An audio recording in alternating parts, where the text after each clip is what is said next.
This is Down the Dirt Road, Raspberry Ridge Sweet Beach Romance, Book 3. Written by Jessie Gussman. Performed by J. Dice. Chapter 1. Amara Jardine reached for her phone, pulling it out of her pocket as it continued to ring. She stood on the steps of the mansion she'd been raised in up until she'd been a teenager, before her parents had moved the entire family to Chicago. Memories, mostly good, but nostalgic and sad at the same time, swept through her. She swiped her phone. "Hey, Olive! I was going to wait for you to get here before I go in." She stood on the steps of the back porch. They never went in the front door. Guests did that. But she'd been sitting on the steps for a while, waiting for one of her other sisters to arrive. Going into this house by herself did not feel like something she was up to at the moment. Even if she was a high-dollar marketing executive and one of the youngest in her company, at 28, to be promoted to manager of her own team. "I'm so sorry. I got delayed again. I'm not going to make it. The flights out of Ecuador are notoriously bad, and I'm honestly not sure how soon I'll be able to get another one." "You're still in Ecuador?" Amara said, tamping down the bit of panic that information caused her. Her other sister, Murdy, was still at a ladies' meeting she was speaking at in Oklahoma City, or thereabouts. It was going to be another week until Murdy made it up. The meeting was going to last 3 days, and then she had something else that she had to go to. After that, Murdy said she had 6 weeks off, which was why Amara had taken all of her vacation as well, and the 3 sisters planned to spend 6 weeks at their parents' mansion, cleaning it out and getting it ready to put on the market. She swallowed. "You be safe down there, okay?" "Yeah, I'm no stranger to third world countries, but I think I'm ready to come home for a long time." Olive had been the world traveler, and somehow she'd made it work. Amara wasn't quite sure where she got her money, although she worked wherever she went, from stewardess on airplanes to an au pair to well-off folks in Chile and South Africa. She backpacked across the Alps and walked on the Great Wall of China. Amara was a little jealous, but if she hadn't worked as hard as she had, she wouldn't be where she was at her job. Not that she liked it that much. She honestly didn't, but it was a job, and it provided a paycheck and a rather luxurious way of living, and she loved the competition and the challenge. "I'm ready to have you home for a long time." She wanted to say more, about how losing their parents had made her long to pull in and huddle with her sisters and be a family with them. It just felt like they lost their bedrock or something, and she wanted to go back to feeling like she was still on solid ground and not have her family scattered all over the globe. Maybe she was ready to come home. No, she worked too hard to be where she was, and while she had worked hard to pay off her college loans, because her parents had felt that it was important for their kids to work for things, her share of the sale of her parents' condo in downtown Chicago would more than cover them. Selling the mansion would set her up for a long time. The idea that she wouldn't have to work had never crossed her mind, but as she sat there on the step, holding the phone to her ear and praying that her sister would get home safely, she couldn't help but think that maybe it wouldn't be a bad idea. She could get an easy job, something with no stress, to get her out of the house. "Be safe, okay?" "I'm always safe," Olive said easily, but it sounded like there was a new note of strain in Olive's voice as well. Maybe Olive was feeling the same kind of pressure. The pressure to get out from underneath the pressure. Except she'd been trotting the globe for the last 10 years. Surely there was no pressure in that. But maybe it was the pressure of longing for home and a family, a soft place to land, a place where people knew you and loved you anyway. "I love you," Amara said, wishing she could hug her sister through the phone. Love you too. Be good, little sis. There was laughter in her voice, and it made Amara smile. You too. She swiped off, and Amara sat there, looking out over the amazing view of Lake Michigan, the view she'd taken for granted when she was a little girl sleeping upstairs in her bedroom. She hadn't been back in years. She'd always visited her parents in their condo, and they always talked about how they should go back up to the house at Raspberry Ridge, like it wasn't a mansion, and have Christmas there or something. But her parents, stockholders in multiple companies and on the board of multiple other companies, were way too busy to take the time to drive the whole way to Raspberry Ridge, even over Christmas. Lots of families who were as wealthy as her parents were took extravagant vacations, but Amara's family never had. Her dad was a workaholic, and her mom worked right alongside him. There seemed to be a competition between the two of them as to who worked the most, but she felt like there was love between them two. She pushed the thought aside, since love hadn't happened for her, although she was only 28. But how much longer did she want to wait? Did she want to be 50 before she finally found someone? And the guys that she dated in Chicago were rather girlish. She wanted a manly man, someone who could protect her and wasn't afraid to stand up for her either. Not someone who talked about the latest fads and fashions and TV shows.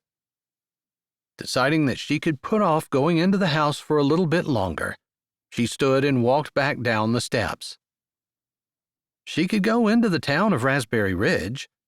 Fran's store was still there, and she heard that someone was thinking about putting a restaurant in. One of her sisters had told her that. Probably Murty. She was the one who kept track of everything and was always on top of it all. Amara walked down through the fields behind their mansion to the trail that met the dirt road that went down to the beach. There were a couple of old fishing docks there, and her siblings and she had hung out there a good bit when they were younger, although they hadn't been allowed to talk to the Gilcrest boy. She wasn't even sure where he lived. Down there somewhere, but their mother had forbidden them to speak to him, or his family. Which wasn't hard, since she never saw him.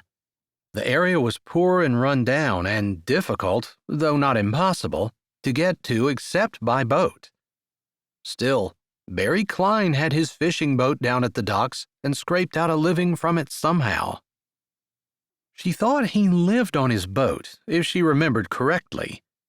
She spent hours down there, watching him mend his nets, listening to the stories of storms on the lake, and more stories from back when he worked on a freighter on Lake Superior. Those were some of the happiest memories of her childhood, and it was no wonder her feet automatically took her in that direction. She went down the trail, which turned into a dirt road. It didn't look well used, but it looked a little bigger than she remembered from childhood. It was longer, too, or she was just not used to walking, since she didn't remember it taking this long. She was active at the gym, going 3 or 4 times a week, but maybe she needed to work on her legs more. The lake breeze ruffled the grasses and lifted her hair off her shoulders, lifting her burdens as well, it seemed like. She had 6 weeks off, 6 whole weeks where she didn't have to worry about her job or coworkers or what time she got up or when she went to bed at all. She couldn't believe how freeing that felt, although she was also tempted to call the office and check in. After all, she worked hard to get where she was, and she didn't want to go backward by taking an entire 6 weeks off. She never took days off, but her office hadn't been surprised. Since her parents had died, they knew that she would be cleaning out the mansion in Raspberry Ridge. She talked about it a good bit around the water cooler. She hadn't needed to take off when they were cleaning out the condo, since she'd done it on the evenings and weekends, although she'd always taken work with her and tried to work and clean at the same time. It irritated her sisters. She closed her eyes, lifting her head and allowing the breeze to push her hair back off her shoulders, opening her eyes and allowing her gaze to fall on the pristine blue waters of the lake. It was unbelievable how big they were, how massive, how they changed weather patterns because of their immense size, and yet she felt like she knew them intimately. At least, Lake Michigan. It seemed different up here than it did down near Chicago, although she enjoyed walking along the lake there, too. It just wasn't the same. Wasn't this wild. Wasn't as fresh, clean, pure. Maybe she was just romanticizing it since the lake held the memories of her childhood, back when she was young and innocent and knew exactly what she wanted out of life, and her moral compass pointed due north all the time. She finally reached the beach area and the docks that she remembered. It actually looked like someone had been fixing them up, the way someone had widened the road. Interesting. It would be nice if there was a little fishing industry going on in Raspberry Ridge. It would be good for the local economy, and good for her pocketbook if she could buy fish from her hometown. That would be neat. Feeling lighter and almost happy, she smiled when she saw what looked like Barry Klein's boat. Someone had repainted it or refinished it or whatever someone did to a boat, and it looked a lot less dingy than it did in her memories. As she watched, someone came out from below the deck, walking up through the hatch and closing it behind him. Not Barry. This was a younger man, tall and lithe, with the brown skin and ropey muscles that came from working on a boat day in and day out. If Barry had a son, she didn't know about him, but she looked a little closer and saw that the boat was named the Barry Princess, which was the name of Barry's boat. The man spied her as she walked down the dock, shielding her face from the sun as she looked up at him. "This is Barry Klein's boat?" she asked, although she knew she probably should have introduced herself first. "Used to be," the man said easily, coiling up a rope while he spoke. "Interesting. I used to spend so much time down here, listening to his stories, watching him mend his nets and check his ropes. He would always tell me how important it was for a sailor to have good ropes." "And to tie good knots," the man added, and she smiled. "You knew him too." She didn't have to say anything more. Barry always said good ropes and good knots. "I do." The way he said it made her tilt her head to the side. "Is he still around?" The man nodded.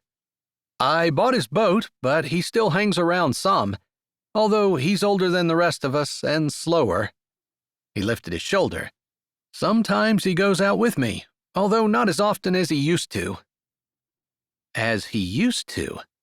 It sounded like the man had owned the boat for a while. Chapter 2. "When did you buy his boat?" Amara asked.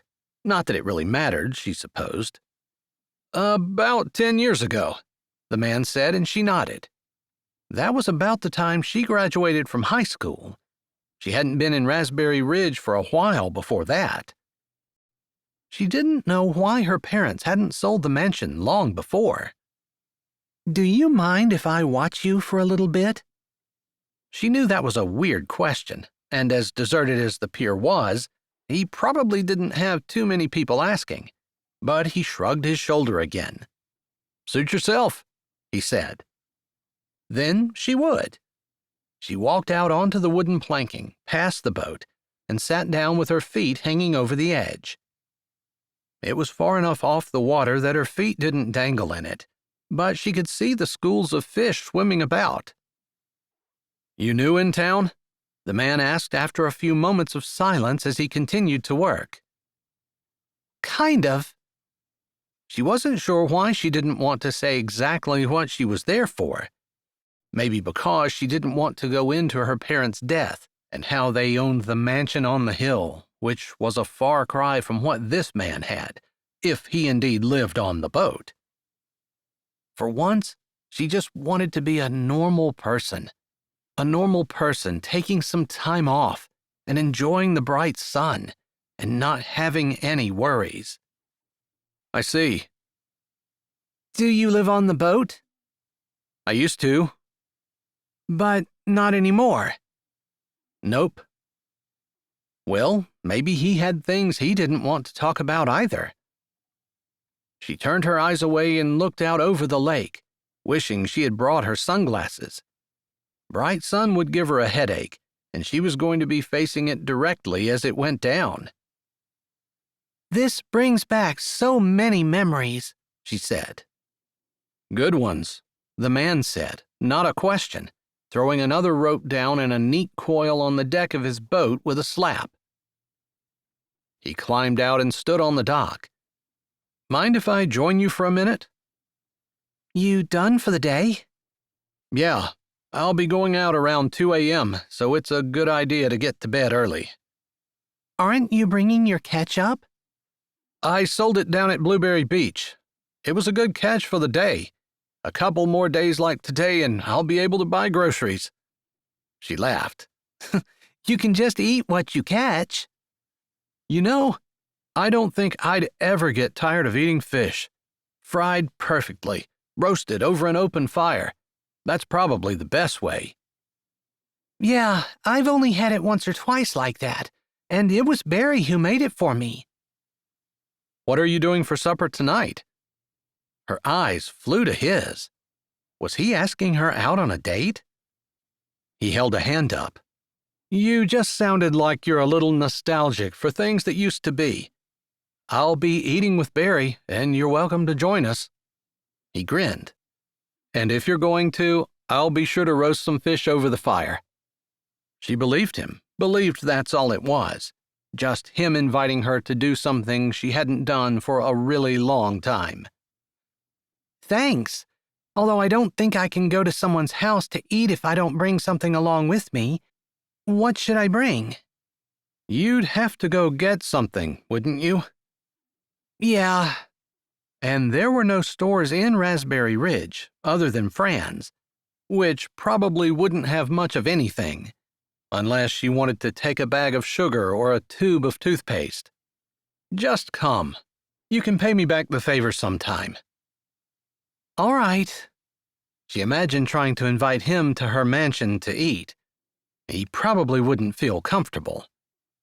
Not in his ragged jeans, the t-shirt with the sleeves cut out of it, and his rubber boots that looked like they were 100 years old.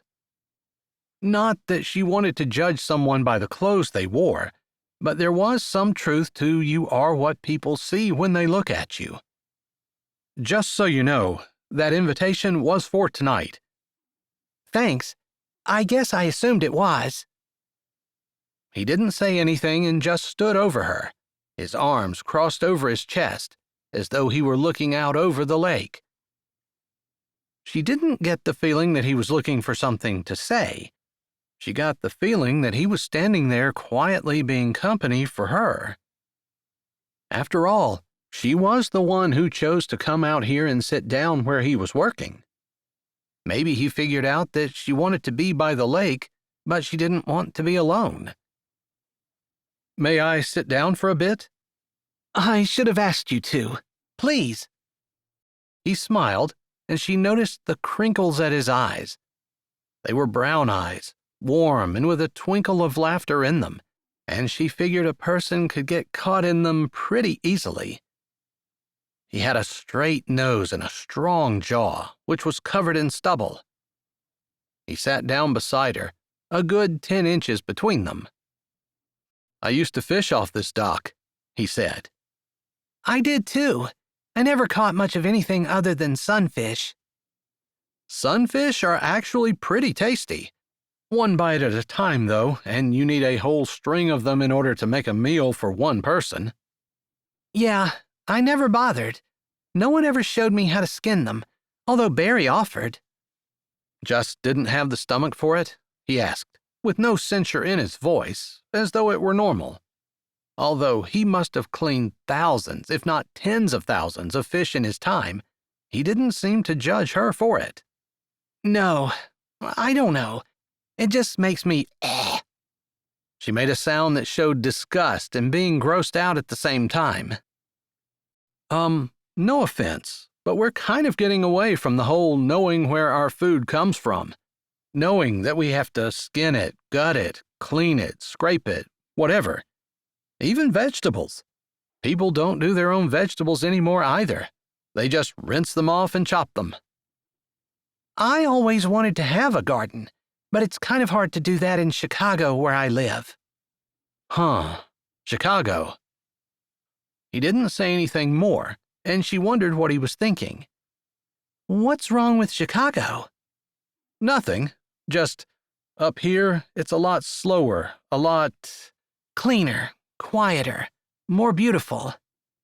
She looked out over the lake again, surprised that she'd forgotten how nice it was with no traffic, no people, or at least just one person who seemed to be friendly and nice and not feminine.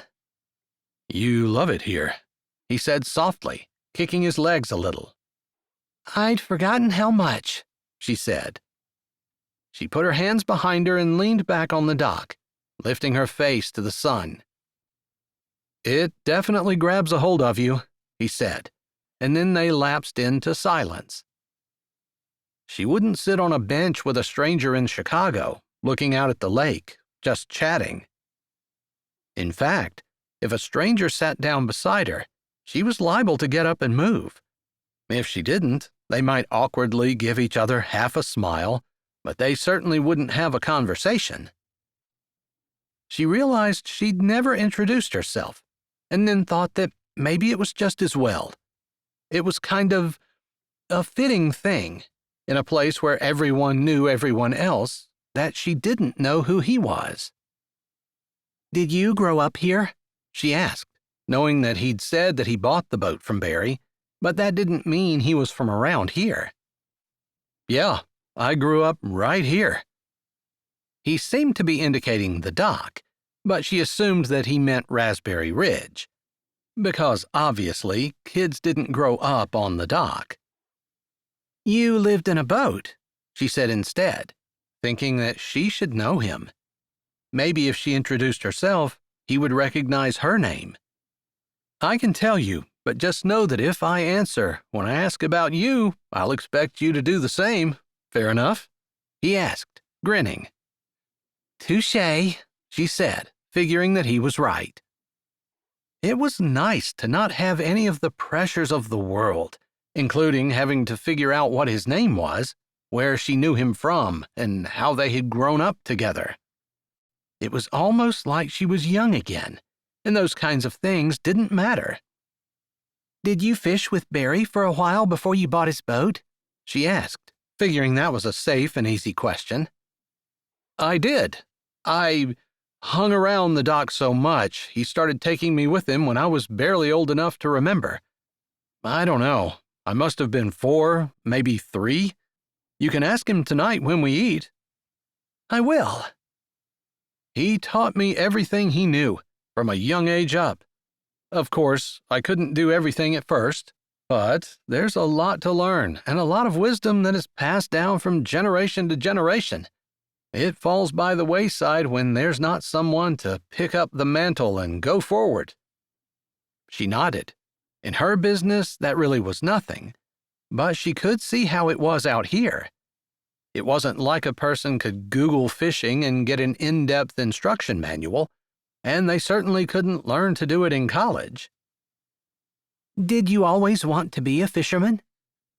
Yeah, always wanted to be on the water. I still love it.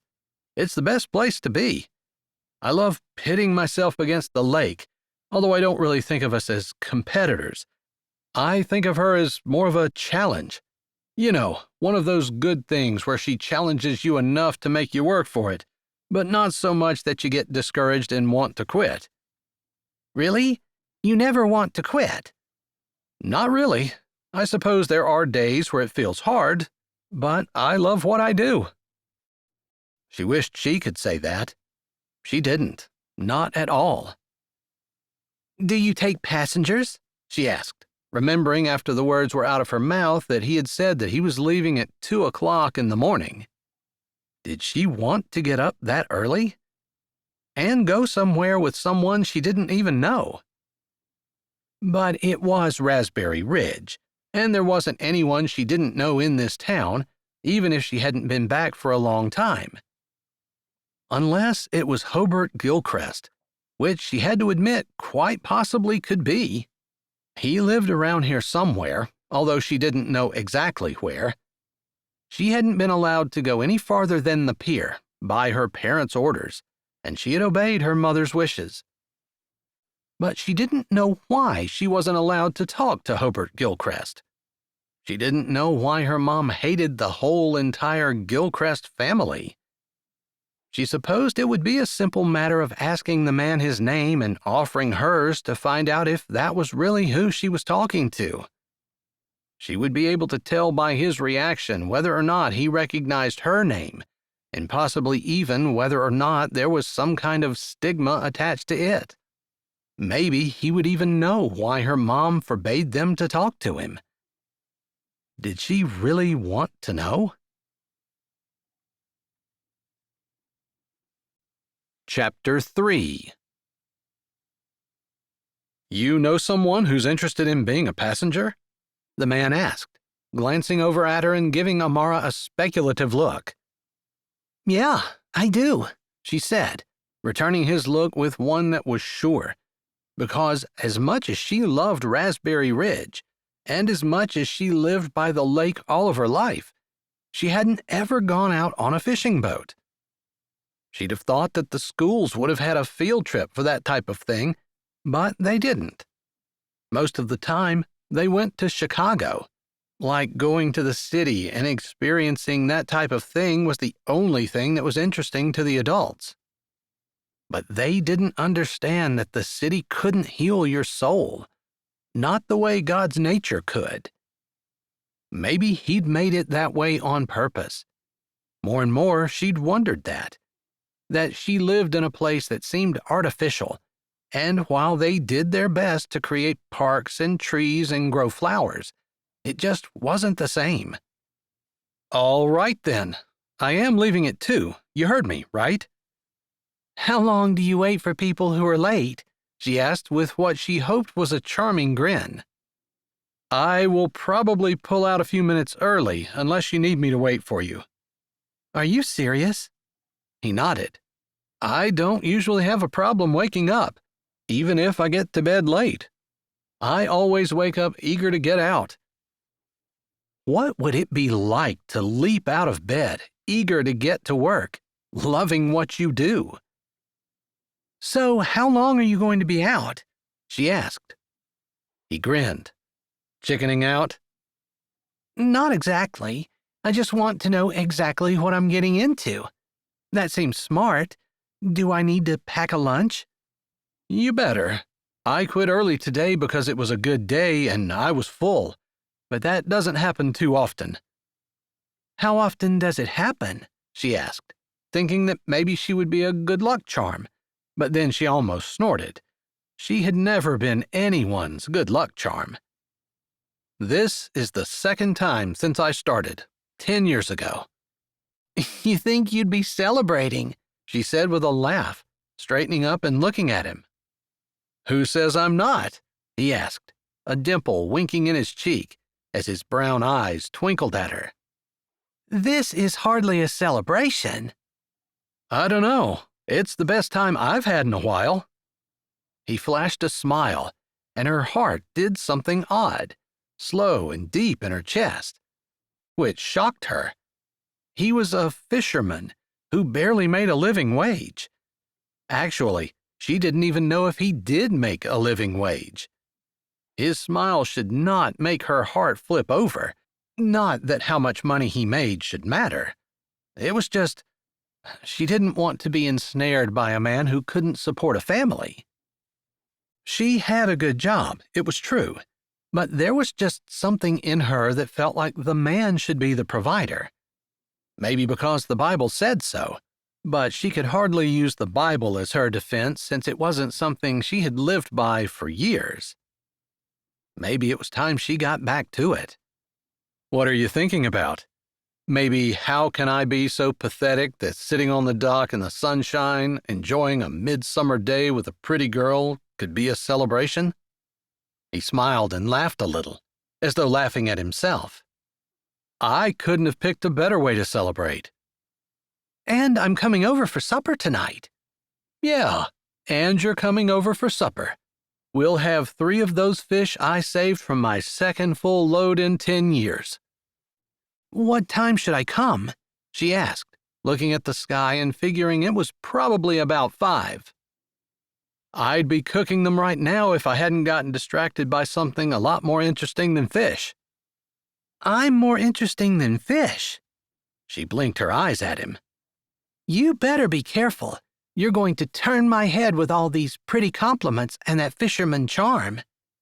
I haven't even turned on the fisherman charm yet, he said, making her laugh. He had been laying it on pretty heavy, since he called her a pretty girl and hadn't missed an opportunity to compliment her. It really was going to give her a big head. Of course, it was Raspberry Ridge, and she was probably the only female his age within a 20-mile radius, unless there was a cruise ship out in the water that she didn't know about. Well, you better not, because I probably can't stand it, she said, allowing the sarcasm to show through in her words. All right, I'll go easy on you for today, but when you come back tomorrow, all bets are off. She laughed. You're assuming that I'll be able to get up at that time in the morning. I'm not sure I can. I've stayed up that late, but I've never gotten up that early. Well, if you're really afraid that you can't, you can sleep on the boat. I didn't clean anything up, though. Not any more than I usually do. Now that was an idea. She wouldn't have to go to the mansion at all tonight. She wouldn't have to sleep in her lonely bed. Wouldn't have to try to figure out how to deal with the memories that were surely going to descend upon her when she walked in. A skeleton cleaning crew came through every 2 weeks, and so she wasn't expecting there to be a lot of dust or dirt, and her bedroom was probably ready to sleep in, but it was the memories and the feelings that she wanted to avoid. You know what? I think I'll take you up on that, she said, surprising herself as much as she surprised him, as his brows went up and he said, Really? Really? Maybe you want to check out the digs before you agree to it. They might not be quite up to your Chicago standards. She had forgotten that she told him she was working in Chicago. Interesting that he remembered, although she supposed it wasn't that long ago. It just felt like it. All right, go ahead, give me the tour. Then I'll make the decision. Without saying anything more, he rose to his feet gracefully, like a jungle cat, and held his hand out for her. She took it, although she tried not to pull on him too much as she rose to her feet as well. He was stronger than he looked, and his hand was bigger than she expected, rough with calluses, which wasn't unexpected, but gentle somehow as he touched her. Like he showed a deference to her that seemed to be missing in the city. It wasn't that she hated Chicago. She actually really loved it. At least, she thought she did. Maybe it was just the newness of being back in Raspberry Ridge that called to a wilder part of her that she'd forgotten about. Maybe that would rub off, and this would feel just as old hat as Chicago did. Follow me, he said as he stepped up on the boat, then turned around to offer her his hand. Watch your step. It shouldn't be wet, but if it is, sometimes it's slippery.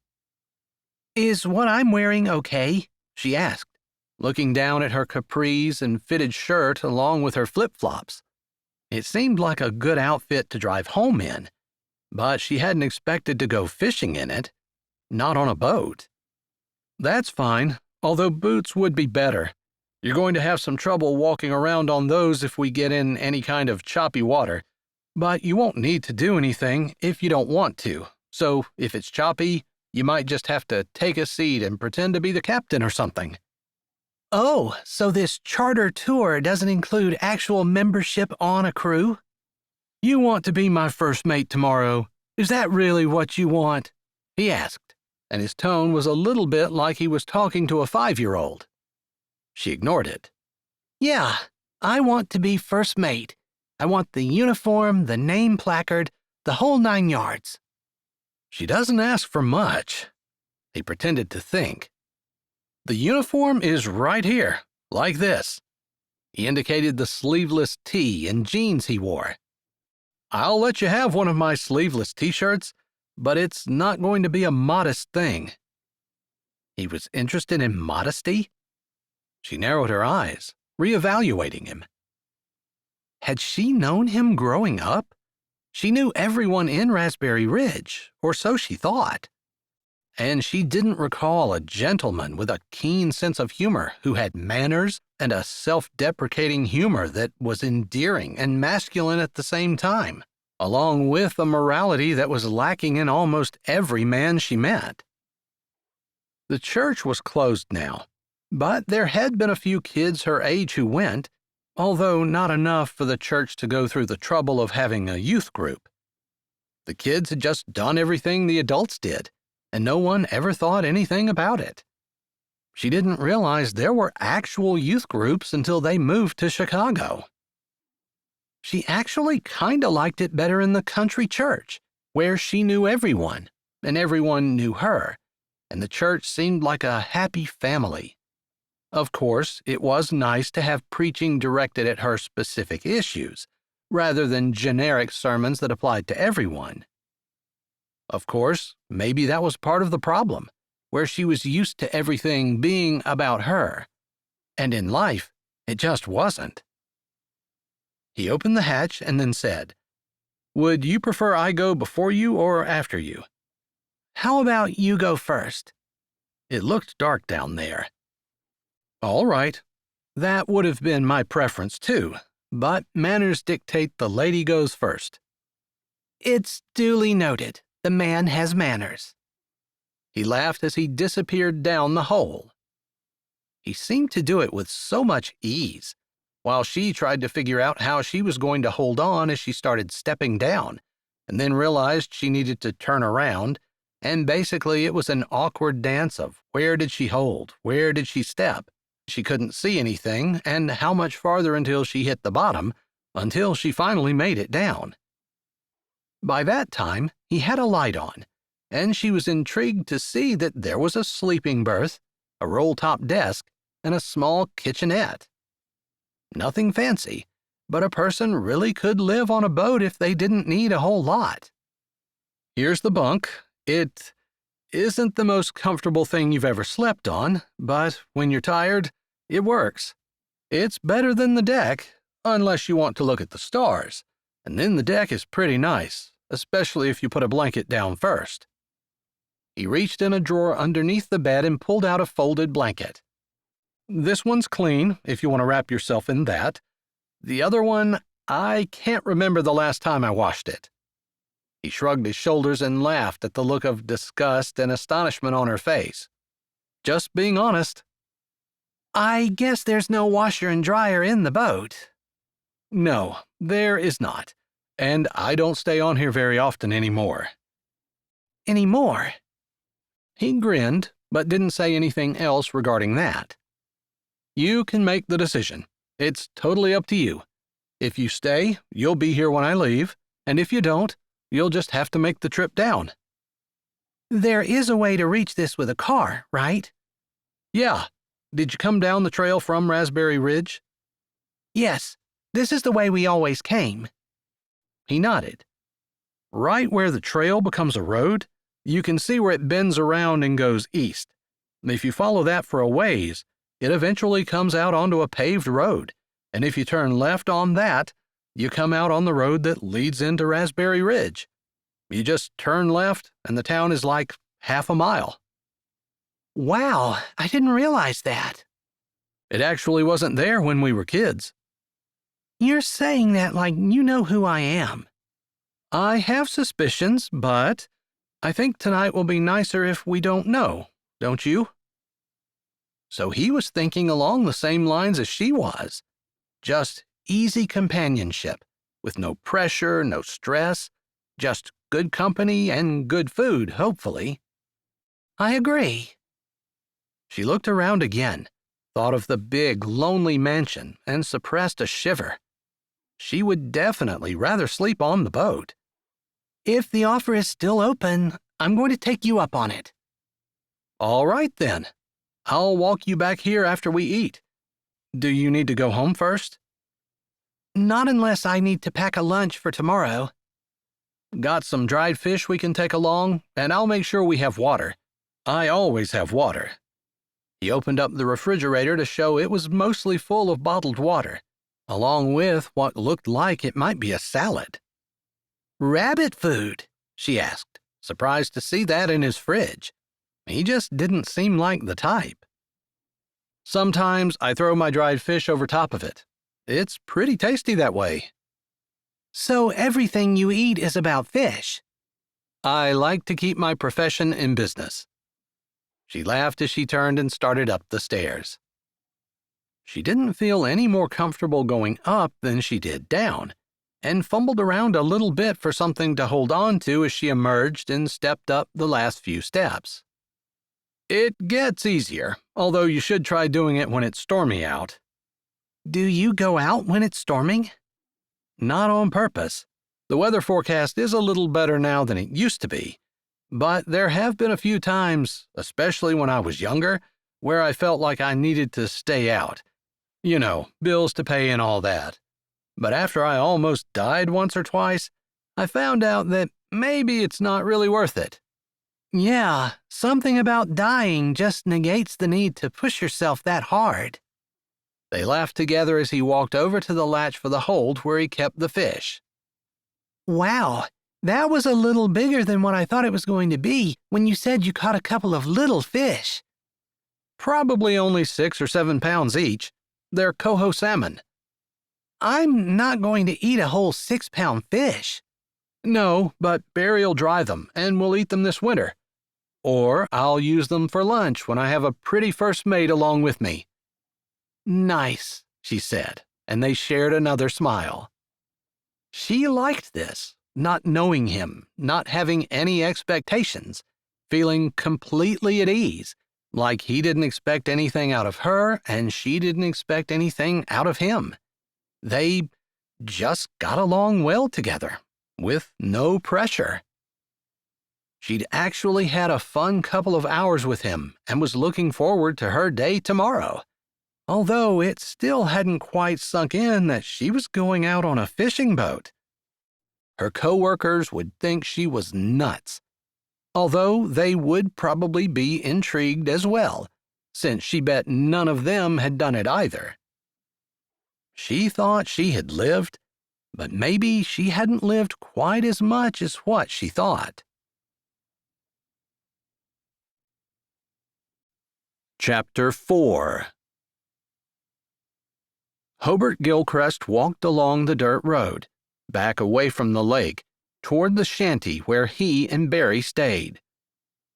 Barry had lived on the boat as long as Hobert had known him, so when Hobert bought the boat from Barry, he invited Barry to stay in his shanty.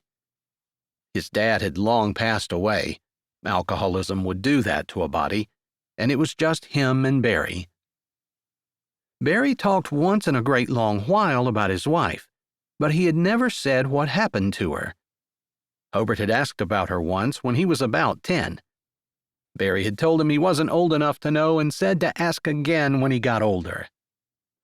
Hobert had never forgotten that, but he'd never asked again either. He didn't really know how, and he assumed that it was probably a painful topic to Barry, and Barry might just have given him that answer to put him off. Regardless, he found himself exceptionally happy with the pretty lady beside him and the best day of fishing he'd ever had. Not that he thought tomorrow would be the same. It varied so widely from day to day that he couldn't be sure, although he had been tempted to empty his hold and head back out on the lake. But life had taught him not to be greedy. Tomorrow was another day, and it most likely would be like all but 2 of the days before it, when he didn't catch much of anything but enough to get by. It was days like today that made everything worthwhile. Except today was unlike any other day. Today was different because of the lady beside him. "How far is your house?" He looked away because she was assuming he lived in a house. She was going to be surprised, and he almost regretted inviting her to eat. But he wasn't going to pretend that he was something that he wasn't, and a rich dude who had a ton of money was not him. It was probably best that she learned that immediately, not that he thought that there was going to be a future between them. She was from Chicago and probably had some kind of upscale job, something that kept her working all the time and made her antsy with the slower pace of life along the lake. "We should be able to see it here shortly," he said easily.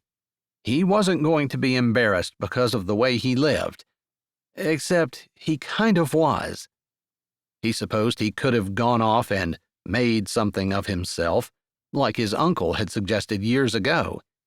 But he didn't want to give up the life that he had in order to strive for money and prestige when he didn't really value that. He valued being able to be out in the nature God created, being his own boss, living slow, communing with the Lord as much as he wanted to. No one told him he couldn't or that he had to take his Bible somewhere else because it wasn't allowed. Of course, nowadays his Bible was on his phone. He wasn't that backward. "How long are you going to be in Raspberry Ridge?" he asked, curious despite himself. He had thought that it was probably a good idea for them not to know each other's names when she didn't introduce herself right away. He didn't want to be tempted to think that there could be more between them than there was. Companionship, maybe friendship. He didn't make friends very easily, but once he did, he was loyal for life. She probably wasn't, but that was a judgment on his part, and he tried not to do that to people. "I see a shed. Is that yours?" she said, ignoring his question and looking at the shanty that he and Barry shared. "That's where I live," he said simply. Her face was still turned toward the shanty, but he didn't need to see her expression to guess at the shock on it and the repulsion that was likely there as well. The way her entire body stiffened gave that away. Yeah, she was definitely not impressed with his digs.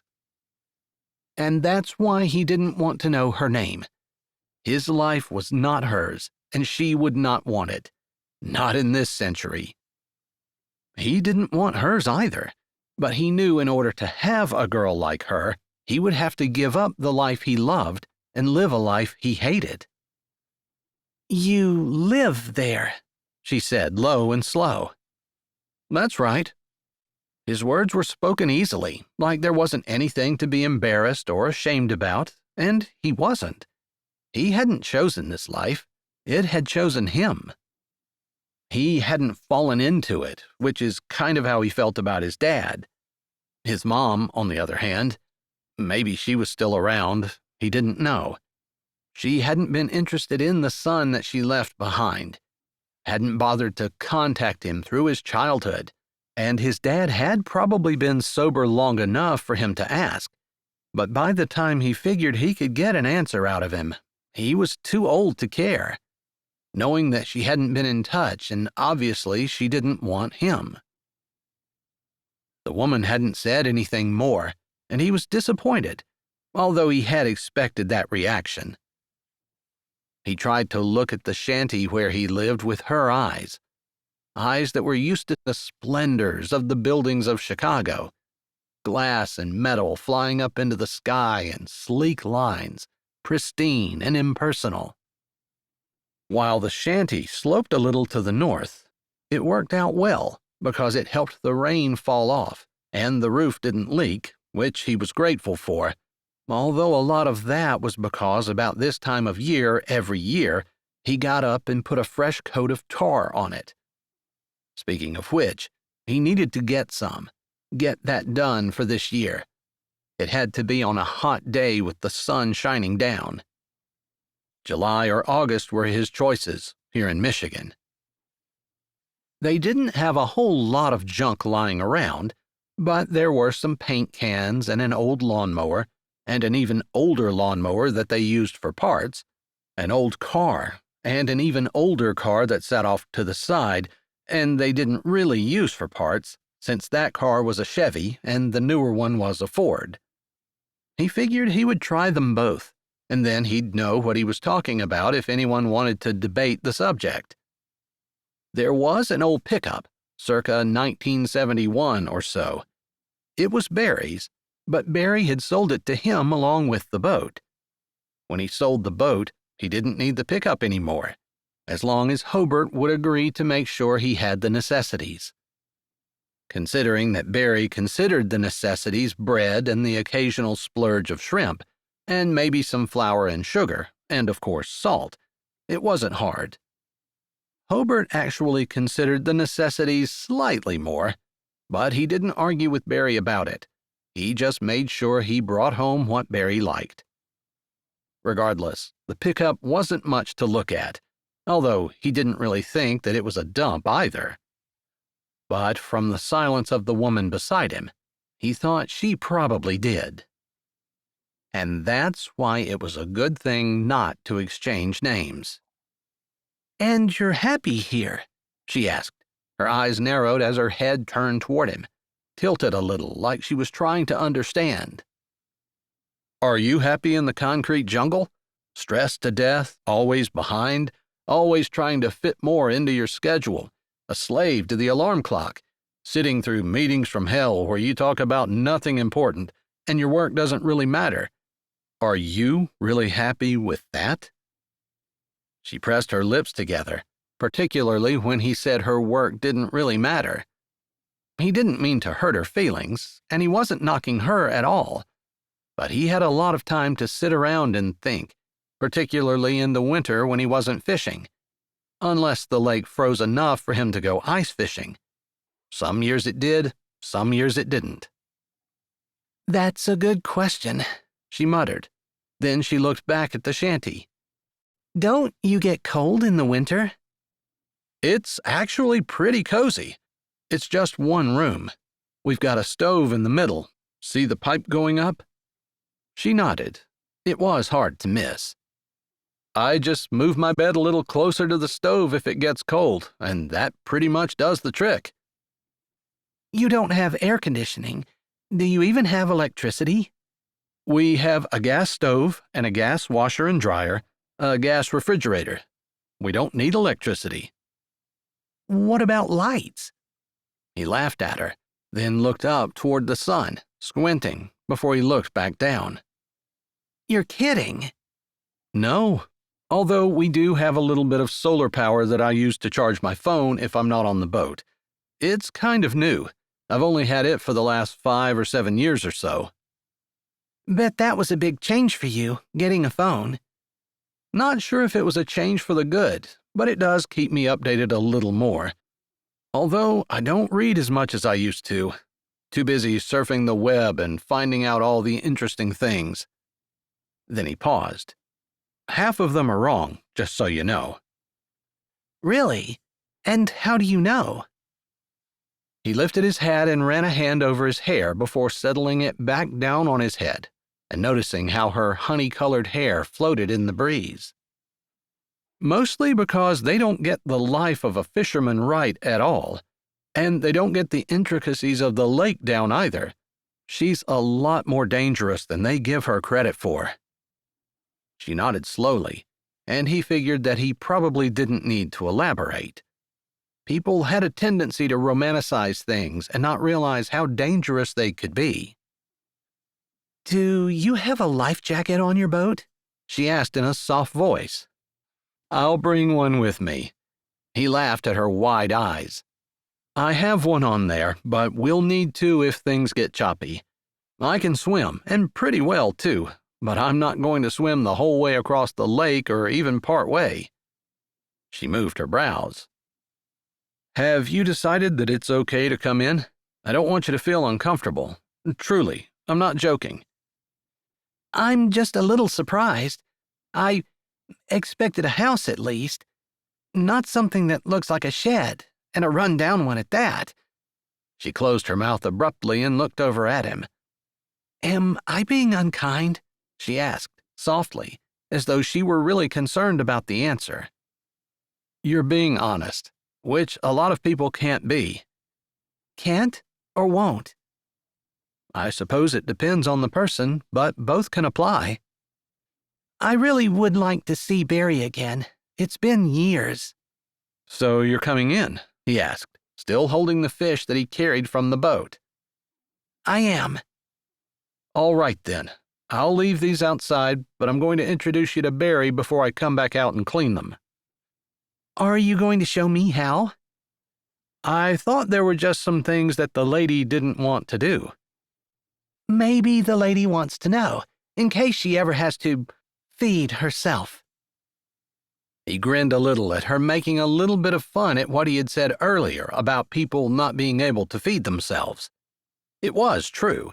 People depended on grocery stores, butcher shops, and bought their meat already packaged, which was fine for them, but if anything ever happened, they'd have no clue how to survive. People seemed to have a lot of faith that nothing was ever going to happen. Chapter 5. Hobert opened the door, stuck his head in, and called out, "Hey, Barry, we've got a guest," and then stood back, waiting for the lady to walk in first. Her eyes widened a little bit, and she gave him a questioning look before she seemed to take a breath and walk almost tentatively through the doorway. "Hey there," Barry said, sitting up from his cot where he had been napping. Hobert wished he could see the room through the lady's eyes, see what she thought. It was neat. He and Barry both kept things picked up and put away. He supposed they learned it on the boat, and he probably learned it from Barry because his dad had never kept anything super neat. But Barry had said everything needs to have a place and be in its place, because when the sea got choppy, he didn't want to have stuff flying all over the place. That just spilled over to when they were at home. They put everything in its place. That way they knew where it was when they wanted to find it. Not that there was much to find. Neither one of them owned a whole lot. And he thought both of them were happy that way. He was. Regardless, his cot was neatly made on the other side of the room, and straight ahead there was the wood stove that he'd been talking about. Beyond that was the small kitchen. Over on the left, behind his cot, was a washer and dryer. They had everything they needed, including a small freezer that was on the other side of the room behind Barry. There was a small table with just 2 seats, but there were more places to sit outside. Typically, when it was nice, they'd do pretty much everything outside. If it hadn't been the middle of the afternoon, Barry would have been outside, sitting on his chair, looking out over the lake. In the summer, he often napped outside, but with the rain shower they'd had around noon, he must have decided it would be better to be in. Napping and resting was how he filled his time on the days he didn't go with Hobert, and those days were fewer and fewer and farther between. "Who'd you bring home? Where'd you find her? Don't tell me she's a mermaid." Barry rubbed his eyes and threw his legs out over the edge of the cot. He had been sleeping on top of the covers, so it was made as he stood up, grabbing his cane. He walked with a slightly spraddle-legged style that was typical of a man who had spent his life on a boat. Hobert doubted he even noticed, but his shoulders were stooped and his back didn't quite straighten anymore. But he didn't complain about his aches and pains. He just took them the way they came. I don't know her name, and I don't think we need it. She's just someone I met at the dock, and she agreed to have supper with us. I left the fish outside. He paused for a moment, just to get the full effect, and then he said, "Got a full load today." Barry had been looking at the woman, squinting his eyes as though trying to figure out whether he recognized her or not. But at Hobart's last statement, his head snapped around, and his eyes drilled into Hobart. "You don't say," he said, his brows going up, a little smile tilting the corners of his mouth up. "It was a good day," he said, nodding his head the whole time. "It sure was," he said, the twinkle in his eyes matching the twinkle in Barry's. Neither one of them really needed the extra money that a full load would bring, but it was just the idea. It was a good day of fishing when the hold was full. "I wondered why you were back so early." "Almost went back out, but I didn't want to be greedy. I'm leaving tomorrow at 2 a.m., and she's going with me. She's going to sleep on the boat tonight." "She's going to sleep on the boat?" Barry seemed to be still waking up, and then his brows came together. "Did she see the accommodations on the boat?" "I took her down and showed it to her before she agreed. I think I'll have to take a lunch tomorrow, though.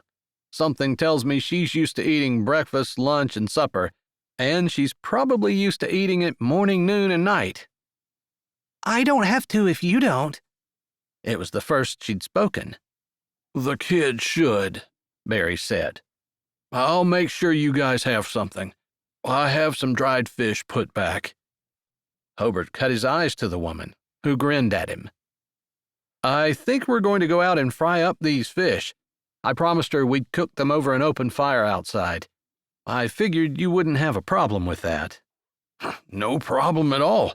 Although if you'd told me she was coming, I would have made her my famous shrimp and grits dressing."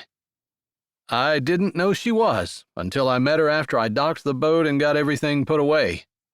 "How's a man supposed to be ready for guests when they pop up unexpected like this?"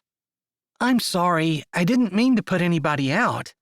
"Oh, you didn't put me out. It's nice to have company. I just like to be able to put out a spread for them." Hobart tried not to laugh. He couldn't remember the last time they'd had guests, let alone conjure up the idea that Barry was going to put out a spread. Maybe he should ask him exactly what he was talking about, but that would involve a story that would delay supper, and he was hungry. He hadn't taken anything along with him this morning. The salad that he'd had in the fridge had turned out to be slimy and rotten, and he was starving. "All right, I'm going to head out and get these fish done up. And if you don't have the fire started by then, I'll do that. So don't worry about it. There's no rush." "If you're going to go out early tomorrow, you want to get to bed in good time tonight." "I figured I'd leave at 2. But that doesn't mean we have to rush," Hobart said again. Rushing was one of his pet peeves. He hated doing it and typically dug in his feet when he had to. Unless it meant rushing to get one of his lines when he had a fish on it. That was a kind of rushing that he really didn't mind. They walked back outside, with him pushing the door open and allowing the lady to go through first. He probably should get her name just so he could stop calling her the lady in his head. But she reminded him of someone, and he thought that maybe once he knew her name, or more accurately, once she knew his, things might change. Even more drastically than they changed when she saw where he lived. He went to the leather pouch where he kept his fillet knife, grabbed it, and took the fish over to the boards that were lying on top of 2 overturned 55-gallon drums. It made it the perfect height for him to clean any fish that he brought home to eat. No matter what he caught that day, he almost always brought something home for supper. Sometimes when he'd get off the boat at Blueberry Beach, Or even more rarely when he sailed the whole way down to Chicago. He'd grab something at a store or market near the dock. Even more rare than that, they would go into town, and they would have town food, like they called it. Inevitably, it was when they were out of flour or sugar or coffee, and they'd pick up some shrimp too, since Barry really did love making his shrimp and grits dressing, although it wasn't something that he made for guests, since they never had any. Details, and Homer wasn't going to correct him in front of their guest. "This is a fillet knife," he said, holding it up. Are you going to do all 3 of them, even though we're not eating them all tonight? Yeah, fish spoil pretty fast, and although we do have a refrigerator, it's better to do them all up right away. I'll actually fillet all 3 of them. Barry will probably come and get the first 2 and season them, then set them on the rack in order for them to cure. You just set them outside?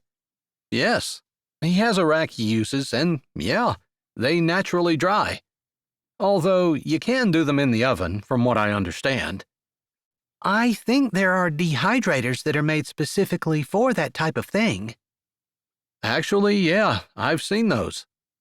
He set the first fish on the board and made a careful slit down the stomach, making sure he didn't grab the guts and accidentally rip them open. Even after gutting fish his whole life, he still took his time and was careful with it. It didn't take much to, not exactly ruin a fish, but make it so that he wished he would have slowed down and done it right. He supposed there were a lot of things that just worked better if he did them slowly. Chapter 6. It didn't surprise Amara in the slightest that the mysterious man was good with the filleting knife. He explained what he was doing as he was doing it, but it felt like he was doing it in fast motion. He spoke about how to carefully cut into the fish so that one didn't catch the intestines, and then, after he had cut off its head, he dumped the fish head and the intestines in a bucket she had noticed was sitting beside them. There are a lot of interesting things we can do with that, but I'm guessing you probably don't want to hear about them.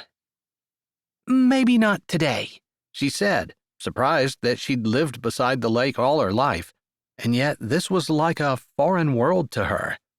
She had no idea what someone might do with fish heads and fish guts, and that wasn't a good thing. It just made her feel like she'd missed out on so much by not knowing such simple things. Now, I'm going to do this one a little slower than I normally do, but not as slow as I just did. That was slow? She asked, in disbelief. She couldn't believe that there was a faster way to do that. Yeah, that was really slow, especially considering how hungry I am, he said, laughing as he started to do the next fish. She smiled along with him, but she was starving, and she had had lunch. If what he had said in the house, was it a house? She wasn't sure whether to call it a house or not. Shed? Anyway, if what he had said earlier was true, then he hadn't had anything to eat so far all day. No wonder you're so skinny, she murmured, not really meaning to say it out loud, but she felt almost uninhibited when she was talking with him. Not in a promiscuous kind of way, just that she didn't feel like he judged her, not even when they had been talking about her job. He had just known how things were and had proven his point that he had chosen something different. It might not look better to her, but maybe that was because she wasn't looking at it the way he was, and he had gotten his point across. He was living for something different than what she was. Except she wasn't sure whether she liked what she was living for, or whether she would wake up one morning and think that she wasted her life. She didn't want to do that. "Oh, why is that?" he asked, glancing at her and then back at his work. The knife looked sharp, if the way it was slicing through the fish was any indication, and she could imagine it could do pretty good damage to his fingers if he wasn't paying attention. Because you haven't eaten anything all day. Sometimes I do. Sometimes when I dock to sell my catch, I go to a shop or something and pick up a few groceries or something for Barry and me for supper, and I grab a bite then, especially if it's in Chicago. That's a long ride home. Do you really go that far? It depends on what I'm selling, how prices are. Now that I have a phone, I can make better decisions. Although, going to Chicago takes 5 times as much fuel, and it's expensive. Although, interestingly, it's cheaper to buy it in Chicago than it is in Blueberry Beach, so that complicates the equation a bit.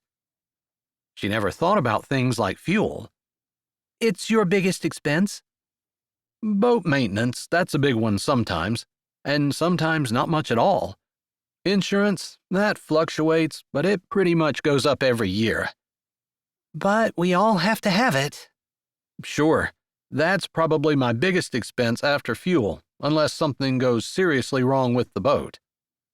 Like you hit something? If you think I'm that kind of driver, what in the world are you doing thinking you're going to go with me tomorrow? I don't know. I guess there's not much to hit out there, but you could always have a collision with another boat. I'm laughing, but on foggy days, that's a real possibility. I don't have all the sophisticated sonar and radar equipment that everyone else has.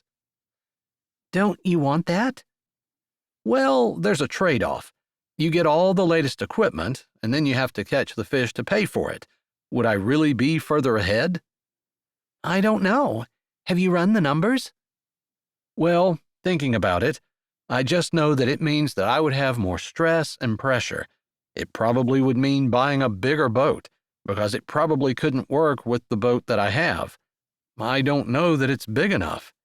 If I'm going to have that kind of equipment on my boat, I want to have a boat that's not going to sink and is a little bit more trustworthy than the Berry Princess.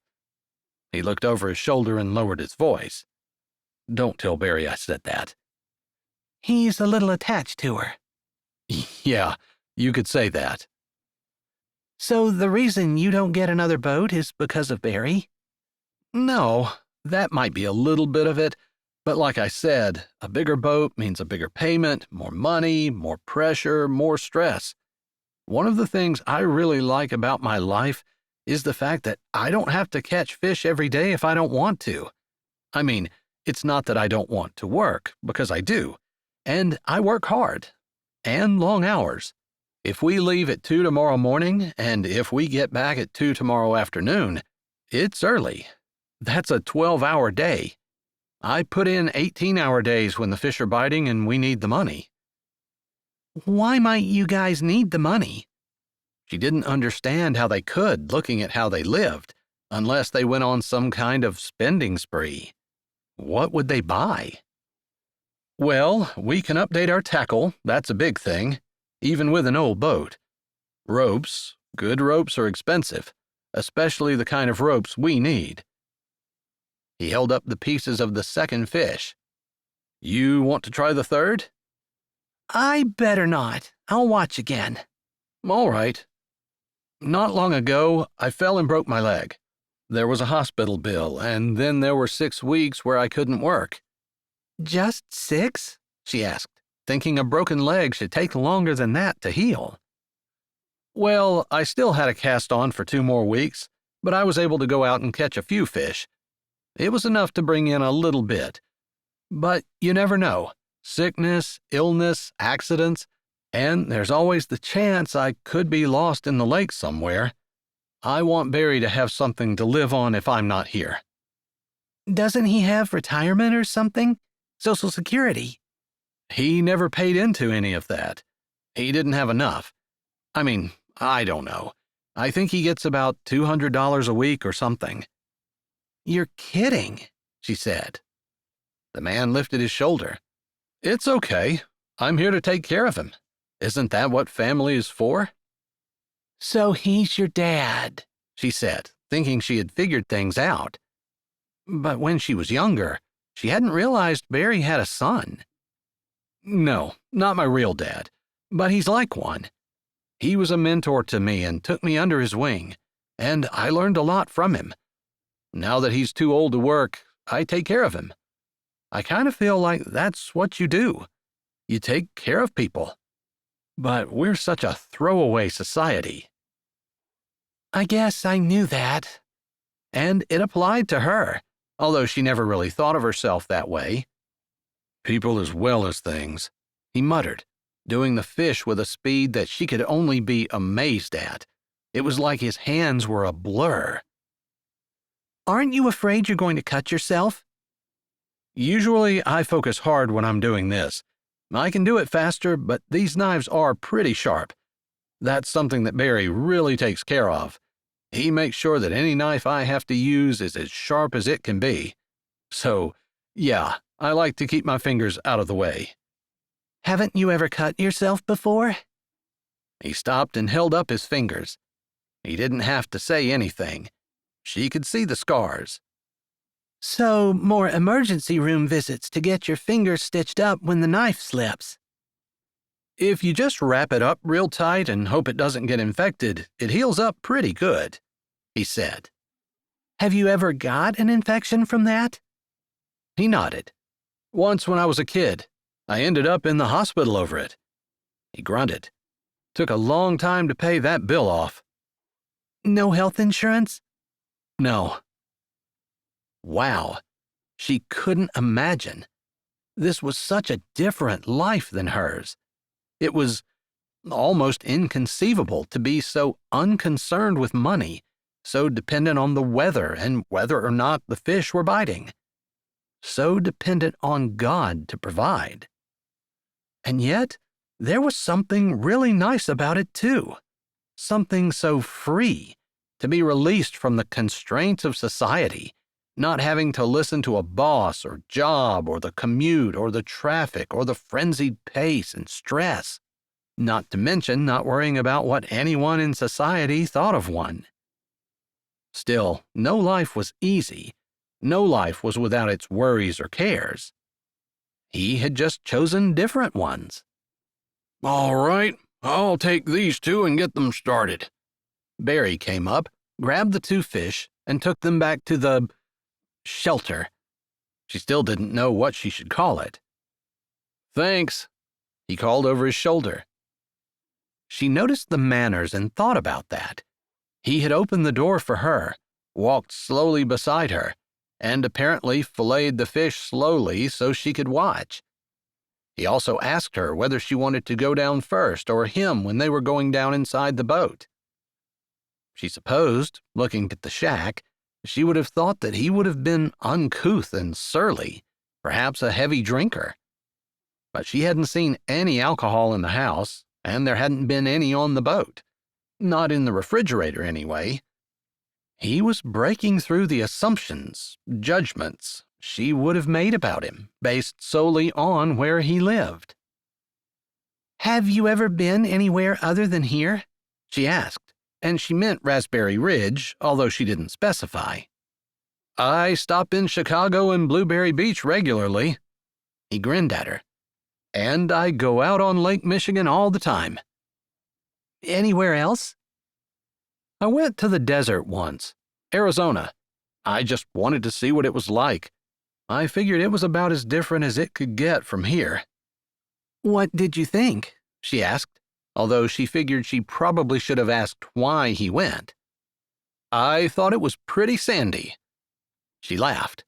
So you found there is sand in the desert? "Are you saying I've been somewhere you haven't?" he asked, surprise in his voice. Yeah, that's exactly what I'm saying. I've never been west of Minnesota. You haven't been south? I went to Florida for spring break once. Bet that was fun, he said, without any inflection in his voice at all. The same way swimming with sharks would probably be fun, she said, and it made him turn his head to look at her. He grinned. You hated it. Yeah, I did. Maybe you're not so different from me than what you imagine, he said, his words coming out as he worked, preoccupied a little, as though he wasn't thinking about them a whole lot. So, again, she didn't feel judged. You're right, she said, and she couldn't believe as the words came out of her mouth that she was agreeing with him. he started the fire and cooked the fish with a competence that impressed her. They were things that she had never done. Of course, she'd cooked fish before, but never over an open fire. She wouldn't have had the slightest idea how to do it, but he not only knew, they were the best fish she had ever eaten. This is salmon, but different over the fire. A little smoky, but so good. She didn't even care that they didn't have anything else to eat other than fish. "It tastes like it's cooked over a campfire," he said with a grin. Yeah, I guess. It's just been so long since I've had it like this, and it is amazing, she said, putting another piece in her mouth. She had a fork and plate, and so did he, but Barry ate with his fingers. She wasn't sure whether the man had a fork and plate because of her, or if he'd be eating with his fingers like Barry if she weren't there. Maybe she didn't want to know. They ate the entire fish, and it turned out to be just enough. If there had been any left over, I would have stuck it in the refrigerator and taken it along with me for breakfast in the morning. Oh no, I'm so sorry. I didn't mean to come and eat your breakfast. I could have cooked 2 fish. But you brought 3 before you knew I was going to be here. He usually only brings 2, so he brought a little extra, almost as though he had a suspicion, Barry said. She remembered the stories that Barry used to tell and how much she enjoyed them, but she hadn't asked him about them because he might have been interested in her identity and started asking questions she didn't want to answer. Not until after she'd gone on the boat the next day. Maybe not even then, although she figured that she probably wouldn't be back, since her sisters would be arriving and she did have a mansion to clean out. She kind of forgot the whole reason she was here, and she hadn't gone so long without thinking of her parents' death since they'd been killed in the car accident. Today had been a good escape, although she hated to use the man as an escape. He was much more complex than that, although she wouldn't have guessed it to look at him to begin with. Barry talked a little as they finished eating, just about the way things used to be. How, back in the day, he roasted fish on a stick rather than having a frying pan over the flame, and how things were better now that they had a refrigerator, even if it was powered by gas. Chapter 7. But as the fire died down and night began to fall, Amara's new friend stood to his feet. "I'd probably better start walking you back down the dirt road to the boat. You're going to want to get some rest, unless you plan to sleep the day away tomorrow." What's the weather supposed to be like? Maybe I won't be able to. Good point. It might get a little windy, so there could be some swells. Do you get seasick? I don't know. I was out on the lake a few times when I was younger, but it was mostly just something pretty we looked at. It wasn't really anything we did. All right. Well, maybe I'll bring my bucket just in case. In case I throw up? Multiple times. I don't know why you think that's so funny, she said as he grinned at her. She was only pretending to be upset, though. She appreciated him thinking about it. Can I just throw up over the side of the boat? And scare the fish away? Did you not hear that I catch them for a living? Will that really scare them away? He laughed and shook his head. It's just a little awkward to do that, and you don't want to lose your balance and fall over. Not that I would leave without you, it's just not safe. Plus, the fish would probably eat it. Now you're just trying to gross me out, she said, shivering. No, I was being honest. But you don't have to worry about there being sharks, so there's that. All right, that's a good point. Although I bet the water's cold. Even in the summer. It doesn't warm up a whole lot. But I don't think it's ever frozen the whole way over, that we know of anyway. Really? I remember winters when it was frozen. Not the whole way. I think 40% is an average number, maybe less, and I think that it has frozen up to 90 or 95%, but never quite the whole way. Interesting. I did not know that.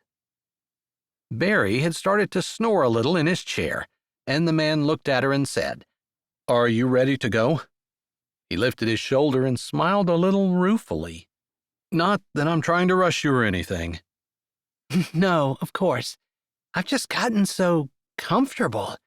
I suppose I'm enjoying it because it's not what I usually do.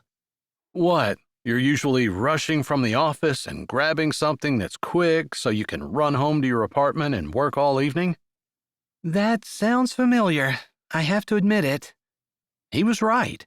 If she even left the office at all, she might order takeout and sit and work in her office. Back when she had a cubicle, she would have gone home, most likely. Now that she had a luxurious office all to herself, she was much more likely to stay and work in it. She rose to her feet beside him and held up her plate and fork. I feel like I should offer to wash the dishes since you did the cooking. I'll get them when I get back. It's only 4 pieces. So, if I hadn't been here, would you have eaten with your fingers too? She asked, and maybe she shouldn't have, but she was curious. The man smiled knowingly. Barry doesn't have feeling in his fingers or something. I use a plate and fork.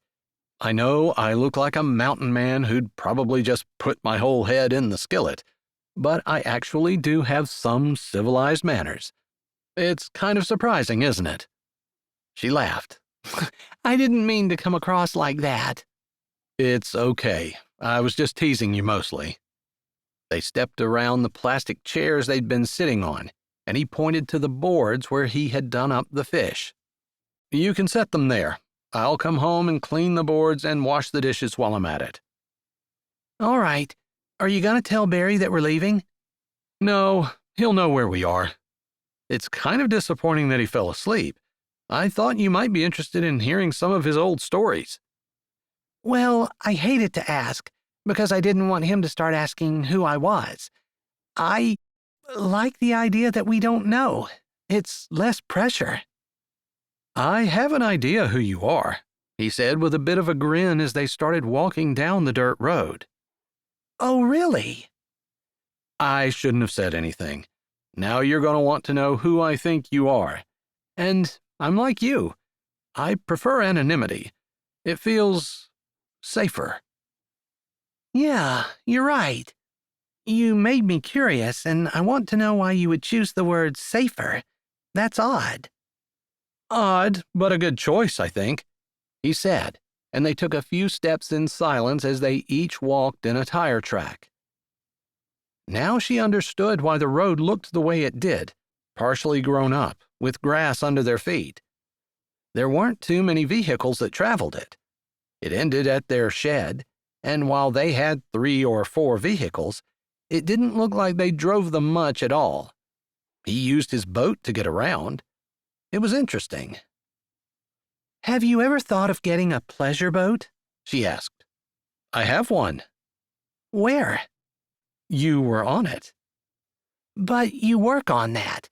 I mean like a speedboat or a boat you take out for recreation.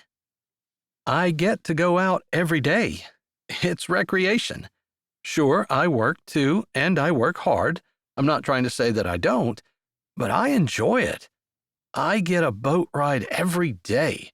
Sometimes I go to Chicago just because I want to ride a little bit more. Wow, okay. She hadn't thought about it like that. But she supposed he was right. He did get a boat ride every day. Wasn't that the point of being on a boat and going out? To just enjoy the wind and the waves and the lake and the view and the feeling of being all alone in the world, just you and the Lord. You go out alone? Unless Barry goes with me, which he hardly ever does anymore. He doesn't say anything, but his back hurts, his hips hurt, and he doesn't keep his balance very well. How old is he? He shrugged his shoulders. I honestly don't know. He seemed like he was an old man when I was a kid, And the older I get, the older old looks, but he still seems old. She laughed. I'm with you. The harder I look at 30, the younger it seems. I don't think we ever feel as old as what we are. No, I feel like a teenager at heart. Except my job makes me feel like an adult.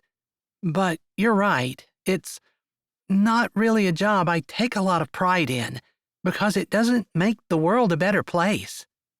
She just worked on making ads to sell things to people, things that they didn't need or want, until she tried to convince them that they needed them and wanted them. Things that wouldn't necessarily make their life better. It would just make a company richer. Occasionally, she sold things that were beneficial to people, but still, the idea was to make them discontent with whatever they had and feel like they needed something new.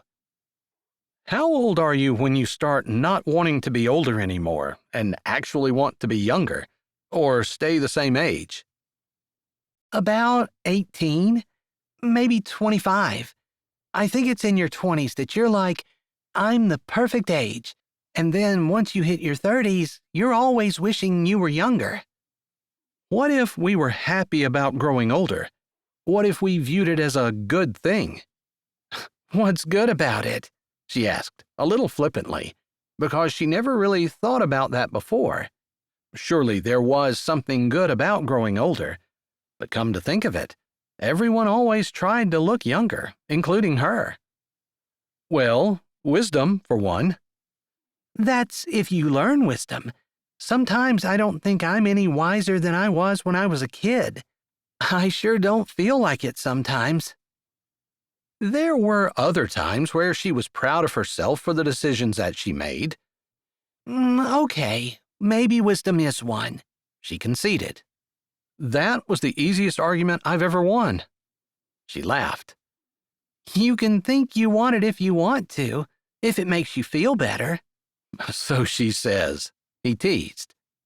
What else? One thing isn't really good enough to make me decide that growing older is good. When you start slowing down, and you do it eventually, you have to use your head more than your body. That's a good thing. It is. What if there's a lot of pain in your body?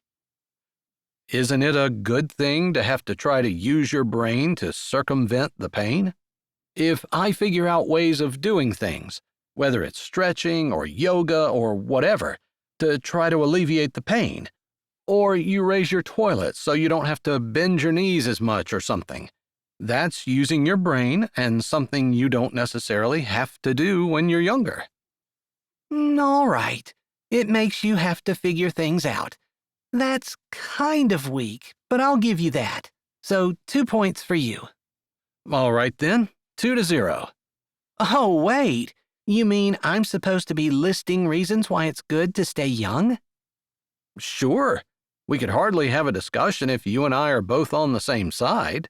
Plus, I don't think you believed me when I said I thought it was a good idea for us to think about reasons why it's good to get older. All right, let me catch up then. No, you only get one suggestion each round. You missed your first turn. Sorry. Wait, that's not fair. I didn't realize this was a competition. The city girl is coming out in her. Can't stand to be bested by someone who lives in a shack and might not have graduated from high school, he said, with a little bit of mystery in his voice. It hadn't even occurred to her that he might not have graduated from high school. But now that he mentioned it, he might not even have gone to high school. You have 3 seconds, then I automatically get another point in my favor if you can't come up with something. No pain, she said quickly. That's a good one. It's true, too, and I can't argue with that. She beamed. I'll catch up. You'll see. He lifted a brow. Getting older means you have more friends. Unless your friends start to die, she said. You have a longer life to make friendships. They don't all have to be your age. They can be any age. Like Barry and me. He's my friend. I thought you said he was like your dad. Yes, but once a child becomes an adult, the parent-child relationship is more like friends than anything, isn't it? He sounded like he was guessing at that, and it made her wonder about his father and the relationship they'd had. Why was Barry like a father to him? Was that because he didn't have a father of his own? She tried to think of anyone in town who didn't have a father when she was growing up, but no one came to mind. I guess you're right. And then her face fell. Her mom was so busy with her businesses that she didn't really feel like a mom, but she didn't really feel like a friend either. Maybe a distant friend. You keep almost missing your turn, he warned her. She laughed again. Good hair, she said, saying it like she was on a game show and had to get her answer out before the buzzer. All right, that's a good one, actually. I hadn't thought of that one. You're a man. You don't have to worry about whether your hair is good or not. Maybe not the way you define good, but to me, good is not bald, and things are getting a little thin up there. He ran a hand over his head before he settled his hat back down over it. It didn't look that thin to me. Well, I don't really get to see it much, but it feels thinner. But on that note, you have less maintenance to do in the morning when you have less hair, so that's a benefit of getting old. Actually, that's only a benefit for men. Women have more maintenance to do, because you have more things you have to hide, so more manipulation of makeup and poofing your hair out to cover the bald spots and that type of thing. What do you know about that? He asked, lifting his chin a little, as though expecting her to answer. A woman never tells her beauty secrets, especially to a man whose name she doesn't know. I'm almost tempted to give you my name just to hear your beauty secrets. Who says I would even tell you? It'd be worth a shot, he said, and then he said, I think you're stalling. I am not, she said, knowing that there were far more benefits to being young than there were to being old. More energy. I don't know. He pretended to think about it for a while, but she knew she was right. Barry was napping whenever we got there. You were up early and you weren't napping.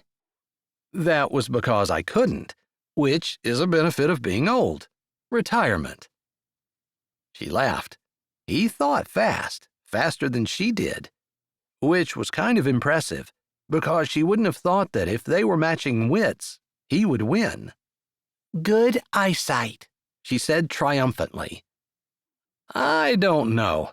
You're coming up with some iffy ones. There's surgery that can be done to make your eyesight perfect in your old age. You still have to have the surgery. All right, I'll give it to you, but only because you need it. I do not. Chapter 8. I'm still beating you by one, he said, lifting his hands up and then allowing them to drop to his side. That's only because you... Haven't you ever heard that you're supposed to take responsibility for your actions?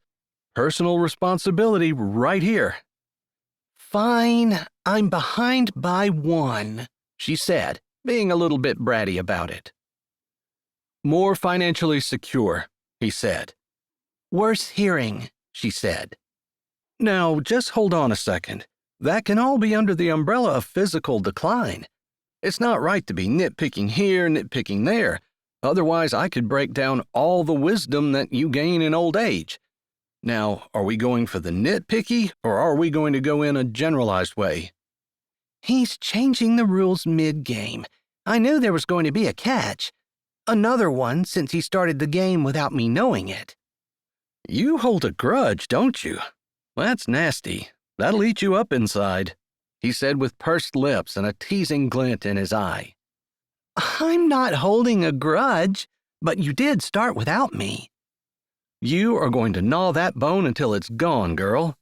You cheated. I did not cheat. Do you want me to give you a point? Would that make you happy? A point that you didn't earn, by the way. Wow, So you cheat, then you change the rules mid-game, and now you try to make me feel guilty for insisting on what should be rightfully mine. Okay, fine. You get another point, and then no more health issues, because that's pretty much your entire argument. And it should be 1 point. Eyes, ears, hair, creaking bones, pain. So you get old, and things start to break down in your body. 1 point. Wow. Fine. That's fine. I can still beat you. More appreciation for things, he said without any prelude. She thought about that one for a minute. She supposed that was true. Back when she was younger, she didn't realize what her parents had gone through raising her, and maybe she still didn't entirely. She also thought that most of her peers did not appreciate the college education that their parents paid for. Since she was paying for hers herself, she appreciated it. All right, that's probably true. They walked for a few moments. I'm waiting, he prompted. I'm thinking. Yeah, because you were going to say knee replacements, then hip replacements, then ankle replacements, then shoulder replacements. I was not. I was just doing it with knees and hip. I forgot about the ankle and shoulder. She paused, then said, Less death. There, he couldn't argue with that one. Yeah, that is one, isn't it? He said in a subdued voice, and she was kind of sorry that she said it. It made her wonder whether he was sad for himself or sad because he knew her, knew whose death she was talking about. Or maybe it was something completely different. Maybe Barry had lost all of his family to death, and that made him sad. Okay, while we're on the death subject, the closer you get to death, the less you fear it, he said. That's not true for everybody, she said right away. Death doesn't look less scary now than it did when I was younger. She thought about it for a minute. Actually, I probably fear it more. Maybe you're just not old enough yet. After all, you have all of those years to realize it's coming, and prepare for it, and get ready. Psych yourself up, I guess, if you're not a believer. And if you are a believer, get ready to meet Jesus. I've found the older I get, the more eager I am to get to heaven. Maybe not to die, necessarily. All right, you're more eager to get to heaven. I think the more you live your life, the more boxes you check, so to speak. Exactly. You want to get your driver's license, have a real job. Make money, she added. He looked at her with his brows raised as though he were saying, I told you so, but he didn't say that. Get married, have kids. Travel, see the desert, she said, adding on to his list. See Florida, he said, and she thought he might have winked at her, but she wasn't quite looking at him and wasn't sure. But it would have made sense. He already knew that she hadn't seen what he had. It's your turn, he prompted her. I thought we were talking about things we wanted to do when we were young. We're young? He asked, then continued without waiting for her reply. I would like to see Florida, although I'm a little afraid of alligators. She laughed. You're joking, right? No, not really. After all, they're dangerous. But it's not like they're everywhere, she said. Spreading her arms out, encompassing everything, she realized they were almost at the dock. The walk had flown by. They're like porcupines. How many porcupines have you seen in your life? 3 too many, he said. I think they're more numerous than porcupines. They're like sea creatures. How many monstrous sea creatures have you seen out on the lake? I actually did see one once, he said seriously. You're kidding, she said, her tone turning serious as well. She thought he might be messing with her. She supposed there was that possibility, but he seemed like he was being honest. No, I'm not. It was a few years ago when I was having a lot of money trouble after breaking my leg. I was out more than I should have been and was running myself ragged. I was sitting on the boat, my lines out, one from each corner of the boat, and You use lines, not nets. somehow she imagined he fished with nets, although she didn't know where she got that idea. Yes, I don't typically use the net to catch fish, although it depends on what I'm fishing for, honestly. You don't use traps. I think people who catch things off the floor of the ocean use traps, for things like lobster, maybe shrimp. Oh, It made sense. She had no idea. I'm sorry I interrupted you. I was just surprised. I really want to hear about the sea monster. He chuckled. Lake monster, right? Their eyes met, and she looked away first, unsure what she felt, but sure that she enjoyed being with him. No problem. Doesn't really have anything to do with the story, other than I had them all out and I was just sitting there. Nothing was biting, and I was worried. Worried about bills, worried about Barry, worried about pretty much everything. I hate times like that. Oh? I wouldn't have thought you'd know about that. More than I want to admit, although I have my student loans paid off now, so that was a big burden off my chest. That would stink if the government decides to pay them off now, he said, and he surprised her. Again. She would have thought that he wouldn't have been up on politics. You're right. I could have picked something else to pay or invested that money. I'll be mad if that happens. She smiled to give less bite to her words, although she probably would be annoyed. I'm sorry, I keep interrupting you. So you were in a really bad time? Yeah, just one of those times when you're sitting there going, Lord, what are you thinking? I feel like I've done all the things you wanted me to do, living the life you want, trying to live right, and here I am. I've got all these huge bills, and it just feels like you keep hitting me when I'm down, and you don't even let me get back up. I haven't gotten up from the last blow before another one comes. I was sitting there looking at the lake, feeling a little sorry for myself, when I looked up, and there was a big long neck coming out of the water, a short head like something that doesn't have teeth. Its mouth was closed. I don't know, just didn't look like it had any teeth. Although it didn't smile, so I don't really know. Oh, it didn't smile, so it wasn't happy to meet you. I think you're making fun of me. No, I'm not. I believe you think you saw that. Well, I wasn't sure what it was, so I started reeling my lines in. I didn't want them to get caught on it. As long as that neck was, if there was a body half as big attached to it, it was going to take my boat down with it. I see. Your rods are attached. They are, although I can detach them and hold them in my hands if I want to, but they have electric reels on them. I see. That's one of the things the generators are for. Yeah, among other things. All right. Was that it? She asked. No, it didn't take long to realize this was something odd, and I'm not old yet, so I don't have the wisdom of age. He grinned at her. Their argument about which was better, being younger or being old, was fresh. She grinned back. So I started motoring toward it a little bit. Yeah. Okay, rethinking my decision to go tomorrow. He laughed. It never came out of the water more than that, but I could see a huge shadow under the water. The shadow was maybe 100 feet long, 30 feet wide. It was narrow and long, rather than a box shape. Interesting. Did it have feet? I couldn't tell. The part that was out of the water was like a gray-blue, and I could just see a big black shadow under the water. I couldn't really see whether it was swimming with legs or whether it was more fish-like, but I'm pretty sure there were nostrils in the head. You believe this? She said. Different people have seen them. I don't know if my description is the same as what other people have seen. I didn't have a cell phone at the time, or I would have taken a picture.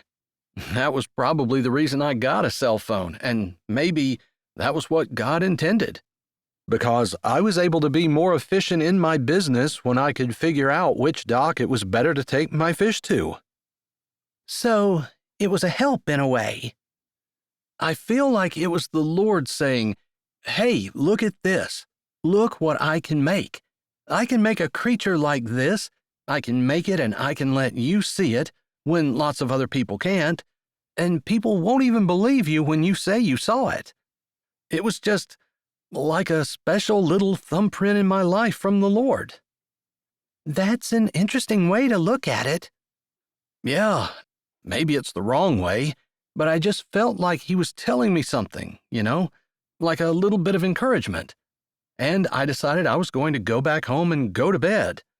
I thought, this is nuts. The whole reason I'm doing this career is because I like the relaxation. I don't like the pressure. I didn't want a job where I was constantly pushed to do more and be bigger and all that. I know it probably should scare me, but it didn't. I just waited until it was gone, which I probably saw it for 10 or 15 minutes before it left. And then I turned the boat around and motored slowly back to shore, thinking that I would enjoy a leisurely boat ride. That is why I fish, because I enjoy it. He laughed and looked at her. Would you believe the entire way back, I caught fish as fast as I could really reel them in and throw them in the hold? Fish after fish, some of them pretty big.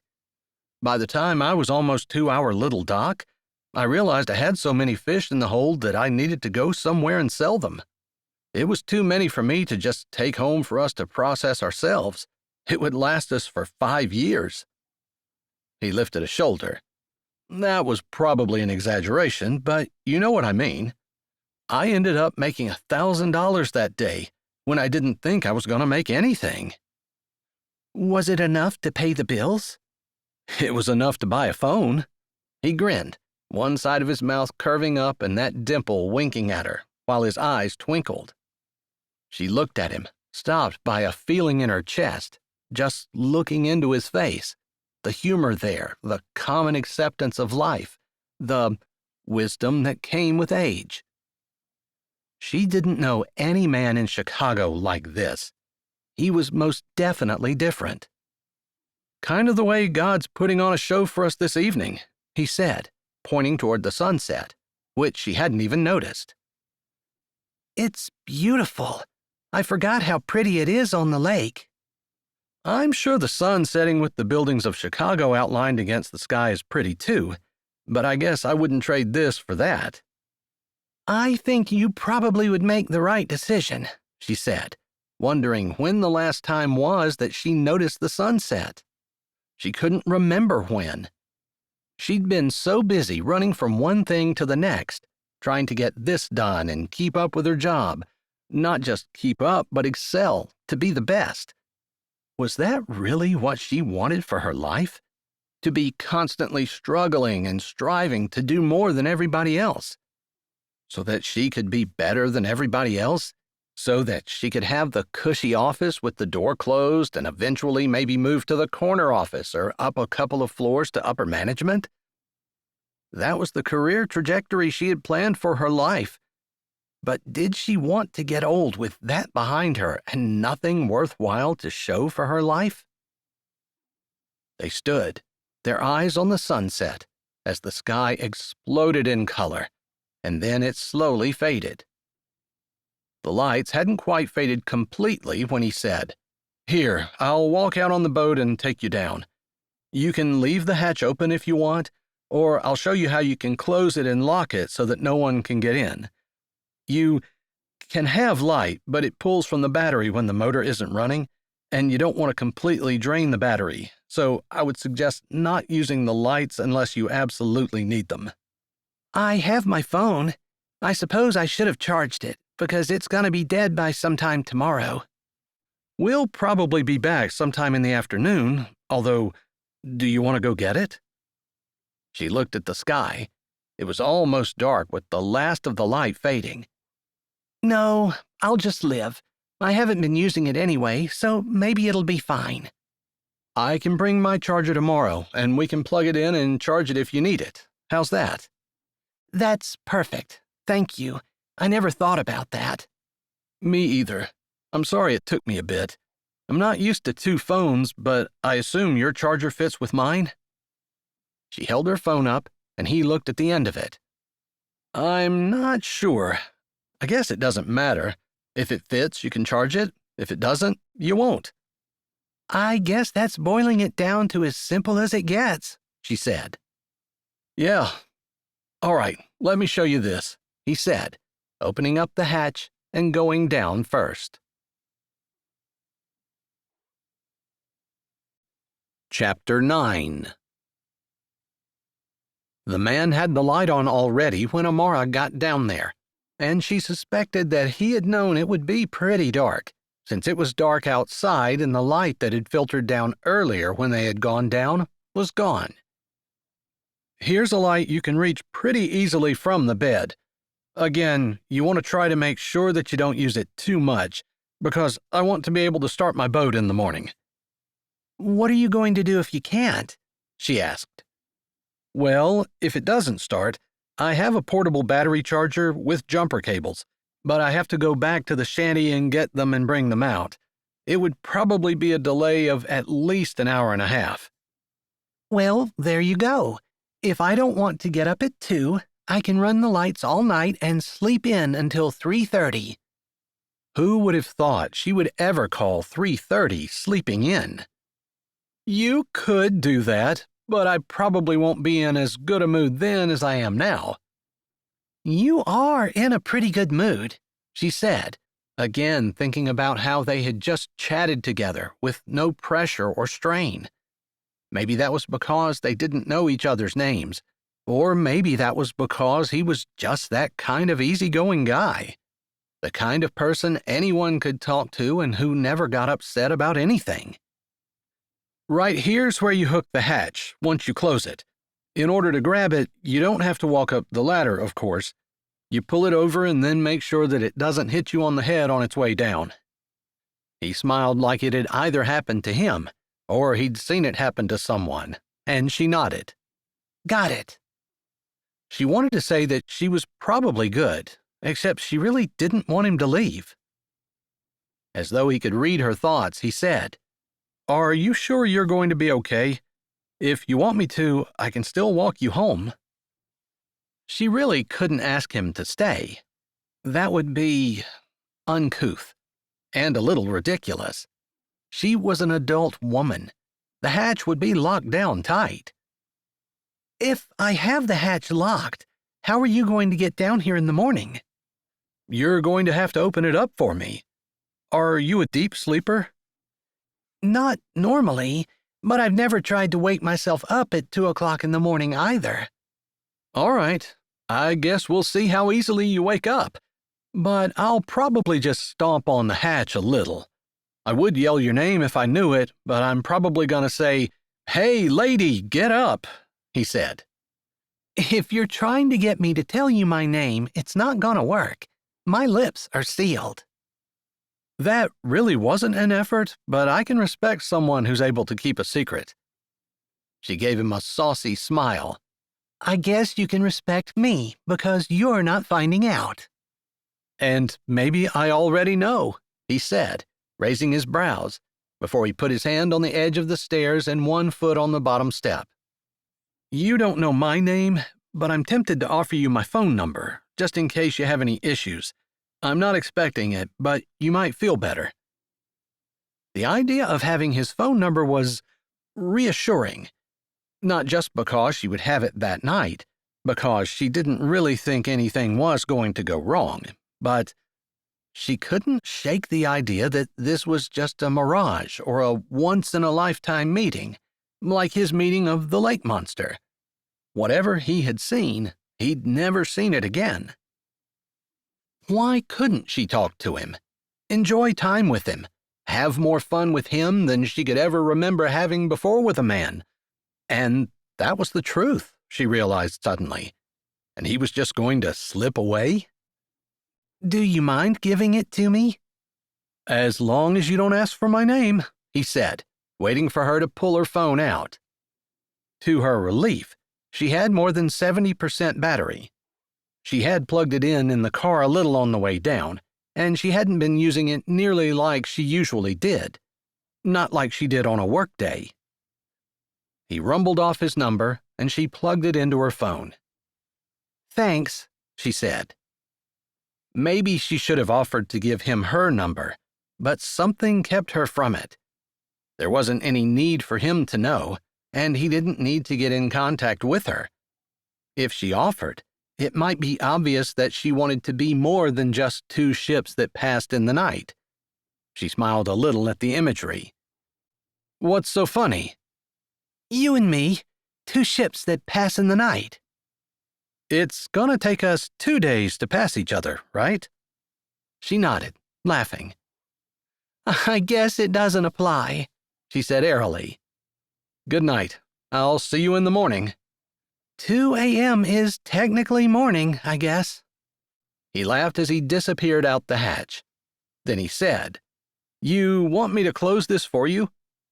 Would you mind? She asked. And then, before he could, she added, How do I open it? Just push up? She didn't know if there was some kind of latch that would hook, and the idea of being trapped down there without being able to get up was scary. Yeah, just push up. He stood there for a moment, with the hatch sitting straight up in the air as he held it, and then he said, I'm gonna run home, clean up my mess from supper, and take a shower. I'll be back.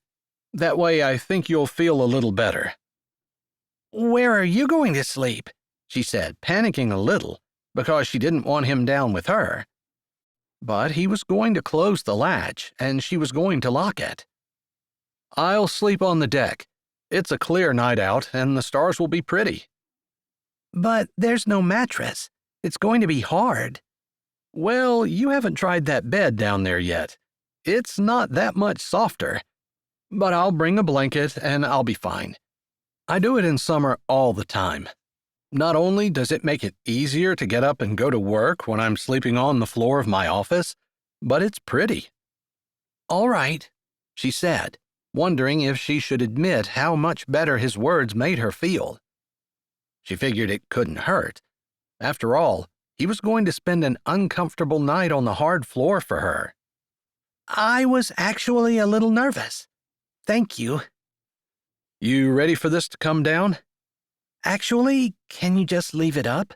If you're coming back and you're going to be sleeping up there, it's safe, right? It sure is, as long as you think I'm safe.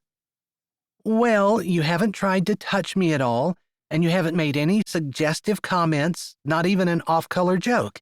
So, yeah, I think I'm okay. It was true. He'd been as polite as another woman might have been, although he was unlike any woman she knew. He set the hatch back down, and she could hear his footsteps as he left the boat, feeling it bob up and down in the water as he climbed off the side, and listening to his steps echo on the dock as he walked away. He was walking back in the dark. He didn't seem scared about it either. She took a breath, feeling a little bit of anxiety swirling in her stomach. She wasn't used to being this alone. He was the closest person to her, and as she stood there, he was getting farther and farther away. If she wanted help, she had his number. Walking over to the light, she turned it off. She hadn't thought about a shower, hadn't thought about a change of clothes, hadn't thought about anything. She was going to sleep in the clothes she wore all day and then spend the day tomorrow with him. Suddenly, that bothered her. And not because she didn't like being dirty, which she didn't, but because she didn't want to smell bad and be dirty and frumpy in front of him. Which was ridiculous, because the man lived in a shack. He had nothing, not even a car, unless she counted the old beaters that sat in his driveway. He didn't even have health insurance. And yet, he had a kindness about him, a loyalty, a compassion when he spoke about how he helped Barry and how he wouldn't leave Barry but would take care of him until he died. He had a sense of humor and made her laugh and challenged her at the same time. He had everything she wanted in a man except money. She wanted a provider, but he would provide for his family, wouldn't he? She didn't know why she was thinking about that, She wasn't interested in a man who owned 2 pairs of clothes and was content to just exist, apparently. Except, maybe she was. No, she told herself. It was just that he was so different from everyone else she knew. Of course that was attractive. She used her phone light to find her way over to the bed, and as she sat down, she realized he was right. It wasn't much more than a glorified blanket, but she realized as she sat down that she was actually tired.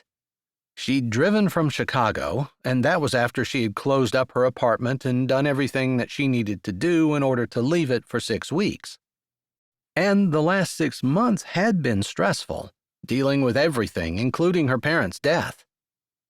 She thought about that for a little bit. She wouldn't have thought that they could be gone so soon. It was so final. She hadn't had a chance to say goodbye. Not that she and her parents were that close, but they were just a family unit. They were there. Maybe not unconditionally supportive, but still her mom and her dad. Her mind had moved on to other things, and she was half asleep when she felt the boat rock again and then heard footsteps above her. She wanted to call out his name, make sure it was him, but first of all, she didn't know his name, and second of all, if it was someone coming to steal something, she didn't want to alert them to the fact that she was down there, just in case that would give them an idea of something else they could do besides steal. "It's just me, in case you're still awake." His voice came softly down the hatch that he left open less than an hour ago. He must have done things really fast. Maybe he could feel her anxiety and had done everything quickly, just so he could ease her mind. "Thank you," she said, not going into the big list of things that she was thanking him for, least of all, coming back fast. "Good night," he said. "Good night." Chapter 10. The woman hadn't said whether she wanted Hobert to wake her up before he started in the morning, but he assumed that since she wanted to go along, she wouldn't want to miss anything. If he woke her up, she would have the option as to whether or not she wanted to go back to bed. Hoping he was right, he got up from where he had lain on the deck of the boat, glanced at his watch, and saw that it was 1:50 a.m. He grinned. The clock in his head was right on. He had been able to do that since he'd been little, set his head for a time and wake up at that time. He didn't know anyone else who could do that, although he hardly thought that he was that unique. It wasn't like he met a lot of people. And the woman, she knew everyone. A ton of people. He probably seemed like a backwoods hobo or something to her. He did his regular pre-trip checks, wondering if maybe his footsteps above her and the shaking of the boat would wake her. But if it were him, the rocking of the boat would lull him into a deeper sleep. There wasn't too much he loved more than lying in the bunk while the boat was out on the lake. Not in big waves, but big enough that it would make a normal person seasick. That was just about the way he liked it. She hadn't gotten out by the time he was done and ready to start the motor, so he went over to the hatch, wondering if maybe he was looking forward to this day a little bit more than he should. He didn't have any pressure to catch a lot of fish. What he hadn't told the woman yesterday was that after he had broken his leg, he had seen the wisdom of having a savings account and getting a little bit of money ahead. He hadn't exactly been working himself to the bone to do that, but he had consciously tried to save a little more money and not give so much away. Of course, Barry had money as well, and Hobert was pretty sure he could have asked Barry when he broke his leg to help him out, and Barry would have. But there were no guarantees in this business, and he might not be around when Barry needed him, and Barry might need that money to pay someone to take care of him. However, he would have taken it if Barry offered. At any rate, it wasn't necessary for him to be serious about fishing today, although he'd probably fish just like he did any other day. He could afford to take the time to show his guest whatever she wanted, and if she ended up wanting to take a ride down to Chicago and see the city from the water, they could do that too. He enjoyed looking at the sand dunes, since they were an unusual feature that a person typically only saw on the ocean. Bending down, he said softly, "Lady, I told you I was going to get you up." What? She said in a voice heavy with sleep, like she didn't quite know where she was.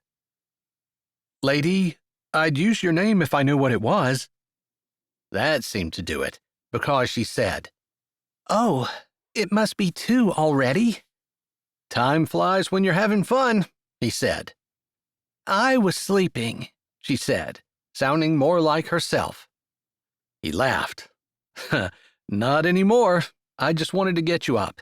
If you want to stay down there, that's totally up to you, but I'm going to close the hatch." "No, I'm coming," she said, as though she were afraid to be down there with the hatch closed. He smiled a little. Maybe she was. She came up quickly, like she didn't want to be down there any longer than she had to be and risk him shutting the hatch on her. "You know I wouldn't shut that while you were down there if you didn't want me to, right?" he said as she scrambled up the steps, a little awkward because she was still trying to figure out where to put her hands and how to balance herself as she came up. He had been on the boat so long that it was just second nature to him, and he couldn't even remember when he had to scramble for purchase. Maybe he never did, because kids seemed to have better balance than adults did, which he was not going to mention to the lady, just in case they revived their competition of old versus young. He couldn't believe how much fun he had with her yesterday, just talking.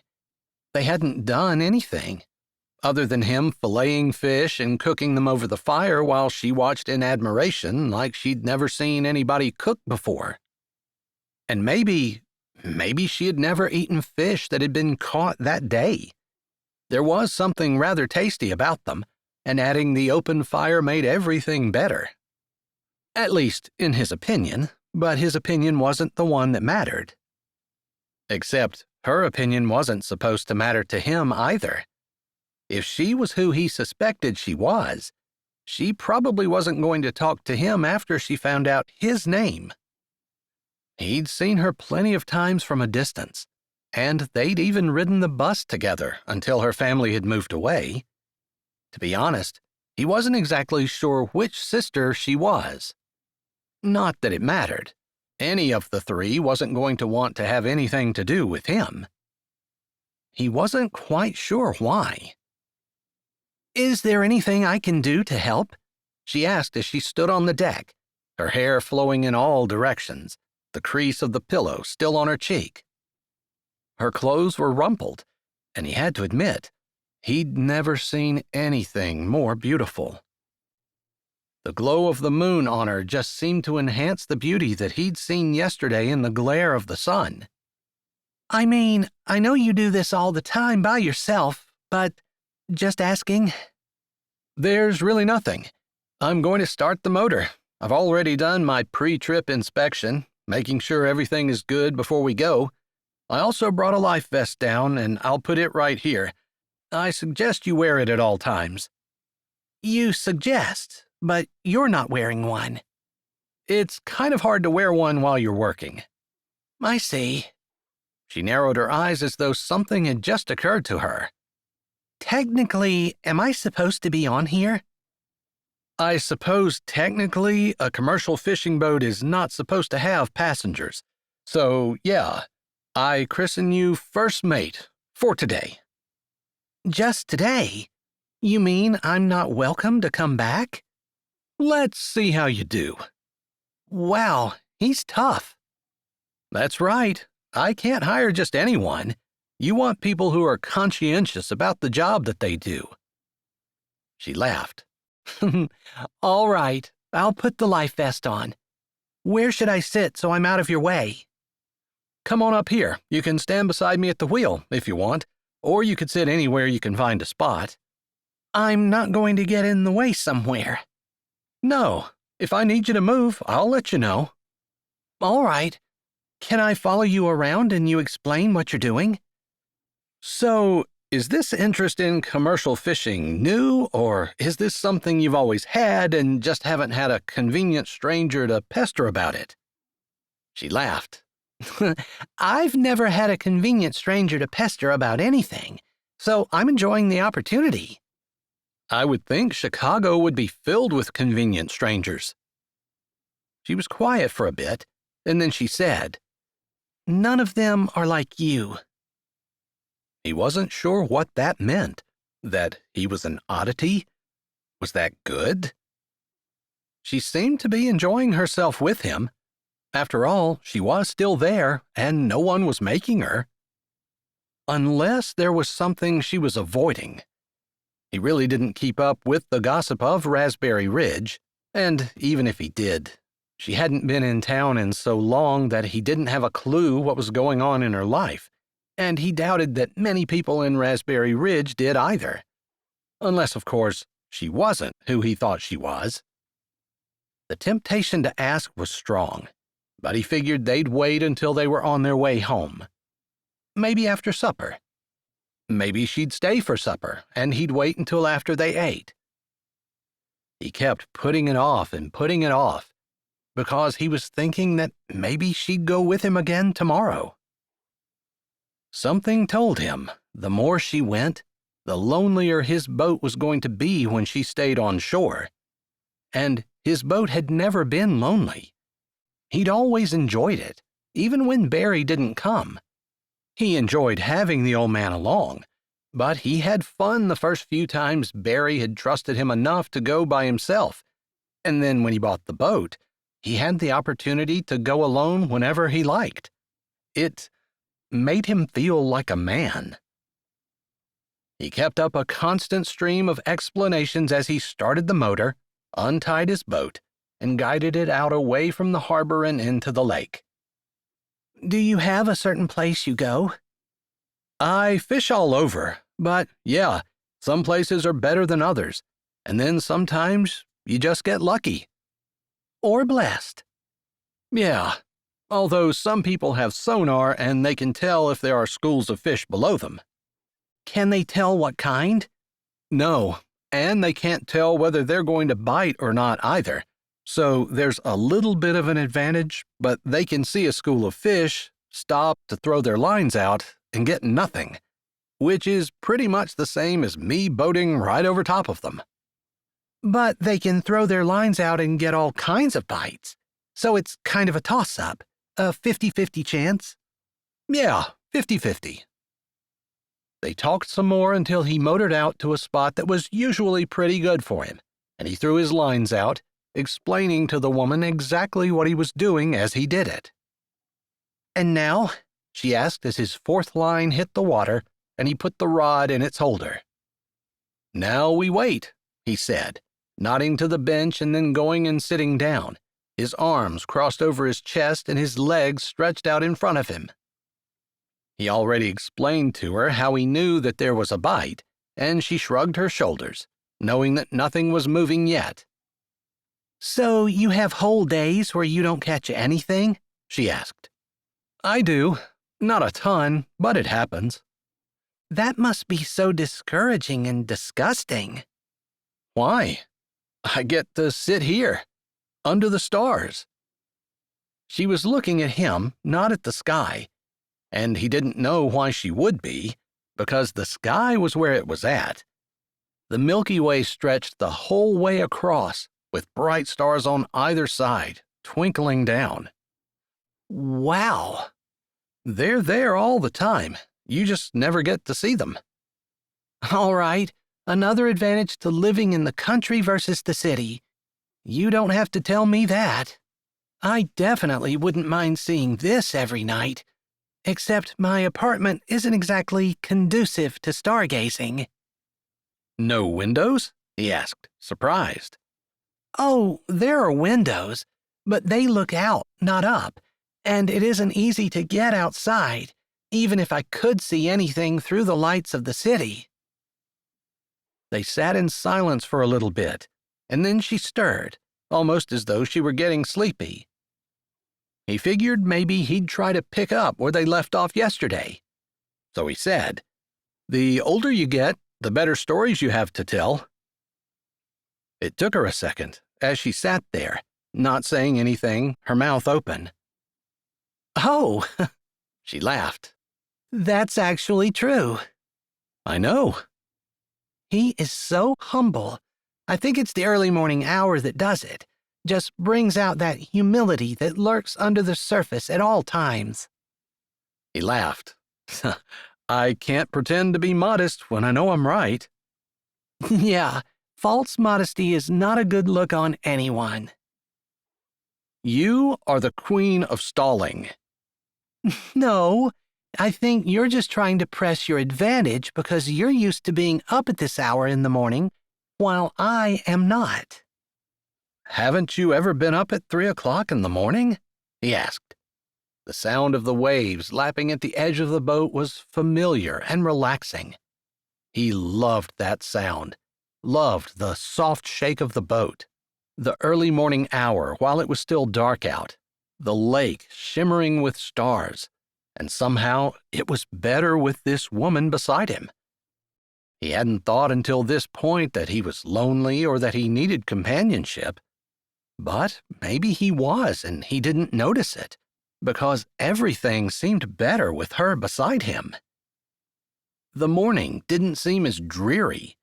He woke up with more energy, and he realized he hadn't even made coffee. "You can eat whatever you want and not get fat." That's not true for everybody when they're young. "Did you have issues?" He shook his head, not saying that he'd never had so much to eat that getting fat could have been an option. "Me either." "I'll give it to you, because it's mostly true." "It's true for the majority of people." They didn't argue about it anymore, and he said, "I forgot to make coffee. You want some?" "I would love to have some, although how much can your bathroom down there hold?" "It'll be fine." He grinned. "Just checking. I didn't want to sink the boat or anything." "Well, trust me, I definitely don't want you to sink the boat either. But that would be more like, don't drill a hole in the side of the hold or anything." "Oh, so I'm not supposed to pound nails in the floor." "That's right. Very good." "Maybe you shouldn't trust me." He laughed. "I'm going to trust you to keep an eye on things while I make coffee. You'll have to let me know if there's any action up here. After all, you're the first mate, and you need to do something to earn your paycheck." "I'm getting a paycheck," she said, looking excited. "If we catch fish. If we don't, you'll just have the pleasure of my company for a day." "You don't have to pay me. I was kidding. But I will keep an eye on things." Chapter 11. Hobert shook his head as he disappeared down the steps, taking his time to make coffee and trying to do a halfway decent job at it. He didn't really care what it tasted like. He just drank it to get the caffeine. But he thought that she might be a little bit more picky than he was, so he spent some time working on it and then came up with 2 mugs. "It's a good thing I accidentally left a cup on board the other day, because normally I only have 1 cup." "You should have styrofoam cups," she said. "I try not to use anything that's disposable. I mean, I can't get away with not having any garbage. Obviously, I need something to put the coffee grounds in. But the less trash to take off the boat, the better." She nodded. "I hadn't thought of that." He sat down, blew a little on the top of the coffee, and then just held it in his hand. He didn't like it when it was so hot it burned his mouth going in. That's how Barry drank it, and he thought the man must not have pain sensors or something. You have enough years to learn to like yourself. He started playing their game again, and she caught on right away. Is that true? Well, let's put it this way. You have more years to try to turn yourself into someone that you like. Okay, that makes sense. Although, I don't know if I like myself better now than I did when I was younger. I've turned into what I wanted, but I don't know if I like that. You have a chance to change it. Every day is a chance. You make a choice every single day, multiple times sometimes. That's true. She grew silent for a bit. So, Barry is not your dad. Is your dad still alive? No. What happened? She asked. What about your parents? He countered, figuring that was fair. 6 months ago, they died in a car accident. Instantly killed, both of them, when Dad ran a stoplight, and the tractor-trailer coming the other way hit Mom's side of the car, pushed it across the intersection at an angle, and a car coming the other way T-boned Dad's side. Ouch. Yeah.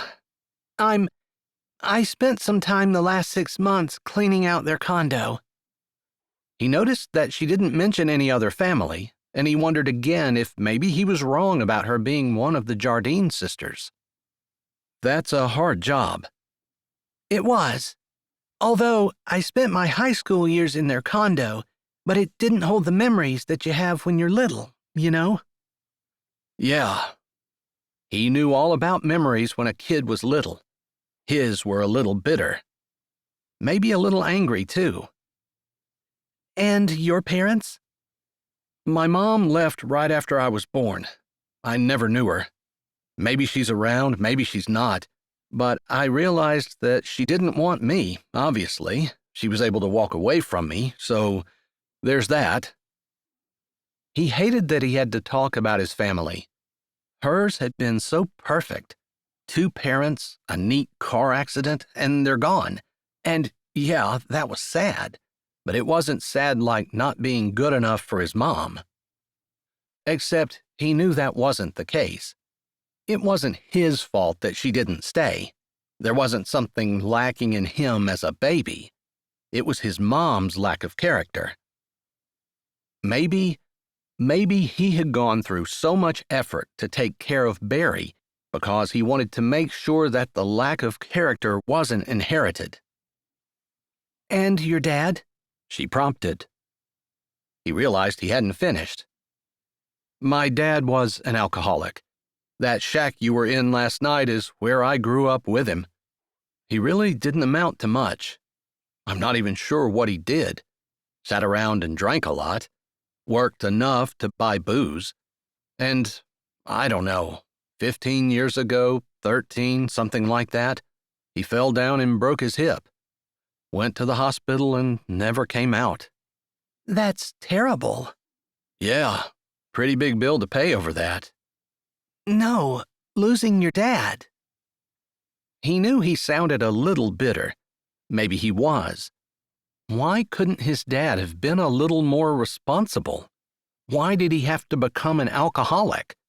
And, of course, Hobert knew that people didn't make those choices. He didn't choose to be an alcoholic. He didn't choose to be a terrible dad. It was just little choices that he made that allowed him to sink further and further and further until there wasn't much further to sink. He really wasn't much of a dad. I was angry for a long time. And you're still angry? She could probably tell. Sometimes, when I forget what Jesus has done for me, when I live in my flesh, when I think about how my childhood could have been a lot different if my parents had made different decisions. But then I remember that I'm flesh just like they are, and I've made mistakes too. Plenty of them, and lots of dumb ones. I just don't happen to have a kid who's affected by them. Not yet, anyway. But someday I will, and I suppose I'm going to want him to look at me, know I'm not perfect, and forgive me anyway. You know? And have you? I think so. I don't wish ill on them. And I suppose if my mom came back and apologized, I'd be okay with it. But she has to apologize. That's a good question. I often wonder about that. After all, as far as I know, she's not sorry for what she did, birthing me and then abandoning me. Most of the time, I know that is not in my hands, you know? I have to forgive her and give it to the Lord. It's not an easy thing to think about, and I'll probably always have some scars from my childhood. But if it hadn't been for Jesus, I would be in a lot worse shape. Really? You seem so responsible. I think that's the way a lot of kids of alcoholics are. You know, the parents can't keep it together, so they have to. Now it makes sense, she said, like she figured him out. Maybe she had. That's why you're so resistant to the big job in the city. The idea of working for a living, of having more than what you need, all of that, is because you're afraid you'll become a workaholic. Because that's what your true nature is, after growing up with your dad the way he was. He tilted his head, trying her logic on, running it through his mind. You're probably right. It's a deliberate step that I take to keep myself from overachieving. Not that I think overachievers are terrible, it's just what I do because I was never good enough. So you said. I don't believe that anymore. I mean, Jesus loves me, and that's the only thing that matters. Even if my parents didn't, or they didn't know how to show it, or whatever the popular excuses are anymore. I just know that I can't allow their mistakes to ruin my life. And since I know that I have tendencies, I can try to combat them. It's pretty impressive how well you turned out. He was going to say something to counteract what she said, but just then, he had a bite on two lines at once. We'll reel them in, and you can see what it's like to land a fish, hopefully. Could they be salmon? She asked with excitement in her voice. I don't know, he said, laughing. After that, his fishing lines were busy for an entire hour, and she got to the point where she could almost help him, bending over the edge and using the net to grab the fish, but she didn't volunteer to take any hooks out. She would, however, take the fish that he had caught and throw it into the refrigerated hold once he had gotten the line free, which might have saved him a few seconds anyway. He could cross the boat much faster in his rubber boots than she could in her flip-flops, but he was free to immediately start baiting the line and throwing it back in. And then, just as fast as it had started, it was over, and things were quiet again. The sun had just started to lighten up the eastern horizon, and he took a minute to enjoy it before she came over and stood beside him, following his gaze. You know, I don't know how long it's been since I've seen the sunrise, she asked softly. That's too bad. In Chicago, it would rise over the water. I know. It's probably gorgeous, but I never once, in all the years I've lived there, not a single time, watched it. You missed a lot of beautiful ones, I can tell you that. You probably see it every day. Pretty often, he agreed. Is that how it usually goes? Frantic activity followed by bouts of doing nothing? Yeah, some days I burn a little more fuel than others trying to find a good spot, but I pretty much learned that burning fuel and running here and there isn't really more profitable than just chugging along, hoping to find a good spot and throttling down when you do. So maybe that's where sonar would come in handy. If you find a school of fish that are biting, you could use your sonar to follow them and continue to see where they're going so you can continue to catch them. Yeah, I suppose I could. Would it sound weird if I said that sounds a little bit like cheating? Like going hunting at night with night vision goggles or something? She smiled. I suppose it does give you an unnatural advantage. Although you could argue that the boat is an unnatural advantage as well. That's true. it could be an unnatural advantage, since man wasn't really made to be on the water. Except the Bible does have that one instance of a boat, ark, being built. Then, of course, the disciples were fishermen, and they used boats. So I would say, whether it's an unfair advantage or not, it's sanctioned by God. All right, you got me beat on that one. I'm all about beating you. You're so competitive. I am kind of competitive, and yet I wouldn't say that I was being competitive just now. Well, it's okay. I like you anyway, and I won't throw you overboard just because you can't stand to lose. That's a relief. I guess I should have asked to read the fine print before I agreed to go. There's always some tricky language in the fine print. And that's the way their day went. They had a few more times of frantic fish biting, a few more times of sitting around, and a few times of a bite here and there.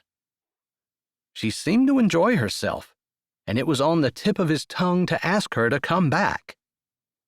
But he didn't, because he wasn't sure why. Maybe he figured they had to get through the exchange of names before that happened. Finally, around 3 in the afternoon, when things had been quiet for an hour, he said, "You ready to head back?" Are we taking the cadge to the dock? Yeah. I think I'll take them to Blueberry Beach. I checked earlier, and it seems like that would be the most cost-effective thing to do. We caught more than I thought we were going to get. Did you think that having me along was going to slow you down? Maybe. I don't know. Sometimes you just spend a lot of time explaining things and not as much time doing things. But you caught on pretty quickly, and we were able to go at a good pace when the fish were biting. I think he just said I was a help.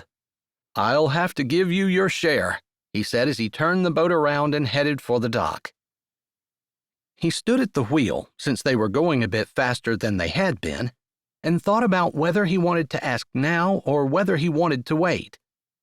The drive between Blueberry Beach and Raspberry Ridge wasn't long, and he thought that maybe it wasn't enough time to ask what he wanted to. So he decided that now was probably the time. But he hated so much to ruin what was between them. Maybe if their lives had been different, if she wasn't a bigwig in Chicago, and he was not a dirt-poor fisherman living in a shanty along Lake Michigan, maybe they could have found some middle ground and had a natural relationship. Though he hadn't even asked. Maybe she had a boyfriend in Chicago. If so, the boyfriend hadn't called her at all, since, as far as he knew, her phone hadn't rung all day, except for one text she had gotten which she said was from her sister. So she had at least one sister.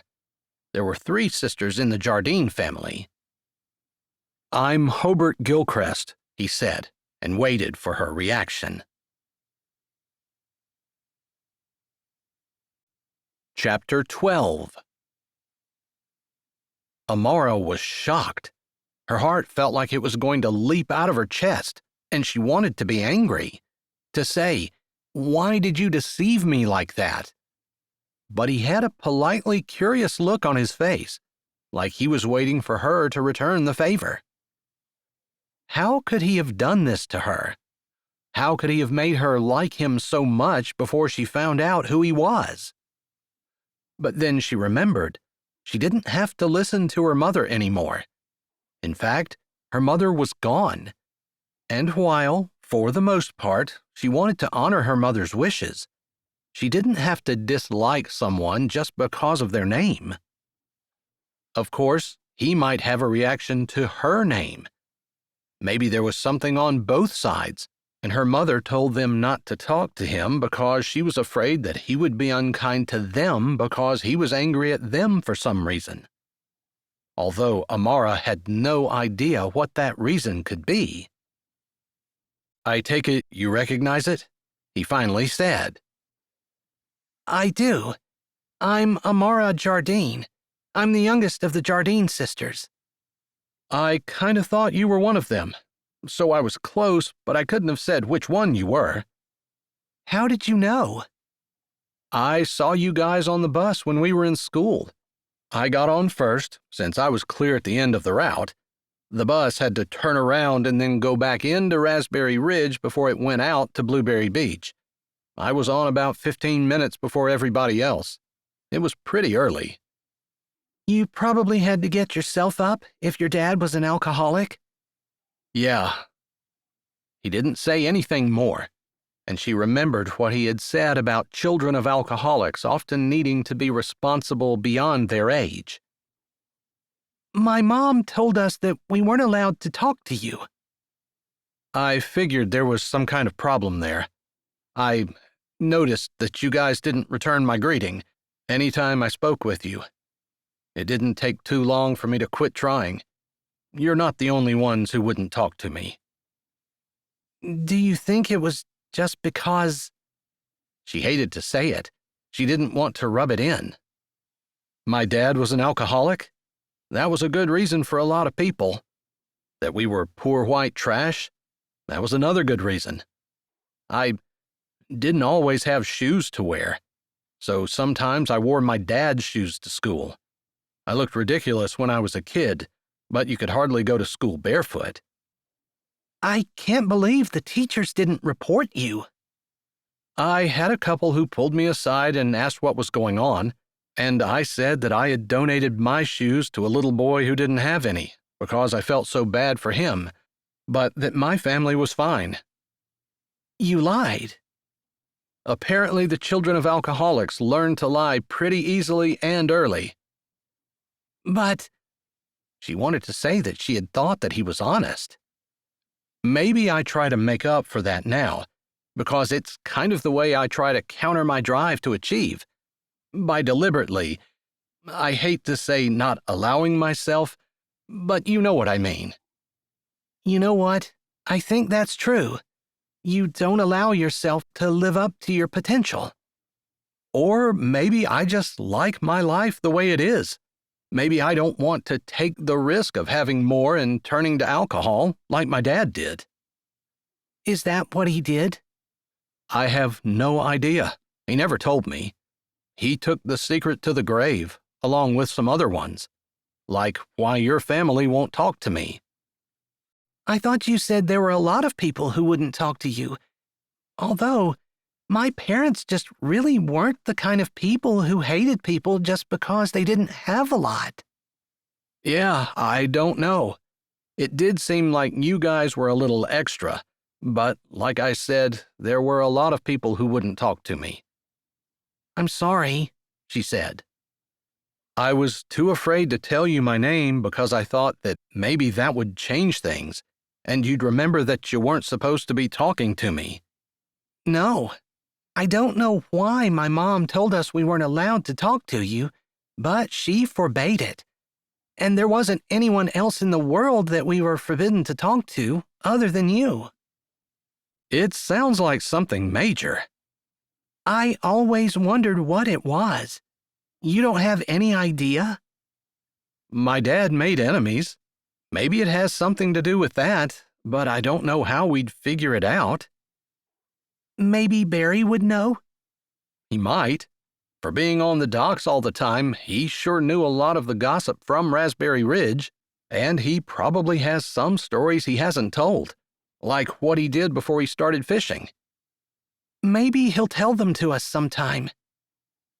I asked once about his wife, and he told me when I was older he would tell me, but I never asked again. Interesting. Maybe it's too painful for him to talk about. That's kind of what I figured, and I figured I didn't need to know. Amara thought maybe it really was just because her mom felt like they were beneath him, that his dad was an alcoholic and she didn't want her daughters around a man like that. Maybe she was afraid he would be abusive. Just another 20 minutes until we make it to Blueberry Beach. If you're hungry, there's a good diner there, and we can eat if you'd like. Amara glanced over at him, standing at the wheel, watching where they were going, keeping his eye on the compass. And she really wanted to say yes to eating, to spending more time with him. But she knew he wasn't exactly well off, and she didn't want him wasting money on her. not when she wasn't going to stay around. As much as she loved Raspberry Ridge, as much as she loved spending time with Hobert, now that she knew who it was, it didn't make a difference, but she wasn't going to stay. I think maybe we should just go straight home. He nodded, his face impassive, still looking out over the ocean. They must have ridden for another 10 minutes before he spoke again. Are you gonna tell me the real reason you went with me today? She pressed her lips together. She hadn't thought he was going to jump her about that, or that she was going to have to answer for it. But she didn't see any reason why she should hide the truth. My parents passed away in a car accident 6 months ago. I told you that. Yeah, I know. So I got in yesterday. My sisters were both supposed to come too. I took 6 weeks of vacation time, and it was supposed to coincide with them being able to come, but I don't even know when they're going to be here. One is stuck in Ecuador, and Murdy hates coming back to Raspberry Ridge for some reason. I'm not sure why. Actually, she had some suspicions about that. Murdy had some secrets that people in Raspberry Ridge might be able to uncover, and it could possibly affect her position as a prominent national Christian author and speaker. Not that Amara really thought it would. The things that Murdy had done were far back in the past, except sometimes the past had a way of coming out and haunting a person. And he prompted her. And the house felt, I don't know, I didn't want to go in. It just felt like the past was going to come down and strangle me, which I know sounds dramatic, but I was really grateful to have this distraction. Do you think you're going to be able to go back? He asked, and she appreciated the fact that he was concerned for her, even though she turned him down for lunch. Maybe she should explain why. That it wasn't because of him or anything he had done, or any problem on his part at all, other than she just didn't want him to waste his limited amount of money on her. But despite that, he still cared. I really appreciate that you care. You sidestepped my question, he pointed out with a wry grin in her direction. I don't know. Every time she thought about it, she had anxiety ballooning up in her chest. She didn't want to go back. She would much rather go on the boat with him indefinitely and even sleep on the boat, and if she didn't shower, she didn't even think he'd care. She just didn't want to be left alone in that house. You want to stick around with me, you know you can. He said it casually, like he didn't really care, but she kind of thought that maybe he wanted her. Or maybe he felt like he was stretching his neck out again and she'd already rejected him. I would like to. That would be my preference. But I think I need to be a big girl about this. An adult. I need to go face the fact that I have to walk into that house and face my past. No matter how painful it is. I need to do it. You don't have to do it alone. If you want me to, I can walk up with you today, and we can do it together. She wanted to. She was so tempted to say yes right away, but what happened to the marketing exec who had climbed the ladder faster than anyone else her age and now had a private office of her own? The competitive woman who didn't let anything stand in her way when she was working toward a goal. That was different. That was work. It didn't matter like this did. Maybe work was easier than real life. I know you're tired. It wasn't an answer, and she knew it. I wouldn't have offered if I thought I couldn't handle it, if I was too tired, or if I didn't want to. But if you don't want me, you can just say so. I understand if it's something you need to do on your own. But if it's something you want a friend to help you with, I'll do it. Hobert Gilcrest was her friend. That thought sank down in a shocking way, piercing into her conscience. The man her parents had forbidden her to talk to was now her friend, the one offering to walk into her childhood home with her. Please, I'd appreciate it if you'd come. Chapter 13. Amara had no sooner said those words than Hobert felt the wheel shake under his hand. Then the motor sputtered and died. Amara turned panicked eyes to his. Relax. We're okay. The battery will be good for hours, so if we need to call someone, we can. But most likely, I can fix this. It just might take more time than I'd like. What about the fish? She asked, concern bringing her brows together, which warmed his heart. Why should she care about the fish? Unless she cared about him. Hobert had thought when he told her who he was, she would freeze their relationship immediately. But she surprised him. Although the more time he spent with her, the more he hoped that would be her reaction. That she wouldn't just hate someone because her parents told her to. He liked that she had a brain and she used it herself, as she was able to think for herself and not be blinded by the prejudices of someone else. That to Amara, character and integrity mattered more than some fuzzy thing in the past that no one knew about. They'll be fine as long as we don't open the hatch. Of course, eventually they'll go bad, but they'll stay cold in there for a while, and they should be fine. If it takes me a long time to fix it, that's a different story. A long time. 6 hours, he said. It depends on how many fish are in the hold, what the temperature was when the cooling unit shut off, and a lot of different things. I believe regulations state the fish have to be chilled below 40 degrees within an hour after they're caught, but I have to check the boat to make sure. I see. She probably had no idea there were regulations about those types of things, but he had checked the temperature of the hold and logged it hourly as he was required to do. So you're able to work on a motor? She said. Or is it something else? He liked that she wasn't afraid to ask him, that he didn't present a grumpy exterior that made her afraid to talk to him. I think it's most likely the motor. He didn't mention that this happened a couple of times, and he did a temporary fix each time, putting off the more expensive motor overhaul that he knew was coming. Do you have tools? She asked as he moved from the wheel and opened the hatch to go down below where there was a panel he could remove to work on the motor. I do, underneath that hard bed you slept on last night. I knew there had to be something lumpy under there. I think she's a princess after all. After all, if she can feel the tools underneath her bed, surely she could feel a pea as well. So you're familiar with fairy tales?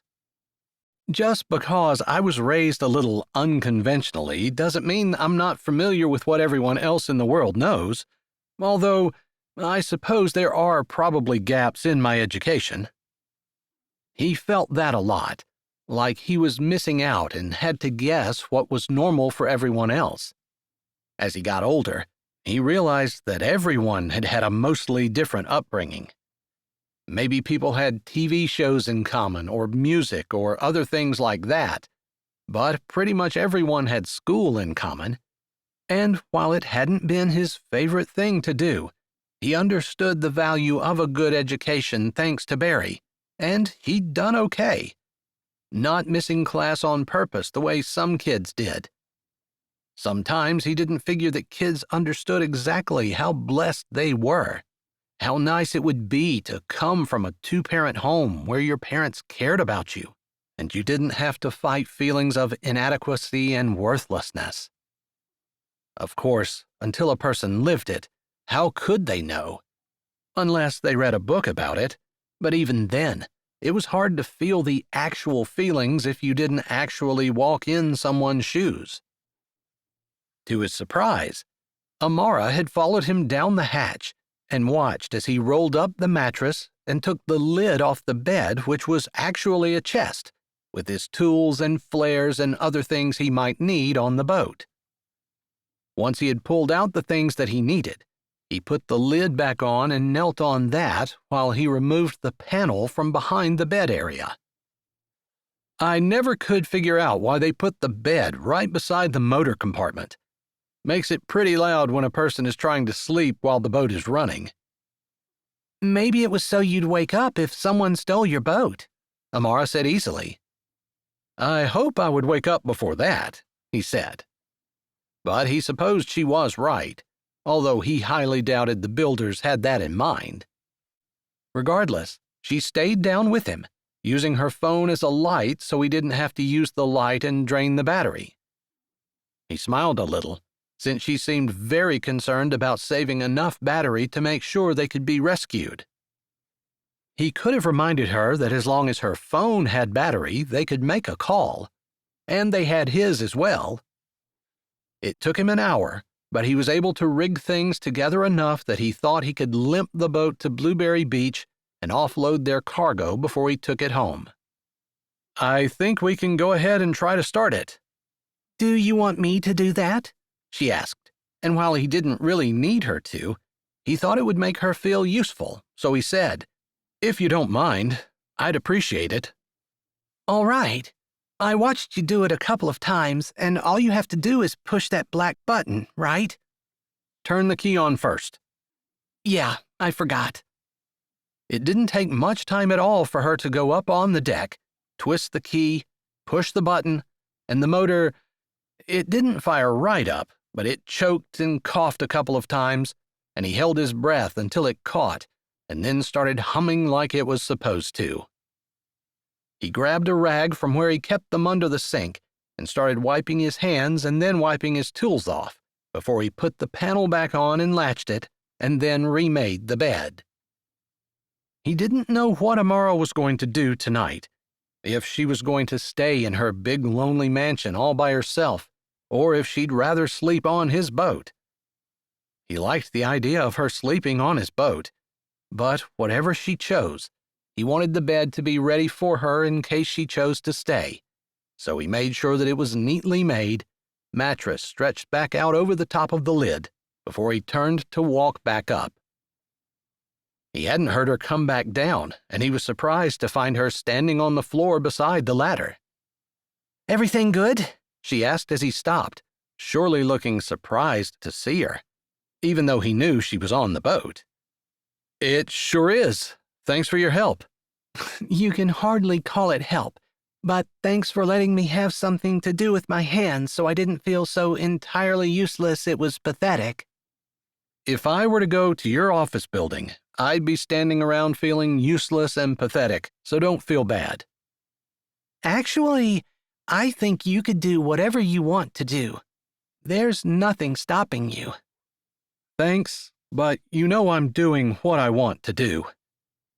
She acted like there was something else he should be aspiring to, and there really wasn't. Yeah, sometimes it was tempting to buy a new boat, buy new equipment, upgrade everything, but it was like he had told her. He would have to work harder and longer in order to pay for it all. He would have the pressure of catching more fish, when now he had the luxury of not being stressed out if he didn't have a full hold when he went to sell it at the end of the day. But maybe having a woman like Amara beside him would make him feel like the risk was worth it for them to build a life together. He supposed he hadn't really thought about that. Yeah, I know. She said it kind of slowly, and then she said, I guess I just feel like maybe you think that because of the way you were raised, that this is all there was for you. And you know you're better than your father, right? Took me a little while to figure out that it was his choices that led him to be the way he was, he said, and then started up the ladder. And my choices will determine the way I am. I have choices to make every day. I think sometimes we think life is going to be one big choice that's going to determine everything, but most of the time there are a few choices like that in life, Most of the time, it's the hundreds of different choices we make every day, all day long. The choice to get up and go to work at 2 a.m. or roll over and go back to sleep. Exactly. That's a little choice you make, and you make it every day. Every day that you make the right choice, it strengthens your character just a little bit and leads you on the road to doing the right thing. She looked like she was thinking about that, like she was thinking about the choices that she made every day, possibly in her normal life back in Chicago. Or maybe she was thinking about her choice to go with him today, instead of staying in her childhood home and cleaning out the mansion. He personally felt like she made a good choice, but he could see the argument that she should have done what she was supposed to do, rather than avoiding it and being with someone she didn't even know. They didn't have any more issues and pulled into Blueberry Beach a little more than 5 minutes later. I didn't realize we were so close to it. We could almost see it from where we were, he said. He took care of things that he needed to, unloading the fish and waiting while they weighed them, and determined how much his catch for the day was worth. They used the going rate for the open market, minus the commission.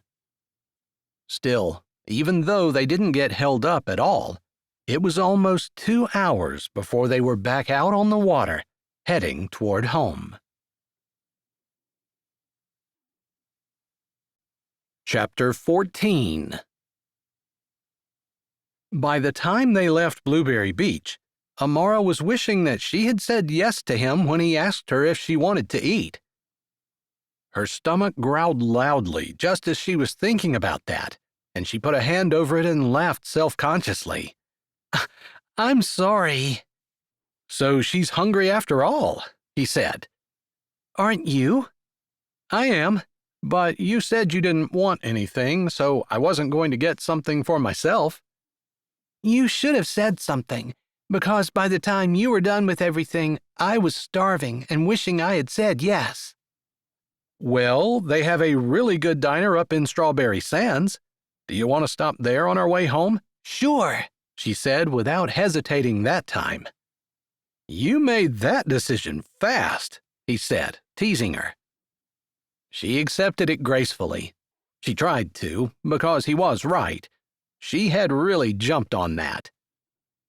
They were still grinning when they pulled into the dock just south of Strawberry Sands. We have a little bit of a walk. Hopefully that's okay. Sure. It'll be nice to stretch my legs after being on the boat all day. I didn't really think about it until just now, but it's a little cramped. Yeah, you can't really stretch out, but it wasn't intended to be a place to exercise. It's a place to work. And enjoy the lake, she reminded him. His eyes sparkled as they finished tying the boat to the dock. That's exactly right. I'm glad you remembered. Do you forget sometimes? She asked as he jumped off the boat and then turned around to give her a hand. It was hard to believe she'd only known him for 24 hours because she felt so familiar with him. It felt like they'd known each other a lot longer. Maybe because of their shared history in Raspberry Ridge. Sometimes I start thinking I want more, want something bigger and better, and I forget that in order to have that, I have to sell my soul. You could save up your money and buy it. Yeah, I have a little nest egg now, but after I broke my leg, it made me realize that at this stage, anything I have shouldn't be spent on luxuries, but saved for the time when I really need it. I can't disagree about that, she said, although she had no nest egg to speak of. Maybe that's your wisdom that comes with age, she said as they walked off the dock side by side. What do you mean? He asked, looking down at her as they stepped onto the dirt road and headed toward Strawberry Sands.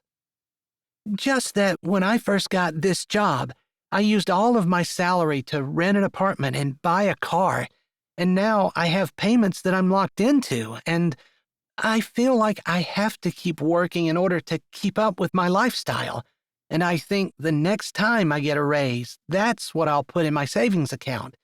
But it seems like I get a raise and I have an unexpected bill or something else I see that I just absolutely need, and Your bills expand to eat up all of your paycheck. yeah, or most of it. I don't even understand how it happens. I can see how easy that would be. I don't have much of a paycheck, so I can't allow my bills to expand that much. That, and it's so unpredictable. I can't really tell what I'm going to make from day to day. She nodded, and they followed the road around the bend. A rabbit hopped across in front of them. A bird flew out of a bush beside them, startling her. She didn't exactly jump, although she did swerve just a bit, and her arm bumped into his. Somehow their fingers touched, and she wasn't sure whether it was him or whether it was her, but they melded together, and as she straightened her steps, their fingers connected between the two of them. I didn't exactly mean to do that. I'm sorry, she said after glancing down at their hands and looking back up at him. Notably, she made no move to remove her fingers from his. I didn't mind, Hobert said, and then his dimple winked at her again as his eyes sparkled. You don't have to apologize. She grinned back. I felt a little bad, like you might have thought I did it on purpose, but I promise you I didn't. It would have been even better if you'd have done it on purpose. His eyes held hers for just a moment as her stomach swirled slowly. This was unexpected and inconvenient. She was only going to be here for 6 weeks. A friend, yes. Something more, she really couldn't.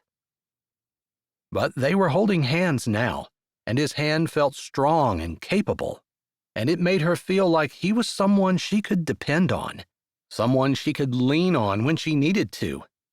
There was no shame in leaning on someone sometimes.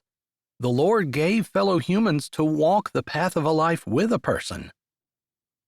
They didn't say anything more as they continued to walk along the dirt road, and soon the town of Strawberry Sands came into view.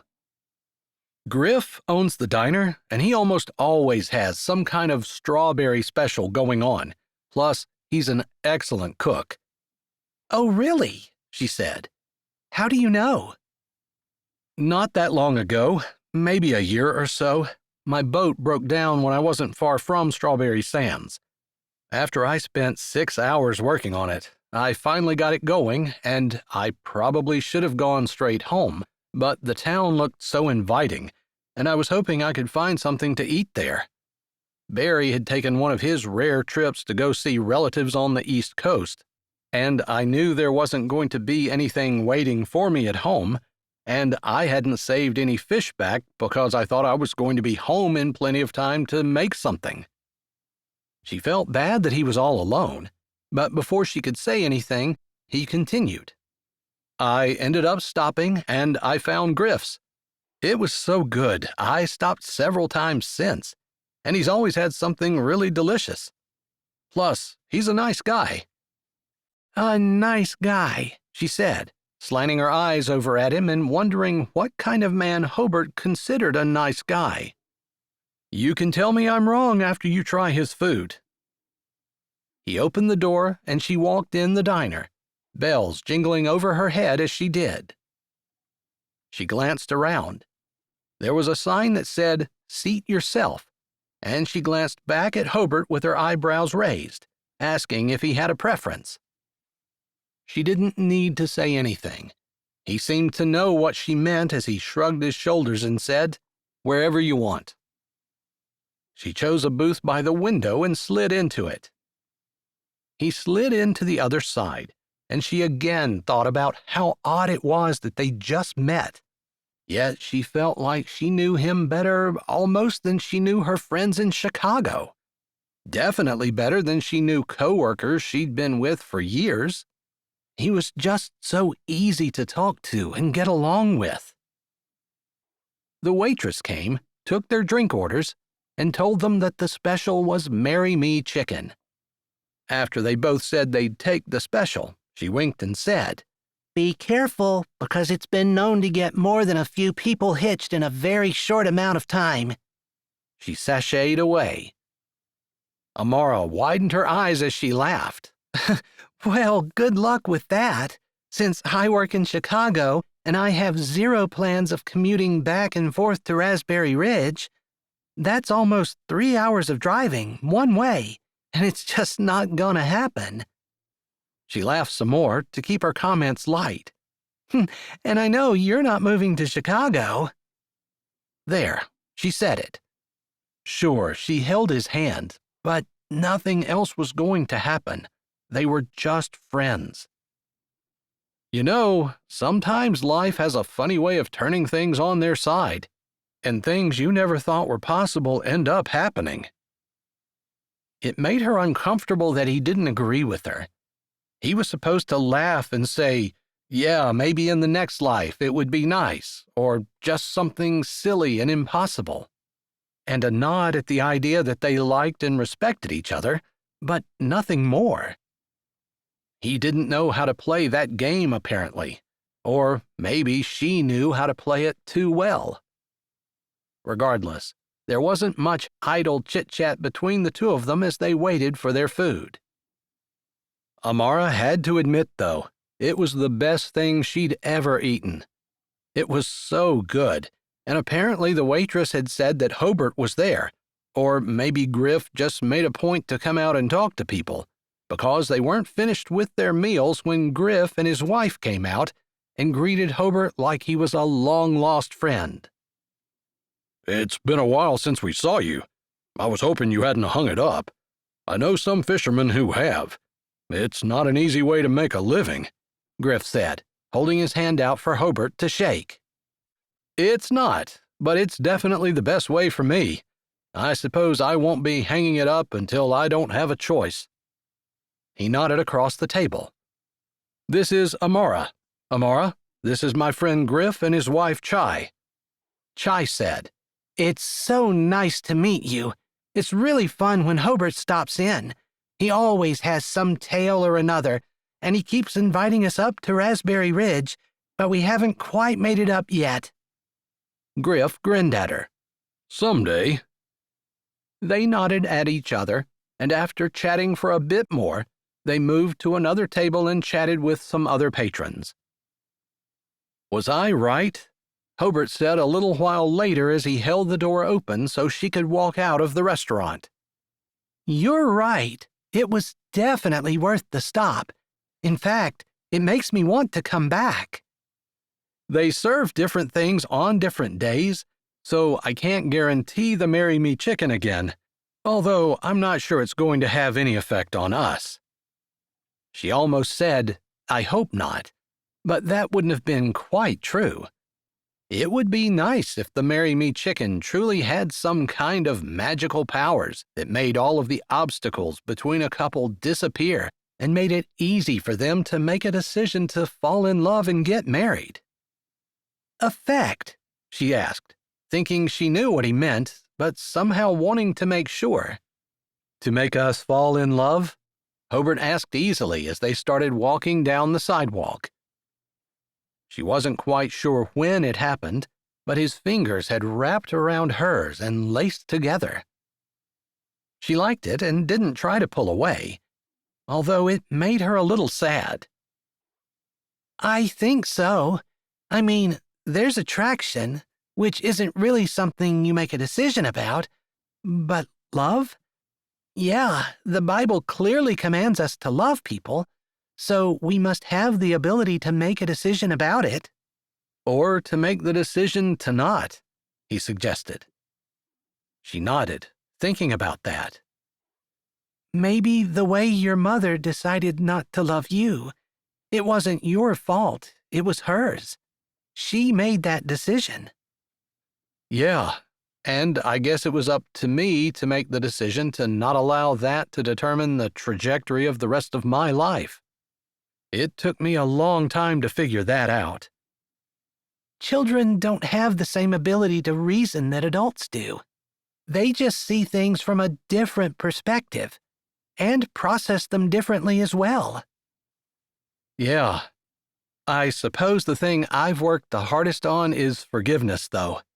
Forgiving her and maybe dealing with my anger and bitterness. We talked a little bit about it. It's just that it clouds up your mind, takes over your life, and you'll be a nasty, terrible person if you allow that. And you have to make the decision to not. So many times we can control our actions by our thoughts. That's right. I had to start thinking about my mother in different terms. Maybe she had some kind of issue. Maybe there was some reason she couldn't keep me. Or maybe she just was selfish and immature. I've made stupid decisions because of my selfishness and immaturity, so I have to be willing to forgive her for making decisions because of the same thing, right? Yeah, that's a good point. They didn't talk much as they made it back to the boat, and he helped her back inside, and it wasn't long at all until they made it back to the dock at Raspberry Ridge. Do you mind if we go check on Barry? Not at all. She took a couple of steps on the dock before she said, You don't have to come up if you don't want to. I know I said that it was going to be hard, and that hasn't changed, but I think I've given myself enough of a mind change that I can handle it if you don't want to come. I know you're probably tired. I'm a little tired, as I'm sure you are, but I'm not hungry anymore, so I'm good if you are. All right, let's go check on Barry and then walk up. He took her hand again, and that time she did notice. But she might have grabbed at his if he hadn't taken hers first. She kind of got used to this, holding on to him, and while he wasn't exactly an anchor for her, he was something that steadied her, someone beside her she knew she could count on, a friend, maybe a little more, and that was okay. Chapter 15. Barry was fine, and Hobert promised him he'd get some shrimp and they would invite Amara to eat again soon. If things went well, Hobert was hoping Amara would go back out on the boat with him, but he knew that he was pressing his luck with what he had already, and he should be content, not constantly striving for more. Holding her hand was probably a step further than he should have gone, but when her fingers had brushed against his and they had kind of twined together, with him thinking he might need to try to keep her from falling down, it just seemed like a natural thing to do. After that, walking beside her without holding her hand felt like the unnatural thing. So he took it again as they walked away from the shack where he lived and toward Raspberry Ridge. He hadn't spent a whole lot of time in town. There wasn't much there, other than a general store, although he'd heard there was a restaurant coming soon. But otherwise, the view of the lake was just as good from his boat as anywhere, and he had no reason to walk up to Raspberry Ridge. Except now he did. Amara was funny and smart and honest. She hadn't flinched when she told him the hard things, and she took his gentle teasing and wasn't afraid to give it back to him without being rude or competitive or mean. Maybe he just hadn't spent enough time around women, but Amara felt different to him, special in a unique way, and perfectly suited to him. Even though that was crazy, since she was an executive in Chicago and wasn't the slightest bit suited to him. Not even a little. This healing garden is new since the last time I was here, she said as they walked up the trail from the bluffs and came out at the back of the garden that was enclosed by a wrought iron fence, with blooms visible through it, and he could hear a waterfall somewhere inside. I think there's water in there. That's always a draw for me. I'm sure it is, working on the lake the way you do. For sure. There's nothing more soothing, whether it's still in a pond or running in a stream, or ever changing the way it is on Lake Michigan. You love it, don't you? She asked, and he felt like she was asking more than just a surface love, like a deep, I couldn't stand to be away from it kind of love. He nodded his head. Yeah, I do. She nodded, looked away, and then said, Do you want to walk through it? She nodded at the garden in case he didn't know what she was talking about. I'd love to. I can smell the flowers, and it definitely is an improvement and a compliment to the lake. The lake by itself is rejuvenating, and it always smells so fresh and clean to me here in Raspberry Ridge, but the flowers just make it even better. That they do, he said as he opened the gate and they walked in, enjoying the beautiful flowers, the graceful way the garden was laid out. It really did feel healing, just a peaceful serenity that encouraged a person to contemplate the wonders of God and turn to Him. He wasn't quite sure how the garden managed to do that, considering that it couldn't talk and there were no signs saying, God made this, make sure you give thanks for it, or anything like that. It was just quietly religious. As they moved toward the center of the garden, there was a waterfall that fell down into a soft reflecting pool. He noticed there was a woman sitting on the bench beside an older lady. They looked up, and Amara drew in a breath. I'm sorry. We didn't realize there was someone else in here. We were just walking through. Oh, don't you worry about a thing, honey. My friend Linda and I are just enjoying the waterfall. It's our daily stroll. We do this every day before we have Bible study. The younger lady smiled a little and then stood from the bench, putting a hand on her stomach. She came around and held out her hand. I'm Skylar, not Linda, she said with a little laugh. That's my mother-in-law. She's dealing with a little bit of Alzheimer's and sometimes confuses me with her friend Linda. It's nice to meet you, Skylar, Amara said, shaking her hand and then watching while the woman held her hand out for Hobert to shake. His fingers entwined with hers again as soon as he had shaken Skylar's hand. That's Hobert. He lives below the bluffs on the southern side and has a fishing boat there. I haven't been down that side. I always take the trail to the bluffs. The trail goes off to the left and eventually meets the road, and that's how you get to his house. It's kind of interesting sometimes the way we go off on the same trail all the time and don't realize things that are right around us. This garden is beautiful, and I didn't realize it was up here. It was just put in last year by the couple on the hill, Vera and Dominic Miller, in memory of the son they lost. The woman smiled. They're on the verge of adopting 4 children, and Vera just found out she's pregnant. She just told me the doctor thinks it's twins. There are 2 heartbeats. Oh, wow. That's a lot of children. 6 kids. He couldn't wrap his mind around that many. He was an only child, and while he'd often longed for a brother or sister, 5 other siblings was not something that he ever thought would be a good idea. How would he feed that many, for one thing? We're hoping to open the church again, hopefully soon. We have a man arriving in a month, more or less, and hopefully he'll agree to take it. That would be wonderful. I have such fond memories of going there when I was little. Hobert had fond memories of sitting outside and listening to the people sing. Not far from this spot. He could hear their voices passing over the field in the summertime quite easily. In the winter, it was a little different story, although sometimes on Christmas Eve, he'd come up to see the service with all the pretty lights and the voices and the carols and all the things that made Christmas special. His dad, of course, never set foot in church, and Barry didn't go often either. Although he did remember Barry taking him one Christmas Eve after Hobert had begged and begged. He had wanted to see what the inside of the church looked like, and he was afraid to go on his own. It had been just as beautiful and magical as what he had hoped it would be.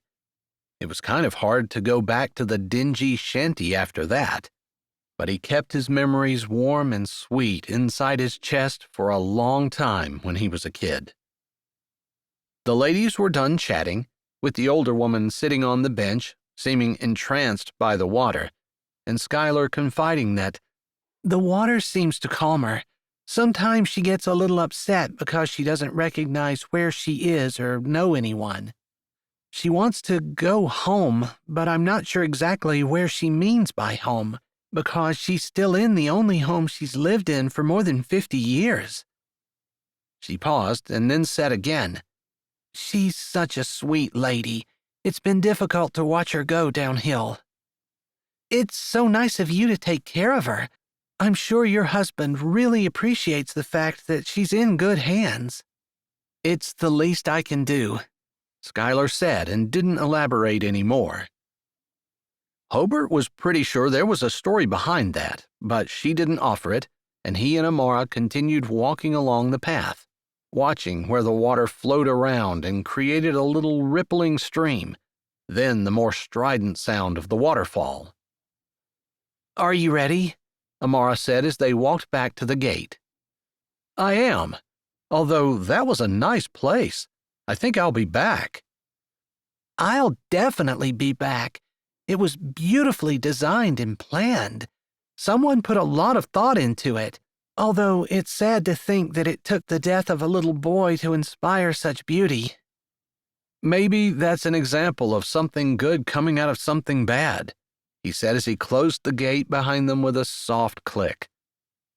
He took Amara's hand again as they started walking up the road toward the mansion she'd grown up in.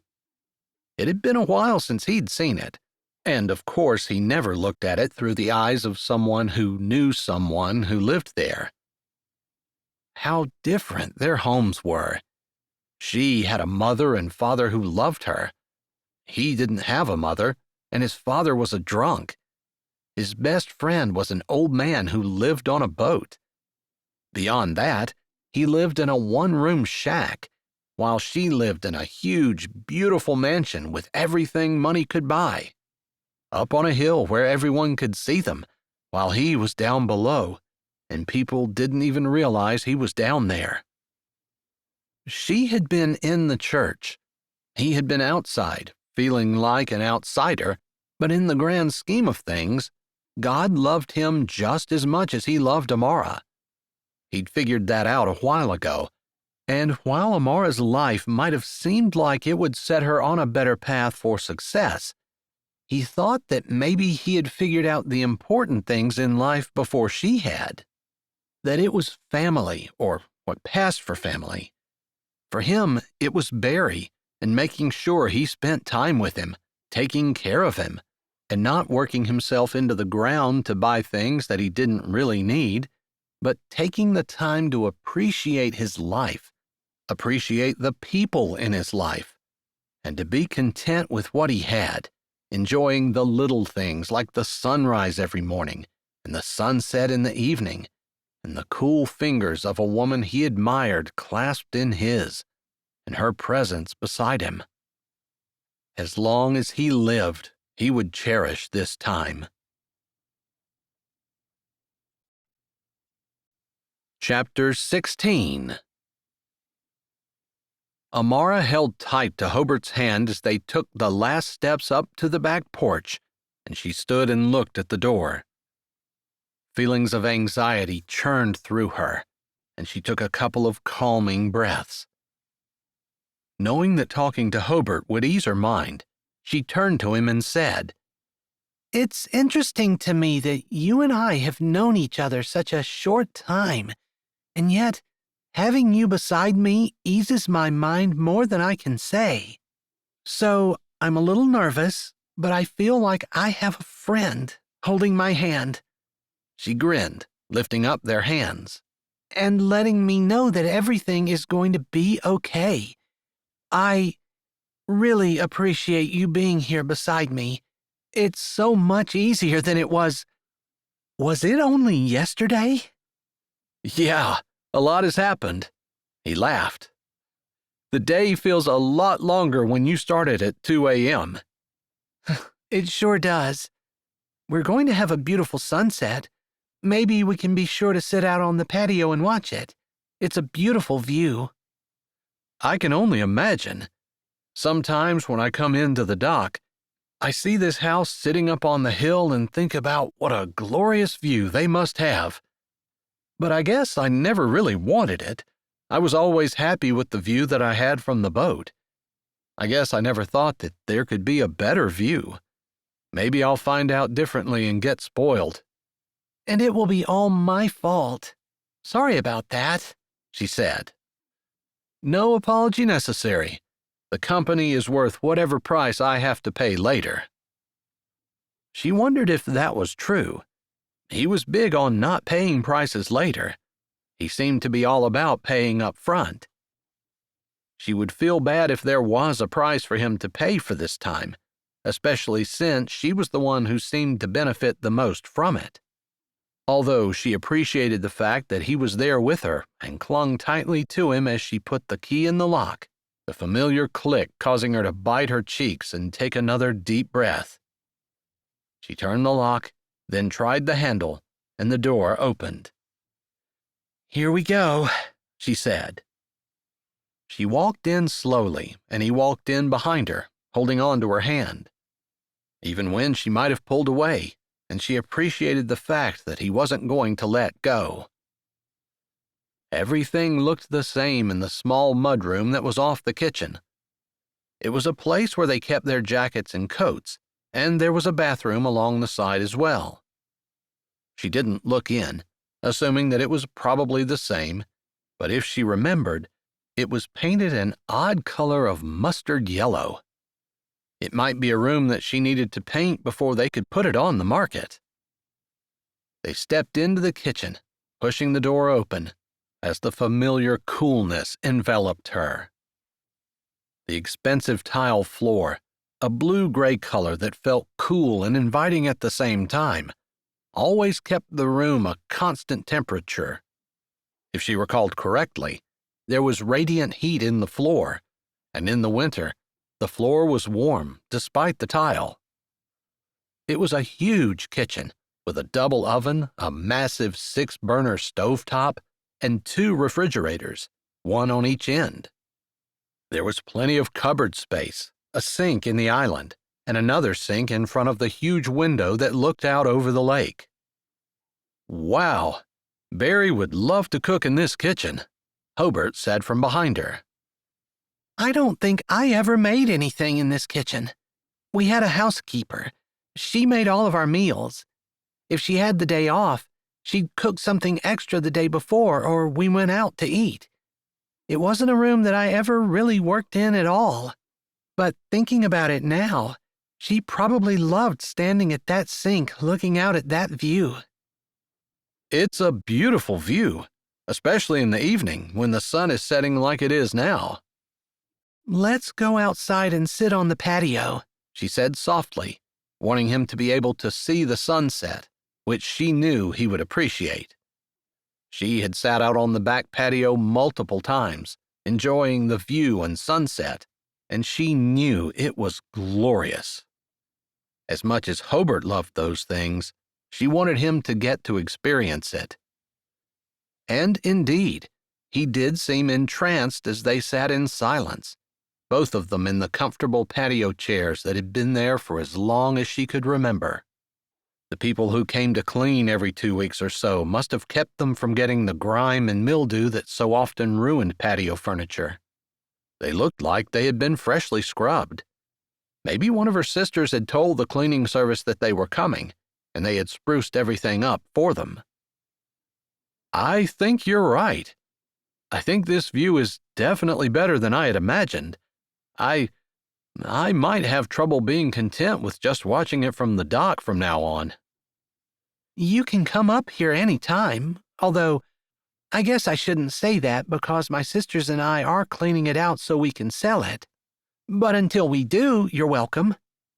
"I can't imagine you want to sell it." "I guess I didn't think too much about it until I got here. I just wanted the money. We already sold the condo, and my share from that is enough to pay off the student loans I was telling you about, and my car."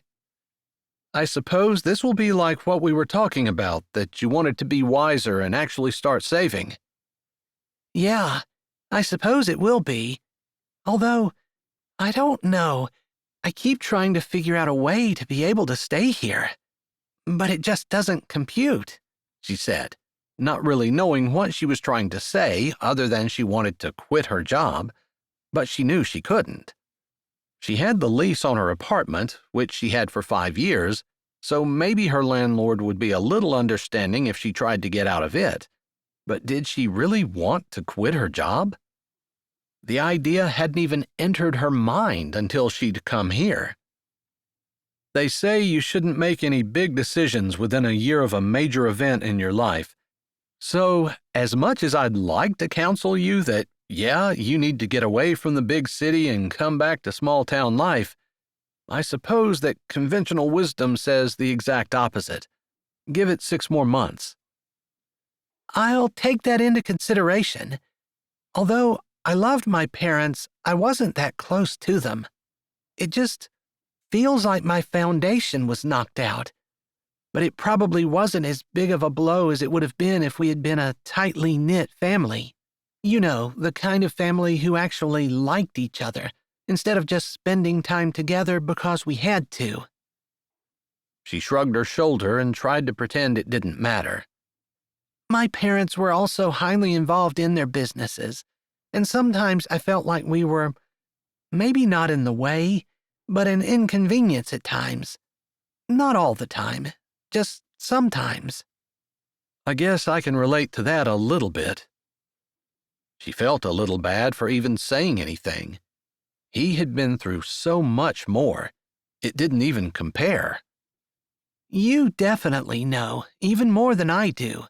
So I know you understand how I feel, although I doubt I feel as bad as you do. I don't know about that. I've also come to terms with it.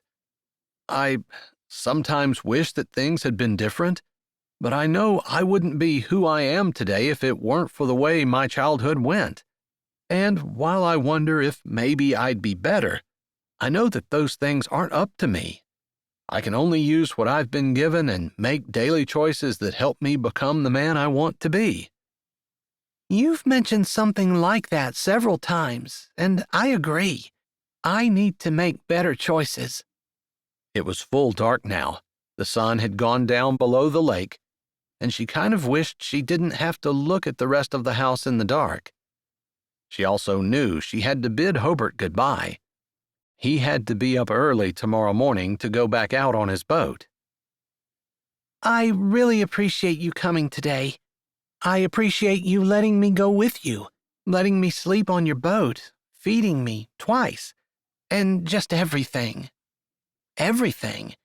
The last 2 days have been unbelievable for me, and I feel like I've found a new friend, a friend whom I'm going to have as a friend for the rest of my life. Well, that's kind of how I am. Loyal to a fault, and I think you can blame my alcoholic father for that. I've read that children of alcoholics are often very loyal, although it usually comes out as loyalty to their parents to keep their family together. I don't recall ever doing that, but I do have a tendency to hold tight to the people who walk into my life and leave a footprint there. You definitely left a footprint. And while I don't have the alcoholic parents' excuse, there's just something about you that tells me that I can depend on you.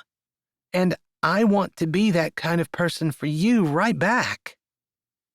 They had stood, and she opened the door to lead them into the kitchen so he could walk out the back door, rather than walking around the house in the dark. She flipped the switch, and the whole kitchen was flooded in light.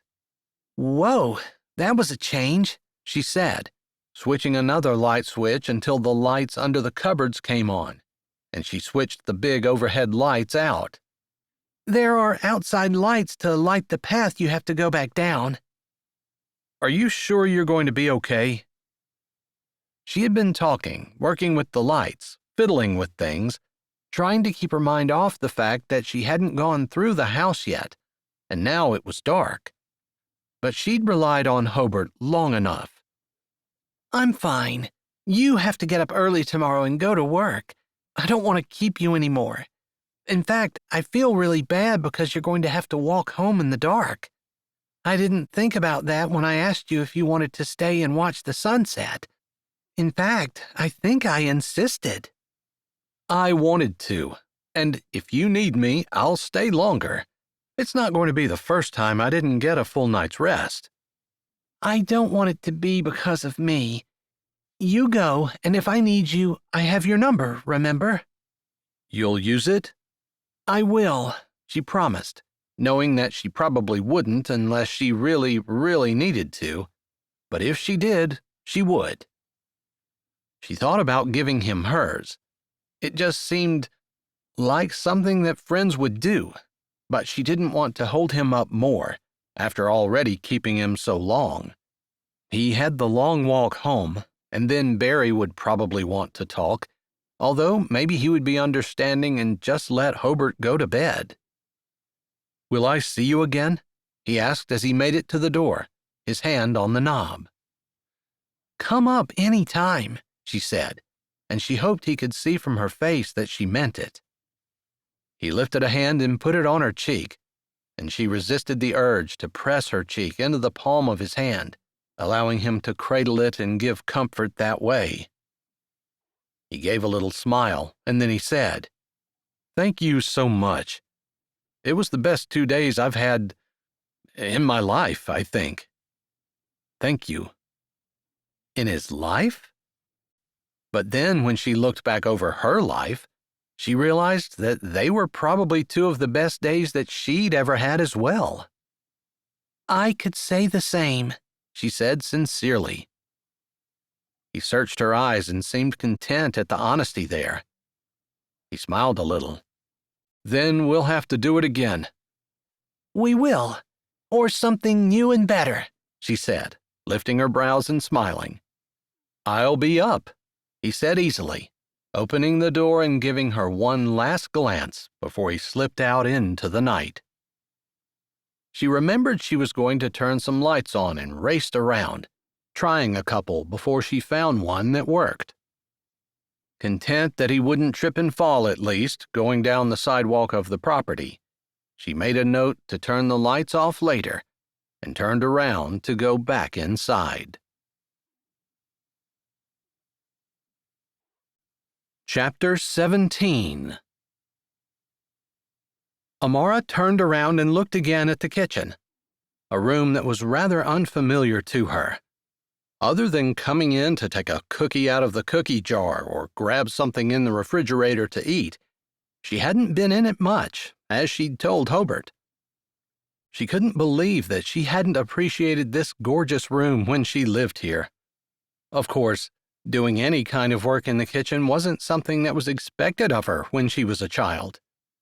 Kind of funny since her parents had insisted that she pay her own college tuition, but didn't insist that she had to learn how to cook.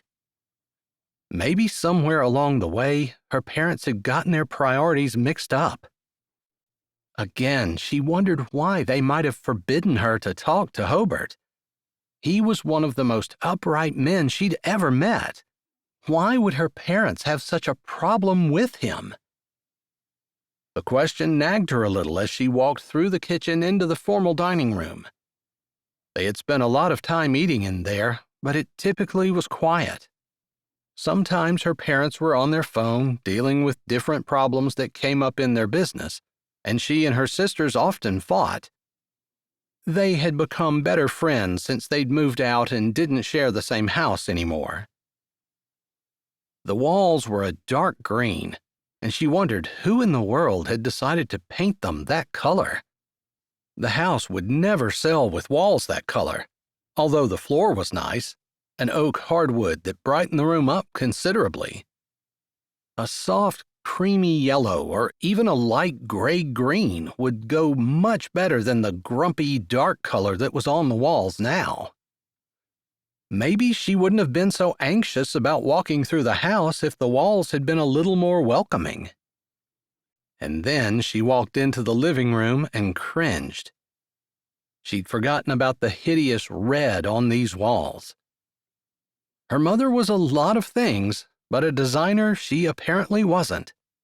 She was the one who had chosen this color, It had some kind of border at the top with berries on it that went nicely with the red color, except who wanted a living room painted in this awful shade of red? Even the light furniture couldn't cheer up the room, and the dark walnut floor did not help. This was definitely a room that was going to have to be painted, and as she walked out of the room and into the hall, she cringed again. Red carpet and bright orange walls. She shook her head. The color atrocities had not struck her as a child, but maybe this was why they didn't come back to this house more often. She walked across the hall and opened the door to the study. It was lined with books, bookshelves almost from floor to ceiling. They were painted an eggshell white that went nicely with the green trim and natural wood on the windows and the rustic stone fireplace. This was probably her favorite room, but all those books. Someone was going to have to go through them and figure out whether they wanted to keep them or donate them. She didn't look forward to that job. There must be 1,000 of them, if not more. Every single shelf was full of books, which was a dream in a way, if they didn't have to go through them.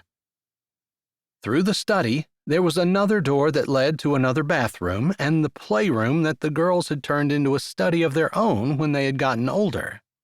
That's where she had done her homework, and it was the room that she'd probably spent the most time in since there was a TV in there, and she and her sisters had watched plenty of movies together. There was a sofa along the back wall, with the TV in front of it, and her desk on the opposite end of the room. She could remember more than one fight with her sisters when someone wanted to study and someone else wanted to watch TV. Eventually, they had posted hours for study and hours that the TV was available, and if someone wanted to study, they had to go somewhere else. As she thought about this, her eyes turned toward the bulletin board, where the schedule was still tacked into the cork with a thumbtack. She laughed. She didn't know which one of her sisters had made that list. Probably Olive, since she was the middle child and the peacemaker. Murdy had been very bossy and controlling, and always insisted that things had to be done her way. She supposed that's the way the oldest typically was, but Murdy had mellowed out through the years, although she was still the kind of person to take charge of the situation and start barking out orders. Most of the time, Amara appreciated that. Sometimes she even wished she still had Murdy to boss her around, that someone would just come and tell her what to do with her life. Quit her job? Tell her sisters she wanted to buy their shares of the mansion and come here to live? But then, how could she afford it? She didn't know how much it was worth, and hardly thought that her share of the condo and the nest egg that she was hoping to have in her account would be enough to even put a down payment on it. Although with property values in Chicago, could it be worth a lot more than property values in Raspberry Ridge? She wasn't sure. It didn't really matter. She wasn't going to need the answer tonight, at any rate. She decided that she would go out to the car, grab her things, and go upstairs to her bedroom. The upstairs could wait until morning. And while she was waiting for her sisters, maybe rather than going through a whole lot of things without them, she would get busy painting the walls. She was the one with the most flair for design, and she didn't figure that her sisters would care, but she texted them just to make sure. As she figured, they both texted back almost immediately that they would be relieved if she spearheaded the painting. With that decided, she went outside and grabbed her things. As she did so, she wondered if Hobert had gone to bed yet, if he was still basking in the glow of their fun times together as she was, if he was trying to think of her as she was thinking of him, if he was trying to figure out a way that they might possibly make things work, even though neither one of them had said anything about the future. Maybe it was just her getting the cart ahead of the horse. With that thought in mind, she grabbed her bag and walked back into the house, going straight to her bedroom, taking a quick but welcome shower, and collapsing into bed, falling asleep almost immediately. Chapter 18. Hobert walked away from Amara's house, the light she turned on illuminating his path brightly. He wasn't quite sure why it was so hard to leave her. As she had pointed out, they had known each other less than 2 days, and yet he felt like he knew her, like she was a part of him in a way. Regardless, he walked down the path until he hit the driveway, and he didn't turn around and look at the house until he made it to the road. It was lit up not quite like one of those long-ago Christmas trees in the church that he had stood at the window and admired for hours. The house was outlined against the stars in the night sky. What would it have been like to grow up there, to not feel any more love than he had? Not much more. Her parents obviously cared about her. The only one who ever cared about him had been Barry. But he didn't want her to leave her job in Chicago, didn't want her to come home to Raspberry Ridge, didn't want her to give up everything just for him. She had to do it because she wanted to. He had to step back and not pressure her, to allow her to make the decision. That was assuming she felt even half for him as what he did for her. He could hardly contain how he felt, had wanted to kiss her goodnight, pull her close, hold her hand as they walked through the rest of the house, which he knew she was not looking forward to. And yet, he had to walk away. It made him wonder again how his mom could have walked away from him if she felt even a little bit of love for him. He couldn't possibly love Amara that much. He'd only known her for 2 days, and yet walking away from her was hard. How did a mother walk away from her baby? That would never make sense to him. Sometimes he wished his mom would come back so he could ask her how she could do it, but he thought he would probably be angry at her, and maybe he would have to apologize for the anger and unkind thoughts that he had toward her ever since he realized what she'd done. Didn't seem really right that he would have to be the one to apologize, especially if she didn't. But maybe someone needed to take that first step. Which was all speculation on his part, because he didn't know if she would ever come back. Most likely not, if history were any indication, and if she did, he had no idea how he would respond to her presence. He supposed he didn't really care about her. Supposed it didn't really matter to him what she did. Except, a person did have a bond with their mother, whether they wanted to or not. Whether she was a good person or not. Whether they were a good person or not. It was a bond like no other bond on earth. Everyone had one. He turned away from the mansion and started walking down the trail toward the dirt road, leaving Amara behind, knowing he had to go out on his boat tomorrow, although knowing he would probably, almost certainly, come in early and walk up to the mansion and see if he could do anything to help her. Maybe that was one nice thing about the way he lived. He didn't need to spend long, hard days every single day fishing as hard as he could. He could take a day off if he wanted, or come in early if someone he loved was in town and needed him. Surely he could do that without influencing her in any way.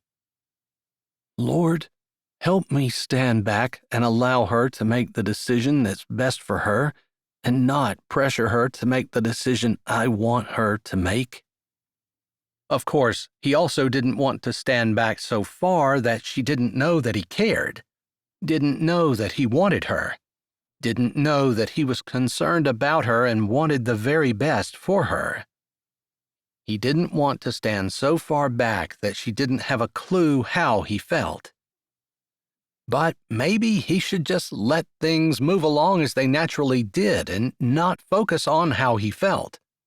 Focus instead on helping her, doing what he could for her, and making sure she had a good time when she was with him.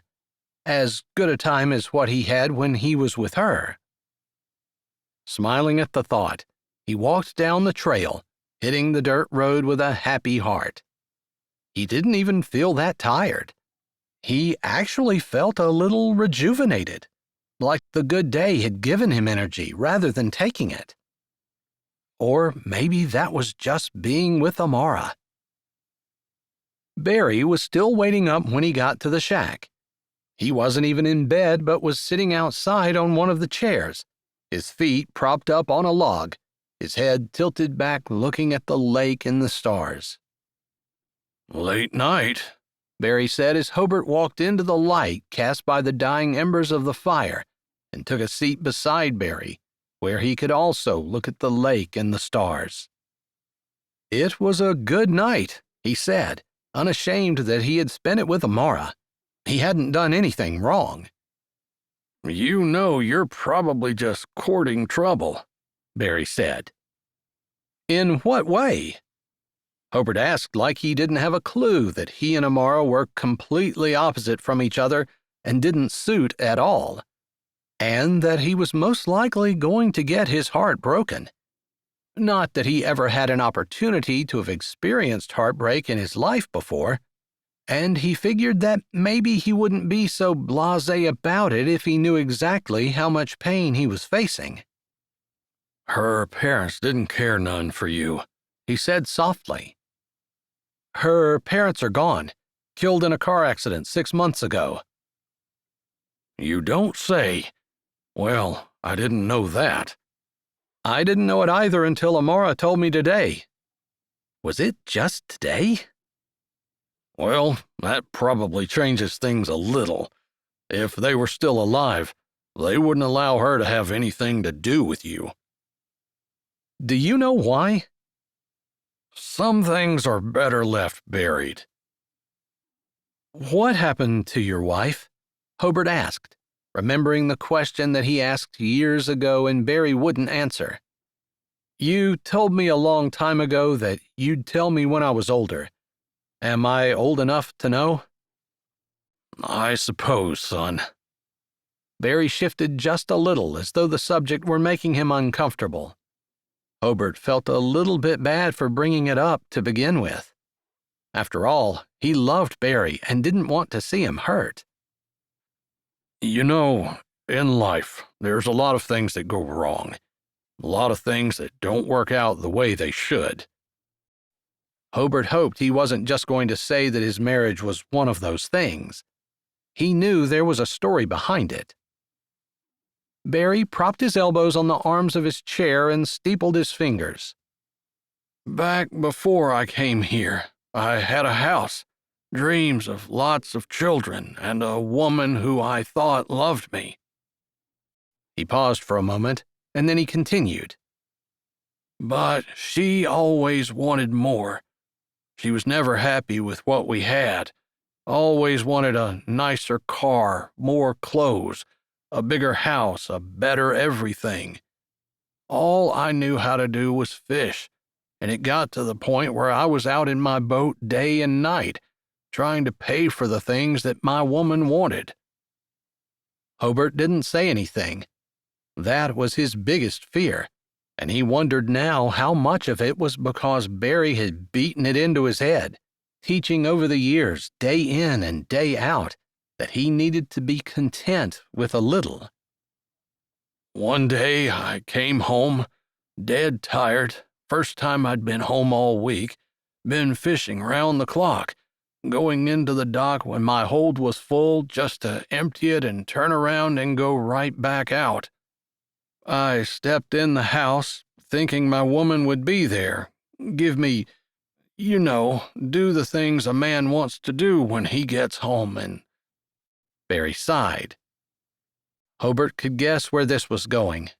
He didn't know how he knew. It was like he'd heard a story like this before. He hoped Barry called out in the house, but he was guessing he hadn't. I had wanted to surprise my wife. I wanted to talk to her, spend time with her, and I was hoping she wanted that with me too. But it was kind of weird that the house was so quiet. Her car was out there, the nice brand new car I bought her just 6 months prior, all bright and shiny out there. Barry swallowed, but his voice was still low and a little sad, too. We were expecting a little one, and I was excited about it. It wasn't due for a while yet, but I wondered if that might be it. Maybe she was at the hospital having trouble. That was back in the day before people carried their phones around with them. There was no note on the counter, no note in the living room, no one in our big fancy dining room, no one in the study because her house had one. It was a nice house, best I could afford. She picked it out. Then I was working my fingers to the bone to pay for it. So I walked upstairs, just in case she might be taking a nap in the middle of the day, although it wasn't like she had to lift a finger to do anything. I didn't want her to have to work. I wanted to provide for her. I wanted to be the one to take care of her. I didn't want her to worry about a thing. I wanted to pamper my lady. I wanted to protect her and provide for her the way a man should, the way the good book tells us to. I thought I heard some noise as I was climbing the steps, but that sounded odd, that my wife would be making noises like that. It didn't really sound like sleeping noises. It sounded like noises lovers made. Hobert held his breath, staring hard at the lake, like focusing on trying to figure out where the water met the sky was the most important thing he could do in his life right now, and maybe that would stop the inevitable, what he knew was coming. The door to our bedroom was open. Why would they close it? She wasn't expecting me to come home. They were in bed together, her and some other man. I just stood there in the bedroom in disbelief. It's like when you see something like that, you just have to stand there and stare at it, because your brain can't quite process that what you're looking at is actually happening. It's not that I wanted to see them. Hobert shuddered. In fact, I definitely didn't. She was my wife. I loved her. There she was, with another man. I guess I said her name. That stopped them pretty quick, and he lost interest, if you know what I mean. I think he was scared. I was younger. You know the work you do lifting fish all the time. I had the muscles to stand behind my work, and he was just a little guy. I could have taken him with my pinky finger, but if I'd taken him, would that make her love me any more? Make her love him less? You're right. I'm surprised you could think that rationally while you were standing there. Sometimes anger has a tendency to make a person irrational, Hobert said softly. Tell me about it. I didn't feel anger as much as I felt hurt. Pain like I've never experienced before. Like a bomb had gone off in my chest, and someone was scraping the raw insides with their fingernails. I couldn't hardly stand it, but I did know that she didn't love me, and there wasn't anything I could do about it. I couldn't make her love me, couldn't make her not want that man. So I remembered about the baby, and suddenly realized that maybe it wasn't even mine. I hadn't been around a whole lot, and when I was, for some reason, she was too tired. I figured that much out. Hobart's lips pulled back. He hated that Barry had gone through this. Barry had been such a good man, a good father to him, when his own father didn't even care. So, yeah, I asked her about the baby. She said it was his, not mine. He shrugged a shoulder and let out a sigh, and then said, a little fatalistically, I guess that was all I needed to hear. There wasn't anything holding me there. So I walked back out of that house, walked back down the dock to my boat, and sailed away. I landed here, built the pier, claimed the land. It wasn't worth anything. That was before there was much of a town at Raspberry Ridge, and no one cared about this little strip of land. I got it for a little bit of nothing. What about your other house and the car and all that?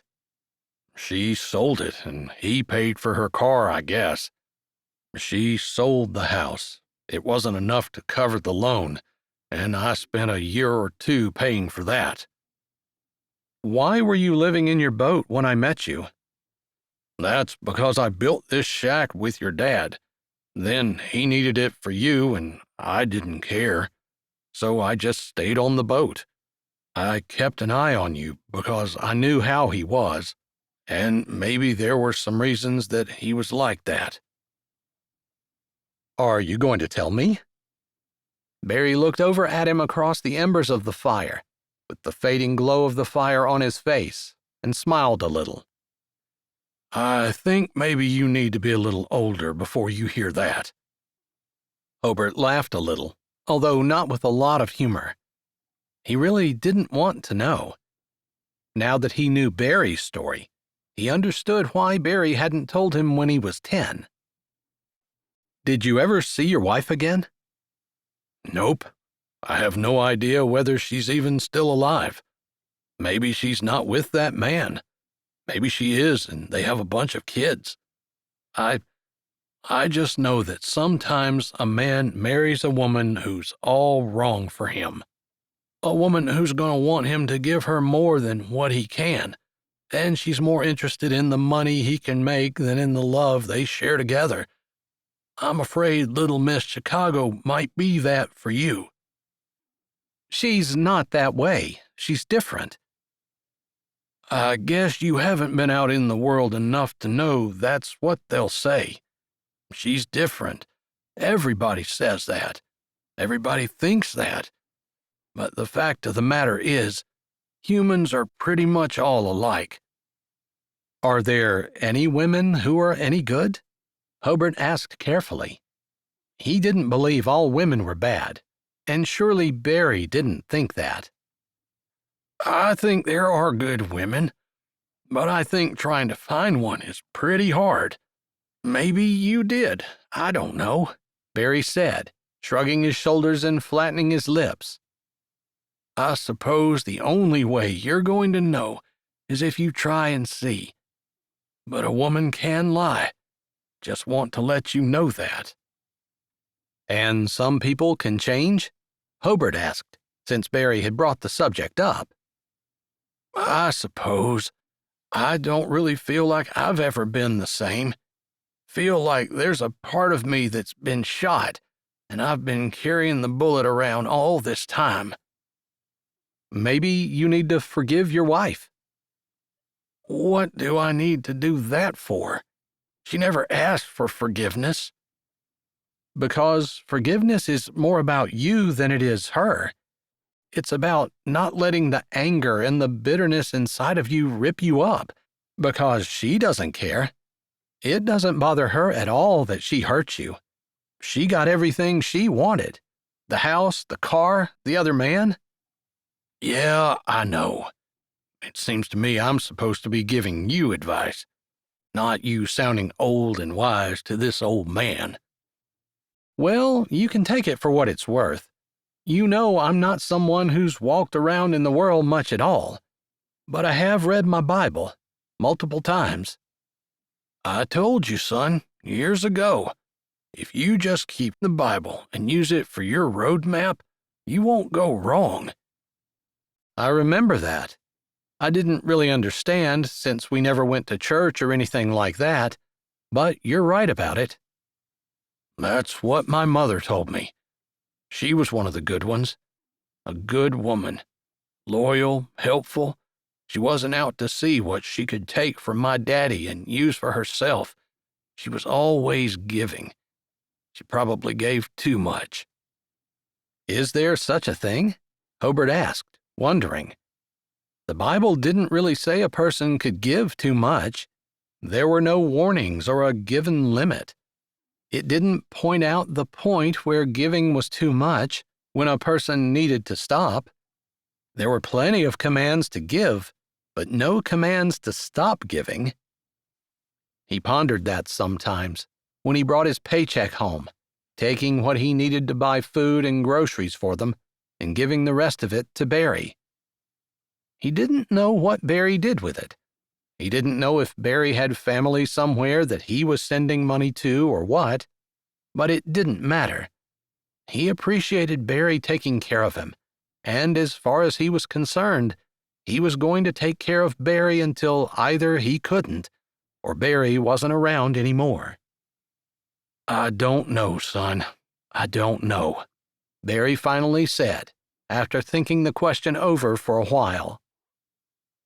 They sat there, both of them in deep thought, as Hobert considered what Barry had said. He understood why Barry might have those concerns, especially considering that Amara worked in Chicago, and consumerism had seemed to have swallowed America whole, with no one ever feeling like they had enough. He really thought that Amara was different, but again, maybe Barry was right. Maybe everyone thought that about the person that they were falling for. They were different. They would never do what Barry's wife had done to him, what Hobert's mother had done to him. That she was a different kind of woman. A woman like Barry's mother, who would give and give and give until nothing, just keep giving. Because there was no such thing as too much giving. No warning in the Bible to stop giving. No limits to what a person was supposed to give. None. But that went for him, too, Hobert realized. He was supposed to give and keep giving and never stop giving. Just like there were no limits on loving. They were just supposed to love. It didn't say unless a person betrayed you, or unless a person abandoned you like his mother had, or unless the person was an alcoholic and didn't raise you the way he was supposed to, like his father had. But the command in the Bible was just to love, unconditionally, with no parameters, unending, no strings attached love. Did he have that kind of love? He wasn't sure. He wasn't sure he could say he loved his mother, or his father, or that he could continue to love Amara if she decided to choose someone else over him, or if she were to hurt him the way Barry's wife had hurt him. But wasn't that the command? To love, and not stop loving, because they were to love like Jesus loved. And Jesus never stopped. It was a radical idea, one he didn't think he had ever encountered before. No limits on loving, no limits on giving. What kind of person would he be if he actually lived that? Chapter 19. It didn't take Amara long to realize that she had forgotten her toothpaste. She had brushed with water the night before, too tired to root through her bag to find it, but now she held her toothbrush in one hand and went through her bag with the other for the third time. Finally, she just dumped everything out on her bed. No toothpaste. How could she have picked up her toothbrush and left her toothpaste in her apartment? They were together all the time. One didn't use one without the other, so what in the world would have made her pick up just one? She had no idea what she was thinking, but she was a little annoyed with herself. Regardless, she knew she was going to have to stop and get toothpaste, and also order paint, and probably pick up a few groceries. So she did the best she could using water to brush her teeth again, and then finished getting herself ready. Thankfully, there was some coffee in the kitchen, which, for some reason, reminded her of the coffee that she had the day before, at 2 o'clock in the morning with Hobert. Was he on the water now? She looked out the window. The rays of sun were bright in the sky. He was almost definitely on the water now. Was he catching fish? She tried to shake the thoughts off. She didn't want to focus on Hobert when she had her own life to live. She'd never been so enraptured with someone that she couldn't stop thinking about them. She poured her coffee and drank it sitting on the porch, thinking about all the things she needed to get that day. Deciding that she would walk to the store in Raspberry Ridge, buy toothpaste, and come back and brush her teeth properly before she left to get paint that she needed along with rollers and tape. She got up and went inside and rummaged in the junk drawer until she found a piece of paper and a pencil. The pencil point was broken, so she went into the old schoolroom/playroom and used the pencil sharpener that was still there.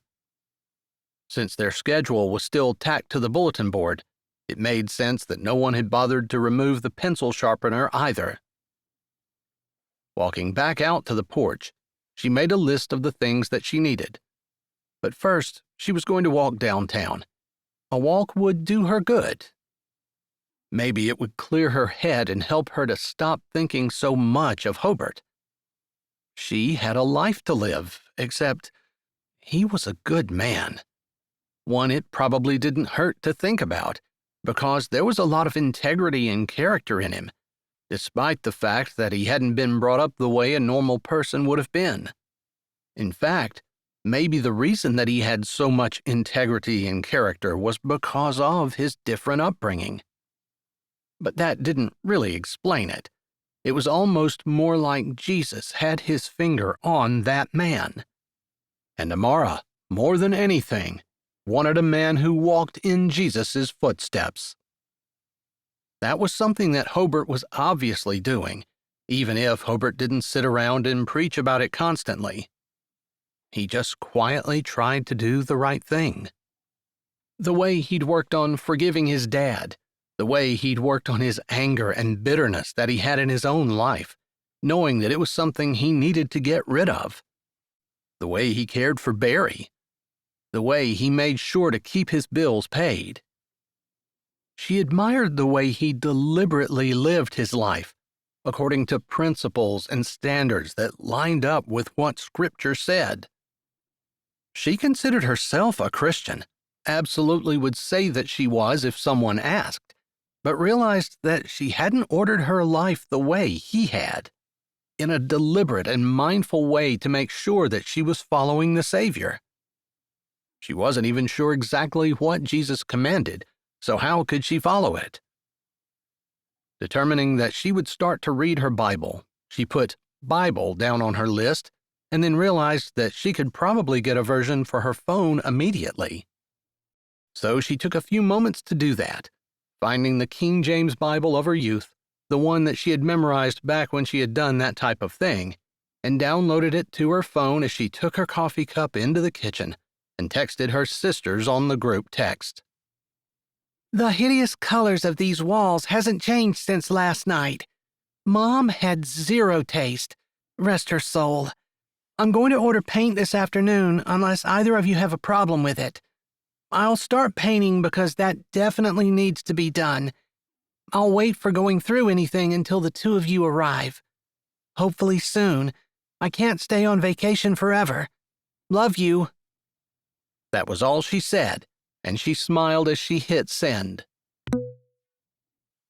Her 2 days with Hobert had made her a little happier with the world in a way she couldn't explain, but she just knew that before she might have resented the fact that her sisters had both promised to be there, and she, the only one with a regular job, had taken a valuable 6 weeks of vacation so they would have time to do this. And then both of them stood her up. Normally, she would have been upset about that, but now she didn't really care if they ever came. She was perfectly fine waiting indefinitely for them. In fact, maybe she wouldn't have to worry about the 6 weeks of vacation.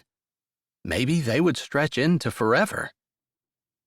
She tucked that thought aside because it gave her a little bit of anxiety.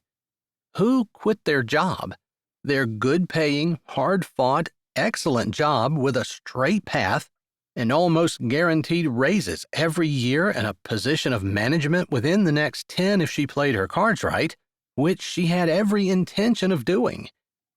But one day at a time. Hobert was right. A person shouldn't make big, life-changing decisions after a major event in their life. And while she didn't necessarily think that the major event was her parents' passing, although that had made her sad, and she was still dealing with grief, the major event was meeting Hobert. She put her purse over her shoulder and walked out the door, locking it and putting the key back in the flower bed where she had found it in case her sisters came, which she highly doubted that either one of them would, but she didn't want them to be locked out if they did. In the meantime, she would know where it was when she wanted back in, and part of her realized that Hobert would know where it was as well, which maybe should bother her with how little she knew about him, but it didn't. There was a small voice in her head that said that there was a reason that her parents had forbidden her to talk to him, but she just couldn't imagine that reason was anything that would cause any danger to her right now. She hated to say this about her parents, but maybe they just didn't want them associating with an alcoholic and his son, especially since they were basically poor white trash living in a shack by the lake. As much as it pained her to think that her parents might be like that, she had to face the fact that it might have been true. Regardless, she enjoyed bright sunshine and a breezy July day as she walked down the path toward town. She decided that she would spend some time at the healing garden, just a few minutes, because it was so pretty and it drew her. But again, someone had gotten there before her, and the lady looked a little hassled as she tried to open the gate, couldn't quite get it, and yanked a little harder before she stopped pulling, seeming to talk to herself for a moment, and then gently unlatched it and stepped in. "Oh," the lady said as she turned around to close the gate and saw Amara walking toward her. "I didn't realize there was anyone else here. I hope you didn't hear me talking to myself." "I saw you looking like you did, but I didn't hear what you said, so your secrets are still safe." She laughed at Amara's words and turned and held out her hand. "I'm Vera Miller. My husband and I live on the hill." She pointed toward a large house that sat along the bluffs, overlooking the lake. It was closer to the bluffs and closer to Strawberry Sands than the mansion that Amara and her family owned. "I'm Amara Jardine. I'm here in town to clean out the mansion my parents own." "I'm so sorry. I heard they passed away in an automobile accident a few months ago." Vera furrowed her brow as though she couldn't remember how long ago. "Yeah, it's okay. My sisters and I are all coming back to try to clean things out, but I had forgotten how quaint and fun this town is." "It's a great place, for sure," Vera agreed. "My husband and I are hoping to adopt a family of children. We're looking at a family of 4, which is crazy," she said, shaking her head as though she couldn't believe that they were even considering it. "You're the one who designed the garden," Amara exclaimed. "I am. My husband built it. I helped a little, and actually Homer, who lives in the creamy yellow house right there, helped as well. It was a group effort." "It was for your son." Vera nodded, her smile not dimming as though thoughts of her son did not bring her sadness. Amara admired that. "It really was healing. I know that's what it's called, a healing garden. But there was just something about building it and thinking of him, and it just brought me closer to the Lord, to be honest. and maybe happy that my son's in heaven. I mean, what better parent can he have than Jesus, right? He's a better parent than I would ever be, I'm sure. Not that there is not still sadness, not that it doesn't still hurt, but it's just so nice to think of my son in heaven. He doesn't have any of the cares of this world, and he'll never have the sadness and heartbreak. I'll never worry where he is at midnight or at 1 o'clock in the morning.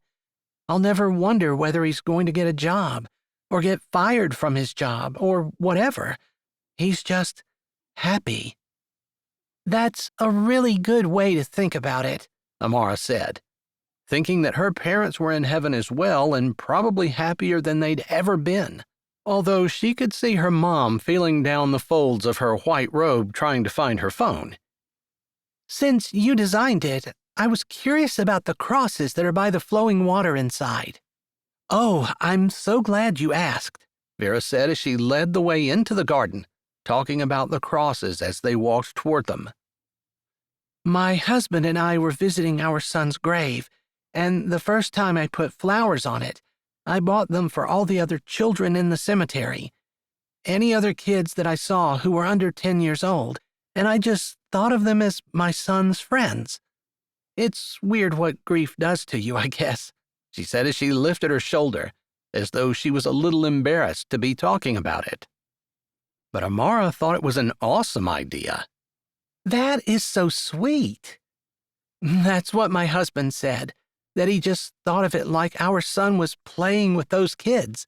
So we ended up going through the cemetery by the church in Raspberry Ridge and getting the names of all the kids who had passed away under 10 years old. And we just put flowers on all of their graves, and I had a paper where I was writing down all of their names. And the next day, my husband started building crosses for them. And at the time, I was designing the garden, and I asked if I could use the crosses, and that's how that happened. So those are my Trent's friends, and of course there's a cross for Trent as well. And then there are different kinds of flowers for each one of the boys as well. Right now, their black-eyed Susans are blooming. I saw the black-eyed Susans, and I noticed there were 13 clumps of them and they were in the same pattern as the crosses, but I didn't understand the significance. I mean, some of them are boys, and I'm sure they don't appreciate the flowers, but the idea, that someone cared. And most of them passed away long before Trent was born, most of them before I was even born. But I guess when we pass away young, no one ever remembers you as old. Forever young, right? They nodded together. Well, I need to go. I packed my toothbrush, but for some reason I forgot toothpaste, which is so weird. But I need to run down to the store. Fran still has a store, right? Yes, same old store. She's stocking a few more things than she used to. You might be surprised. But Skylar and I are visiting a friend outside of town tomorrow, and I was wondering if you'd like to go with me. She smiled a little self-consciously. I know that's kind of weird since we barely know each other, but I would love to get to know you a little better, especially if you're going to be here for a while. Perhaps you're staying? Amara opened her mouth, and then she closed it. And then she opened it and said exactly the truth. I'd like to. Well, you and Norma Jean are really not quite the same age, but close, although she has a little girl. She asked me to do a little Bible study with her on how to love your husband and how to be a biblical wife, and we're going to talk about that tomorrow. It's only going to be an hour, and I don't want you to feel like you have to, but it would be a really nice way to meet the neighbors and get to know you a little bit better. I'd love to. And she smiled, laughing a little because what was it with small towns? She wasn't even here for 2 days and someone was inviting her to Bible study. The neighbors were so kind and inclusive, and she felt right at home here. It was such a change from what she was used to in the big city. Not that she didn't know the people in her apartment building, except she really didn't. and those that she knew, she just waved at in passing. She never thought to invite them anywhere or to take them food like small towns often did. All right then, I'll pick you up, maybe around 10. That sounds good to me. I'll be ready, she said. She could start taping stuff up, go with Vera to the Bible study, and perhaps even start painting when she got back. But first, toothpaste. She bid Vera a good day and walked out of the garden, carefully shutting the gate behind her and saying a small prayer for Vera and for the children that they were going to adopt. It must have been so hard to lose her son, but she admired the fact that they had taken their grief and channeled it into something beautiful, planting a garden, finding other kids to plant flowers at their graves, and even incorporating those kids into the garden that they built. And now they were making a huge sacrifice in inviting 4 kids, all that chaos and craziness, into their lives.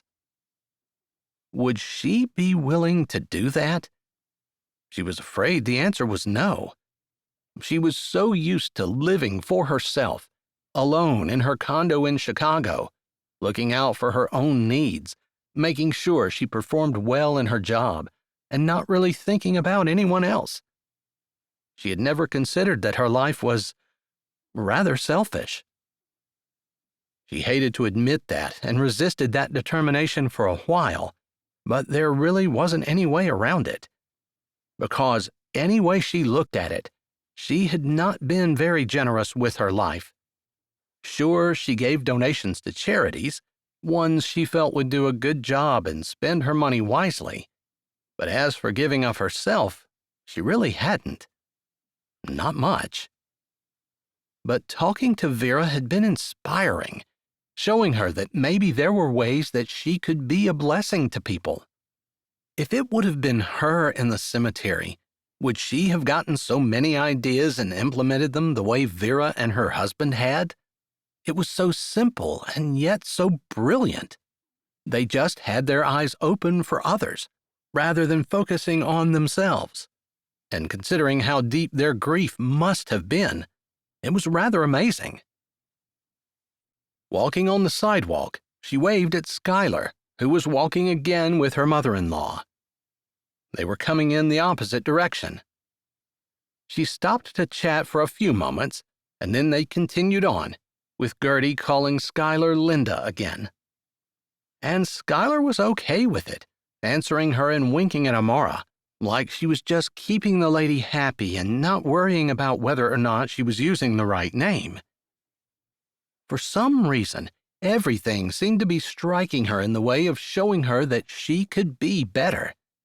After all, if someone used the wrong name for her, she would certainly be correcting them, even if it was her mother-in-law. Maybe. Except, did it really matter? Especially since the woman had Alzheimer's and didn't know. It was just a little bit of giving up on oneself, a little bit of unselfishness, a little bit of care and consideration for others that Amara wasn't sure that she had been displaying. She wanted to do better. Finally, she got to the store, and she opened the door, going in with the bells tinkling over her head. She didn't think that department stores did that anymore. They had the automatic sliding glass doors, and people just walked in, and maybe there was a greeter at the front, but the stores were so large that someone was around all the time. She supposed that was the point of the bells. If the store owner was in the back or working stocking shelves somewhere, they would know that someone came in. For some reason, the sound of the bells made her smile and feel like she came home, which was odd. But Vera had been correct. The store was a lot different than it was when she had been in it last, which was more than a decade ago. There had been the regular touristy things, which she still saw over in the corner, but now there were a couple of aisles of groceries and racks of souvenir t-shirts and sweatshirts, and she saw some beauty items, which is the aisle she walked toward. "Good morning," a lady called from the back, where she was stocking shelves on a small stepladder. Amara didn't see her until she moved down the aisle. Was that Fran? Good morning. You probably don't remember me, but I'm Amara Jardine. Don't remember you? I remember you. You were adorable in your little pigtails and sundresses and your two sisters hauling you around. You were the youngest, correct? The lady said as she moved her body off the stepladder and walked slowly toward Amara, giving the impression she was rushing, but her pace was still slow. Fran? Amara said. She aged in the last 10 years. The very one, darling. Remember how you and your sisters used to come in here and buy penny candy every single day? I do. I don't see the penny candy anymore, though. Well, I had to give that up over the last couple of years. Inflation made it to the point where there is no such thing as penny candy anymore. You pretty much need $1 if you want to buy anything. Amara felt a little bit sad over that.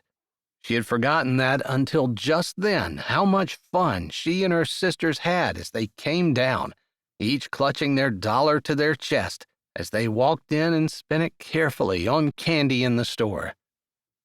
Their mom had been rather strict about their diets, but their dad had been the one to give them the $1 every day. She thought that maybe it got them out of their hair for a little bit, but it was too late to ask, which made her a little bit sad again. She'd forgotten all about that. Maybe her dad just felt bad for them because they loved candy so much, and their mom wouldn't let them have it. She'd never know, not unless one of her sisters had an idea, because it was too late to talk to their dad about it. That was one of my happiest memories of Raspberry Ridge. I'm so sad about the penny candy. Oh, I can assure you, me too. Me too. It was a sad day, the day that I decided that it just wasn't possible to call it penny candy anymore, and I needed to put something else on my counter. So now you can buy a candy bar or a pack of gum, and it's going to cost you a good bit more than a penny or even $1, unfortunately, she said, tisking and shaking her head. These high prices are going to put me out of business, I'm afraid. Although people come in, and they seem to be willing to continue to pay, they just don't buy as much, you know. I hadn't considered that. She looked around the store, remembering how much she loved to decorate and the things she'd learned about sales and design in school and life, and thinking about some things that Fran could do to change the layout of the store that would make it more welcoming and possibly display her goods to a better benefit and induce people to buy more. My background is in marketing. I heard you had a highfalutin job in Chicago, Fran said, smiling like she was just as proud as punch of Amara for working in Chicago, like Fran personally had something to do with it. Well, what I was thinking was... She wanted to be careful. She didn't want Fran to think that she was criticizing anything in the store. What I do in my job is display things to make them ideal for customers to want to buy. In fact, I try to engage their emotions using color, design, and power words to create advertisements that make consumers want to one-click buy. As in, they can't whip out their money to get what I'm selling into their life fast enough. Wow, sounds like I could use a little of that magic in here. I wish I could get people to whip out their money fast. Well, I'm here for 6 weeks.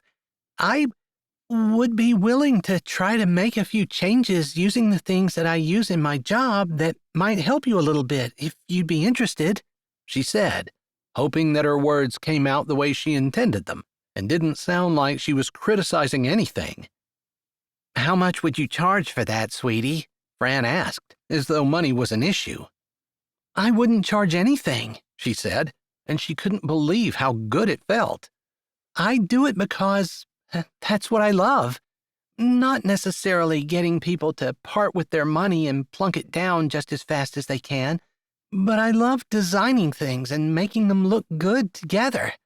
I love figuring out what makes people tick and what makes them decide to make purchases, and then trying to use that to sell whatever it is that I'm trying to sell.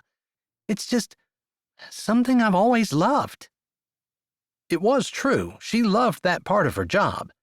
The part of her job she didn't love was the part that took up 80% of her time. Endless meetings, endless emails, endless group sessions that led nowhere, and endless working with the right people, trying to get her positioned in the right area so that her boss would notice her and give her the credit that was her due. Constantly trying to outmaneuver her coworkers and bring attention to herself. Those were the things she hated about her job, and those were the things that took up most of the time. If you're serious about donating your time, sweetheart, you can come in here anytime you want to. All right, then if I need a few custom racks or something made, can I have Hobert Gilcrest do it? She was taking a chance there. Hobert hadn't agreed to anything. She didn't even know if he was going to talk to her again, although they left on good terms, she was sure of it. She had no idea if he was thinking of her as much as she was thinking of him today, but his name came out of her mouth without her really needing to put any effort into it, and she was sure that if he could fix the motor, he could make a few shelves or racks for her. Hobert Gilcrest, the fisherman down below the bluffs on the south side. The very one, she said. There was some bad blood between him and your family. Are you talking to each other yet? Yes, he's a very nice man. He has character and integrity, and he loves this small town. Oh, my goodness. I hardly ever see him, but I'll have to pay more attention from now on. Those were some pretty high words of praise there. I meant them. He's a good man. She kind of felt her face glowing and thought that maybe she ought to shut up or Fran was going to think she thought he was more than a good man. She was going to start thinking she was thinking good husband. All right, all I came in for today was some toothpaste, but I think maybe I'll grab a long-sleeve t-shirt if you have one in my size. It's July, but the evenings still get cool. Especially with that light breeze, Fran said agreeably, pointing to the rack. You look like you're probably a medium or small. I have plenty of those. The large and extra large sell out first. All right, Amara said, digging into the rack until she found a dusty pink one with raspberry-colored words on it. She thought that was very fitting.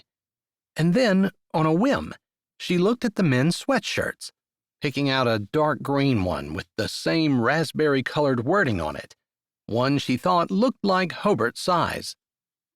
Maybe he wouldn't appreciate a long-sleeve sweatshirt, but she could imagine that he probably didn't get too many new clothes. And it was corny, but she smiled a little thinking of them wearing matching sweatshirts. She was such a ding-dong, and she didn't know where that came from. When she was in Chicago, she felt like she was just as sophisticated as everyone else. But today in her small town, all of a sudden she was corny and silly. She bought the sweatshirts, paying for the toothpaste as well, and assured Fran that she would be there the day after tomorrow. She had already agreed to go with Vera in the morning the next day, and she did want to get a little bit of painting done.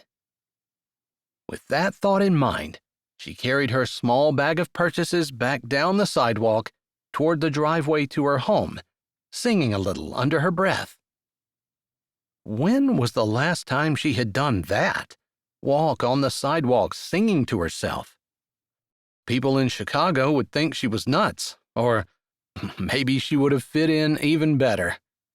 She laughed a little to herself. Regardless, she hadn't felt like doing that for a very long time. Chapter 20. Hobert had intended to quit fishing early, but just as he was about ready to pull in his lines, just before noon, and start home, the fish had started biting like crazy. He could hardly quit when the fish were biting like that, and so he spent the next 2 hours pulling in line after line, fish after fish, and throwing the lines back out and barely getting the other lines taken care of before he had to pull in more. He ended up with one of his best days of fishing ever. The hold wasn't quite full. He probably could have fit 5 or 10 more fish in, but when the feeding frenzy slowed down and he had all 4 lines out for 20 minutes with no bites, he decided he was calling it a day. Still, with that many fish, and with the price fish were going for in Chicago, he knew a trip to the Windy City was the most efficient use of his time. He hated to do it because he knew that would make it late afternoon until he got to Amara's house. That was if nothing happened. But he had to. He couldn't justify taking the huge load to Blueberry Beach when the price at Chicago was much higher. So, when he finally docked back at Raspberry Ridge, he almost didn't walk up the path to see Barry before he ran to Amara's house. It was crazy the hold she had on him. He'd never felt anything like it before and wasn't exactly sure whether it was dangerous or just heady. "Hey there," he said as he walked closer to the shanty and saw Barry sitting on his chair beside the completely cold fire, just enjoying the sunshine and the lake breeze and the view. Hey there. I thought you were going to be a lot earlier today. Figured you'd be running up to that girl's house. Had a stroke of good luck and had almost a full load, so I took it to Chicago. He's a smart kid. I was taught by the best, he said. Well, you better get going then. Are you going to be okay? I'm doing good. Just need a little sunshine on these old bones. I've been cold. Well, it is Michigan, even if it is July. He narrowed his eyes a bit, a little concerned. It looked like Barry had lost weight, although he had never been a big guy. He'd always been thin, with long, stringy muscles that could work all day, the kind of muscles Hobert had. Although he hadn't really thought about muscles until he thought about Amara, and wondered if she'd prefer he be a little bulkier. Not that he could do much about it, unless he started lifting weights on his boat. You're gonna run yourself ragged, though, son. But I guess there's probably nothing I can do about it. I was young once, too. It wasn't that Hobert was that young. He was almost 30. Too old to be acting like a teenager when it came to girls, but Amara was different. "I'll try not to wake you up when I come in." It doesn't matter. I can catch up on my sleep tomorrow. You, on the other hand... Barry didn't need to say anything more, but his eyes held a warning. Whether that was because he was worried about Hobert getting hurt by Amara or concerned about something else, Hobert wasn't sure. Regardless, he checked on the old man one more time and said a short prayer. There was just something that was nagging him, although he couldn't quite put his finger on it. Thinking maybe he should take something, he left because there really wasn't anything in the shanty to take, nothing that would work for any kind of gift or anything. So he just started up the road, which eventually turned into the trail. It was about a 20-minute walk to Amara's house. By that time, the sun was starting to go down, although it would be another hour or so until sunset. But he felt like the day was mostly over. He knocked on the door, and he heard a faint yell of, "Come on in!" He smiled. Small towns. He should probably give her a hard time, because she shouldn't just be letting anyone into her house, but at the same time, he loved that it was just the way small towns were. "You know, I could be a serial killer," he said as he stepped into the kitchen. "If you are, you can come to the front door. I'll be able to see you there," her voice said, coming from the other side of the kitchen. He walked through the dining room, which looked fancy and formal, although it was an ominous color of dark green. Then into the living room, which made him gasp at the angry red that practically leapt from the walls. Around the corner in the hall, he found Amara on a step stool, putting tape around the door. Hey there! I was expecting you hours ago. The fish must have been biting pretty well today. Actually, I had one of my best days ever, although it wasn't quite a full load. I still went to Chicago. Oh, I should have guessed. I was a little bit worried, but I figured I wasn't going to call you until you didn't show up at all. You can call me any time. It's not like it's going to bother me or anything. Well, I would be if you were jumping from line to line trying to get everything done, and I wouldn't want you to stop just for me. If you didn't answer, I might be worried, so I just thought it would be better to not. I would have called you, but I didn't have your number. He didn't want that to sound like he was pressuring her for her number, so he continued. So, what are you doing? What do you want me to do? Well, I think there's a ladder in the garage out back, but it's pretty heavy if I remember right. We need something so we can reach up these cathedral ceilings and tape the whole way around. All right, I'll go see if I can find it. You can use the door on the other side of the house there through the pantry. It's on the other side of the kitchen from where you came in.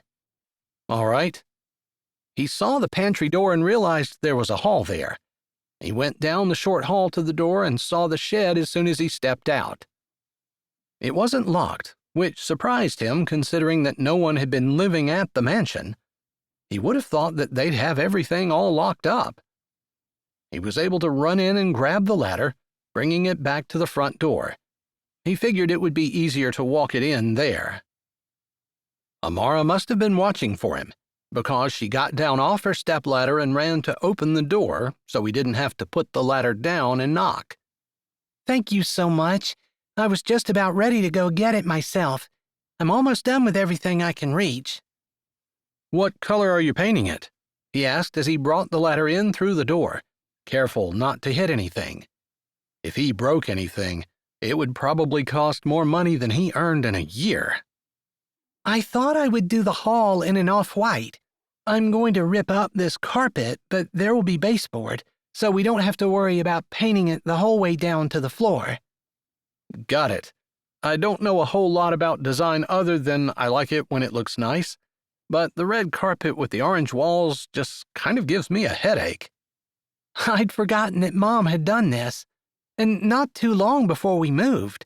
I'm not sure if she just wanted to make sure that no one would ever buy it in case we wanted to sell it or what was going on, but the colors she chose were hideous.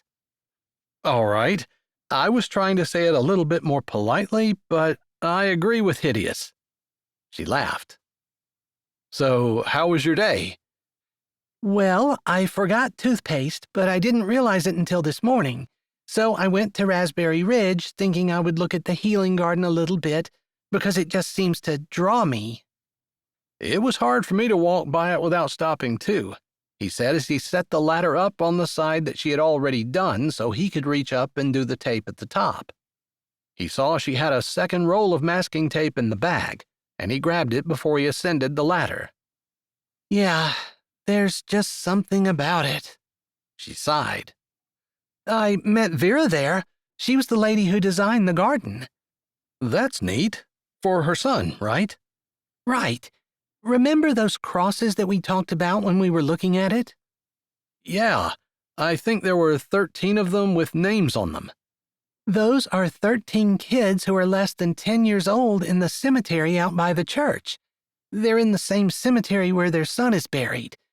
He was 10, I believe, when he passed away, and they adopted, figuratively speaking, all of the kids in the cemetery that were younger than 10.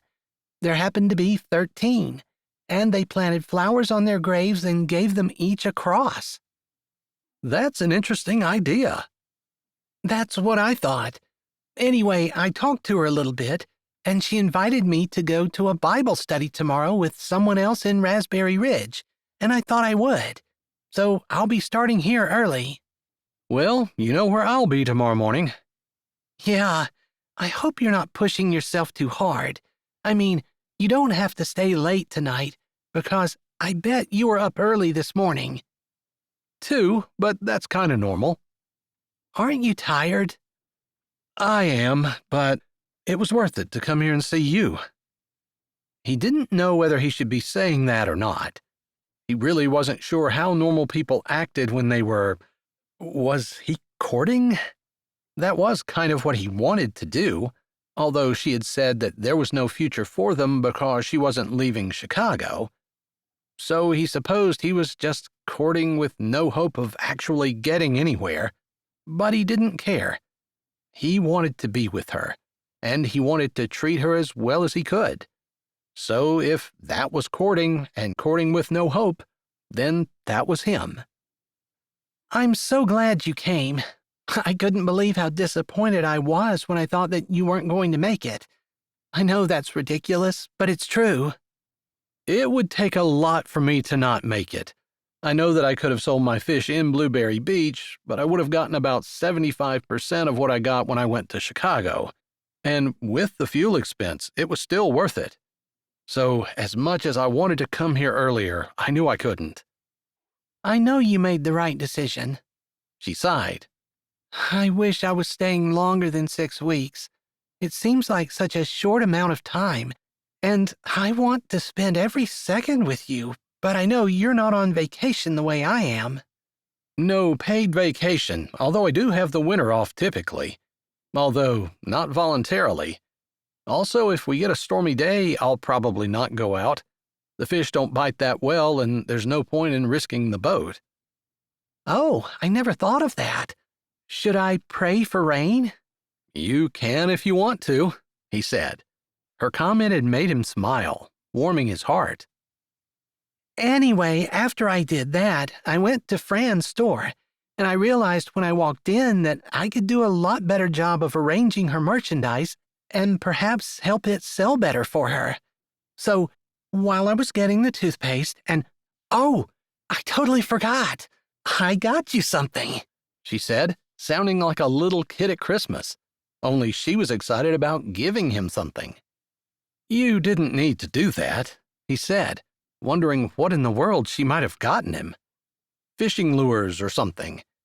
Only he didn't use the kind of fishing lures that people bought at Fran's store. Regardless, whatever she got him, he would appreciate it because she thought of him. I know I didn't, but I got one for myself, and as I was looking at them, I know it's crazy, but... She started down the ladder. All right, I am too childishly impatient about this. I want to give it to you now. All right, he said, a little uncertain as she brushed past him and ran up the stairs, he assumed, to her bedroom. Soon she came back down holding a bag. I took the toothpaste out, but I got this for myself, she said as she reached the bottom of the stairs, pulling out a long-sleeve t-shirt in a dusty pink color with darker pinkish maroon lettering on it. So, did you get me a pink t-shirt? He asked, rethinking the idea that whatever she gave him, he would appreciate it. Not that he wouldn't appreciate her pink t-shirt. He would. He just wouldn't wear it. No. Would you want one? She asked, tilting her head. He grinned. Let me see what color it is before I say no. She laughed, pulling out a dark green sweatshirt with the same color lettering on it. Okay, I can wear that. I didn't want to offend your manly sensibilities. I suppose that I should be manly enough to wear pink, but maybe I'm just not there yet. Give me another 10 years or so. How about 50 years? In 50 years, if you're still around, I know you can pull off pink with aplomb. All right, 50 years is good. I'll pretty much agree to anything if it means you're still going to be around. A 50-year anniversary. He hadn't even thought he would be thinking about such a thing. And not that that was what Amara was thinking. He just didn't know anyone in his life who had a marriage that lasted 50 years. It was what he wanted for himself, but he needed to stop thinking along those lines because Amara obviously wasn't. Do you want to try it on? I guessed on your size, just eyeballing it. Because you're a designer, you probably are pretty good at eyeballing things, he suggested. I don't know. We'll see. He pulled the long-sleeve sweatshirt over his t-shirt, and it fit perfectly. "I'd say your eyes and your profession are in line." She laughed. "But I better take it off just in case we start painting tonight. But now I won't be cold on my way home." That's actually what I was thinking about. Since it's Michigan, everybody needs winter clothes, right? "Even summer evenings get cool sometimes." That's how I feel. Last night I thought it was chilly, and I felt bad that you were walking home and might be cold. He wasn't the slightest bit cold. He'd spent the way home thinking about her and hadn't given a thought as to whether or not he was actually cold. "That's very considerate of you. Thank you very much." He took a breath. "I honestly can't remember the last time anyone gave me a gift." She stopped holding her t-shirt up and lifted her eyes to his. Oh, my goodness. That's sad. "Sorry, didn't mean to be sad. Just stating a fact." I'm so glad I got it. I should have wrapped it up and made a bigger production out of it. "Nah, this was good. I'm a little speechless. I really appreciate it. Thank you." She beamed, like he had been the one to get her a gift, and he felt like maybe he should have, but it hadn't even occurred to him, other than as he ran out of his yard, that he should take a housewarming gift or something so he didn't visit with empty hands. But he didn't have anything to take. He folded his shirt up and set it with hers on a small piece of furniture. He wasn't even sure what someone would call it, but it looked a little bit like a bookshelf, only it had a shelf like someone could set something on it, and it had cupboards in the bottom. "Actually, we're going to need to move this furniture out of here if we're going to paint." Yeah, I didn't even think about that. I've had so many other things on my mind.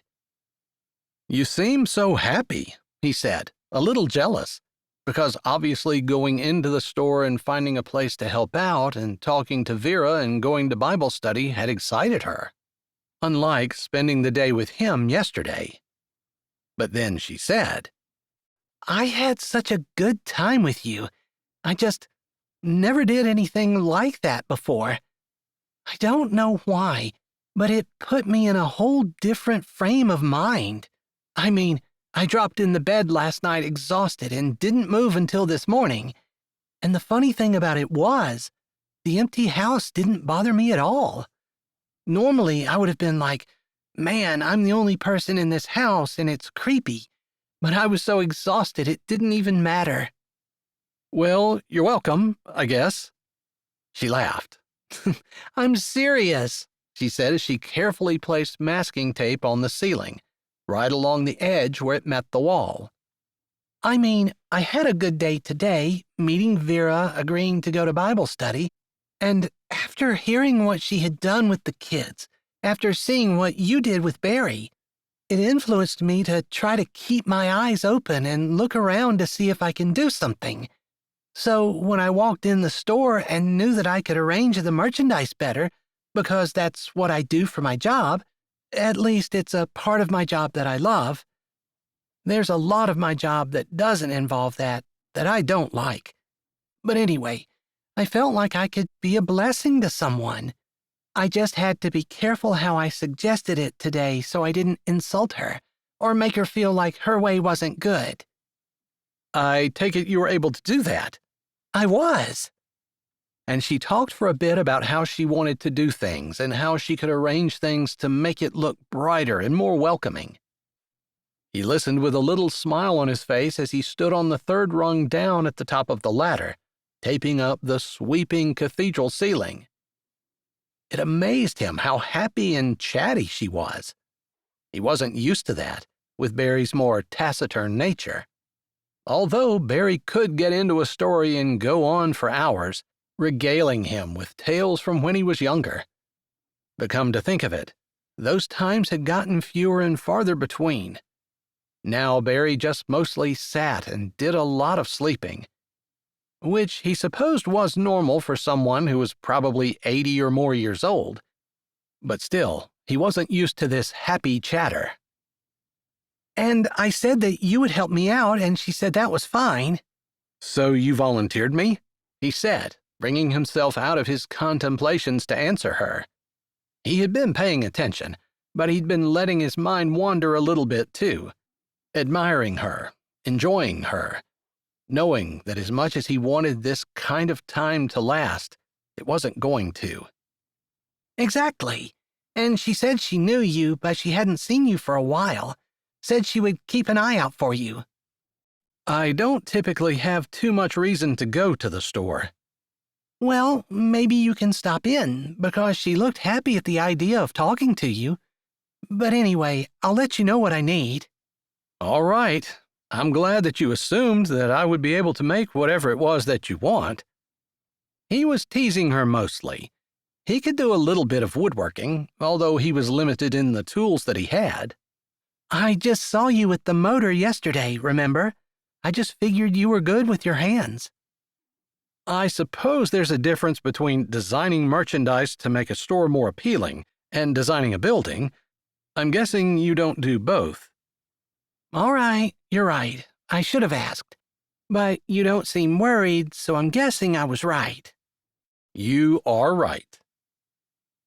They talked until late in the night, when they had the entire hall taped up, as well as moving the big piece of furniture out of it and into the living room. Amara said she wanted to paint the living room and the dining room and potentially even more rooms. She had gotten permission from her sisters, and apparently neither were expected to come in the next week or two. Hobert was not disappointed. Her sisters might have more against him than what she had. Whatever their parents had been upset about, maybe her sisters knew better than Amara, since Amara was the youngest. Maybe they were old enough to understand what had been going on. He didn't bother to tell her that Barry knew what the issue was but didn't want to tell them. He did, however, remember that Barry had told him about his wife, but he didn't want to ruin the atmosphere by talking about such a sad story. It was 10 o'clock when Amara said she was quitting. It wasn't going to give him much time to sleep, but he remembered what Barry had said about men chasing after women and foregoing sleep in order to court. Maybe that's what he was doing, because he didn't care. He would go with no sleep in order to spend time with her. He smiled about it the whole way home and was a little surprised to see Barry sitting in the same place, only he had built a fire at some point and the embers were still glowing, like they had been last night when he got home. "Did you wait up again?" he asked, and Barry jerked awake, his eyes looking sleepy as they focused on Hobert. "About time you come home, son. Figured you'd be out late. You got it bad." "I suppose I do. I suppose I'm not being very smart, and I know you said everyone says it, but I feel like she's different." "Maybe she is, boy. I thought about that later. I was probably a little hard on you. It's a little scary to me that you might get married and run off. But you got a good head on your shoulders, and you're a good judge of men. I'd assume that you're a good judge of women, too. Better than me, anyway." Hobert sat down in the chair beside Barry. The little bit of praise warmed him from the inside out. "Maybe I can learn from your mistakes. You sure tried as hard as you could to teach me. But she's a good woman, honest and forthright. She isn't the kind of person to make up lies behind my back." "I'll trust you on that." Then Barry's eyes narrowed. "Is that a new shirt?" He had such a small wardrobe that even someone who never noticed clothing would probably notice when he wore something new. Plus, he didn't have anything with pink on it, whether it was lettering or what. He just didn't really like the color. But because this came from Amara, he would probably wear it until it fell apart on his body. "Amara bought it for me. She has one that matches it, only hers is pink." "Wow, she bought you something." "She did. It was nice to know that she was thinking about me today." Even speaking the idea out loud made him feel good all over again. Well, if she's a smart woman, she'll think about you all the time. Just so you know, I don't know what's going to happen between Amara and me. I mean, she still has her job in Chicago, and she's going back to it in another 5.5 weeks or so. But whatever happens, I'm not leaving you. I'm not going to Chicago, Barry said, in a voice that Hobert would never dream of arguing with. I didn't think you would. I don't want to go there either, although I know they do have beautiful views of the lake. And it's a trap. You can't get out. You're stuck there, and people living on top of people. It's not a good place. Not where I want to be. All right, we're not going to Chicago. Well, he just backed himself into a corner with that one. He had thought that maybe he could follow Amara to Chicago. Docking fees would probably be expensive in Chicago, and he might not be able to afford them, but maybe he could find a closer dock, one he could afford, and who was he kidding? He didn't know anything about living in the city. He probably couldn't afford any apartment or house or whatever people lived in close to Amara that was affordable either. And he was very much like Barry. He didn't want to. The only reason why he was even running those scenarios over in his head was because he didn't want to leave Amara. And he didn't want her to leave him. And if that meant giving up the life he loved here and moving to the city, he supposed he would do it. But he couldn't drag Barry along, and he just promised him that he would never leave him. Not that he'd been planning on ever leaving him anyway. We'll figure something out. Come on, morning comes early when it comes at 2 a.m. He stood up, clamping a hand down on Barry's shoulder. Barry pushed hard, getting himself out of the chair with difficulty. But Hobert knew better than to try to help him. Barry got his cane, and they walked into the house together. Hobert knew the night would be short, and he would spend it dreaming about Amara. Chapter 21. Okay, Holly, while I'm busy with my company, you have to be quiet and play in the room, okay? Norma Jean said as she talked to her stepdaughter while she bustled around the kitchen, trying to get everything ready. She had managed to make a decent loaf of bread, although she hadn't cut into it, so she had no idea what it looked like on the inside. But at least it rose the way it was supposed to, although it didn't quite look like the pictures that she had used as guidance. She was counting on it being edible. It was hot, so at least they could have melted butter on it, which was almost enough to make anything edible. But I'm hungry, Holly whined. You just ate breakfast. I literally just cleaned up your breakfast 20 minutes ago. But I'm hungry, Holly said again. All right, I'll feed you as soon as the ladies leave. I promise, okay? But I can't feed you now, because then I'm going to have dirty dishes that I have to do something with, and I can't do that, because they could be here any time. Please play nicely, okay? I don't want to play by myself, Holly said. 10 minutes ago, you couldn't wait to play with your new doll. You just told me that. Girls were so fickle. But I want to play with trucks like I can at Aunt Laura's house. It's better there. Her words pierced Norma Jean's heart. Her sister-in-law was perfect in every way. Her husband thought so, and now his daughter did too. But you don't like playing with trucks. You like playing with dolls. There was a knock at her door. It was the ladies. They were here.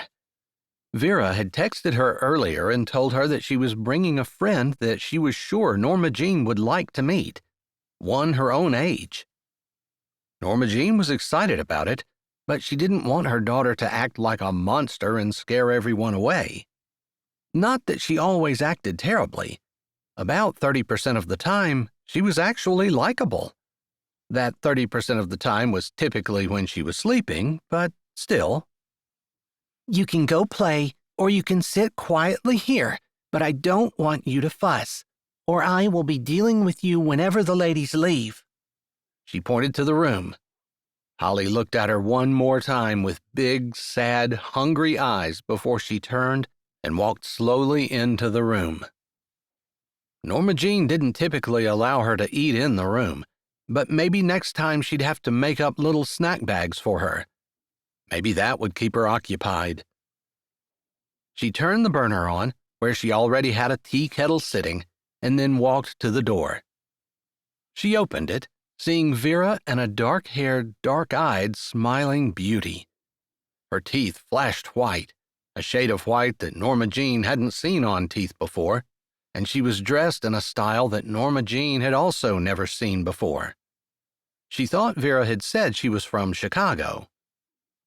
And it made Norma Jean feel drab and frumpy, running a self-conscious hand down her front, where she had flour on her blue t-shirt, and wishing that she had changed out of her old paint-stained jeans into something a little nicer. She'd been too busy taking care of her daughter and trying to make sure that she wouldn't be hungry or need anything that would interrupt the ladies while they were talking. Welcome. Come on in, she said in a voice she hoped was welcoming and not exhausted and frustrated. It smells so good in here, Vera said as they stepped in. She shut the door behind her before she said, Norma Jean, this is Amara Jardine. She lives in the big mansion up on top of the hill, at the end of the long drive, just south of Raspberry Ridge. She must have a beautiful view of the lake. I do. And, Norma Jean, it's so nice to meet you, Amara said, holding out her hand. We'll have to do this at my house sometime. I have a daughter. I wouldn't want you to feel like you had to try to figure out what to do with her. I doubt your mansion is child-friendly. We actually have a room where my sisters and I used to do our schoolwork. It maybe is not child-friendly, but it can certainly be child-proofed. We can even sit in there and talk while she plays if we want to. I think it might be too hard for us to be able to get anything done if she's with us, Norma Jean said, and then she didn't know why she was arguing. She should just let it go. That would be fine. If Amara wanted to invite them to her house, she could do it. We can figure that out later. It's always nice to come out here to the farm. And your bread smells delicious this week, Vera said with a small laugh. Norma Jean tried to join in, but she felt a little intimidated by Amara. She was obviously sophisticated, and probably everything she touched turned out perfectly. You make your own bread? Amara said. Like, this isn't the frozen loaves that thaw and rise when you just stick them in the oven and bake them? No, I got up this morning and started it myself. It's probably not perfect. That doesn't matter, as long as it tastes like bread. But wow, I'm so impressed. Maybe I can learn how to do that too. Vera nodded. There's just something very satisfying about making your own bread. And then, if you really want to get into it, you can grind your own wheat too. Amara laughed. I actually know people in Chicago who do that. I've never gotten into it to that extent. I think the wheat would go bad before I used it more than once. It's probably one of those things where I would do it once and think, okay, that was a lot of work. I think I'll just buy my bread from now on. But then your house wouldn't smell like this, Vera said. Norma Jean had led them to the table and offered them seats. In the meantime, her tea kettle had started to boil. She poured 3 cups, set them on saucers, and set them on the table along with the assortment of tea bags that she had. You can use whatever kind you want. Go ahead and root around. I have a whole range of them. I love different kinds of teas, Amara said. Me too. I understand your sister-in-law has quite a collection as well. We exchanged some. I gave her some of mine and she shared some of hers with me. Laura really was the sweetest, and Norma Jean wanted to be more like her. That's awesome. So you guys are chatting? Vera said with a hopeful look. We are. I got to thinking about what you had said last time about how I need to make sure that none of the problems that are between me and everyone else are because of me. And so I went to her and I apologized to her and explained that I was feeling intimidated by her, and I allowed that to come between us, and I wasn't as friendly as what I could have been. She shook her head. She still couldn't believe that her sister-in-law, tough as nails, capable of doing anything, sat down and cried over that.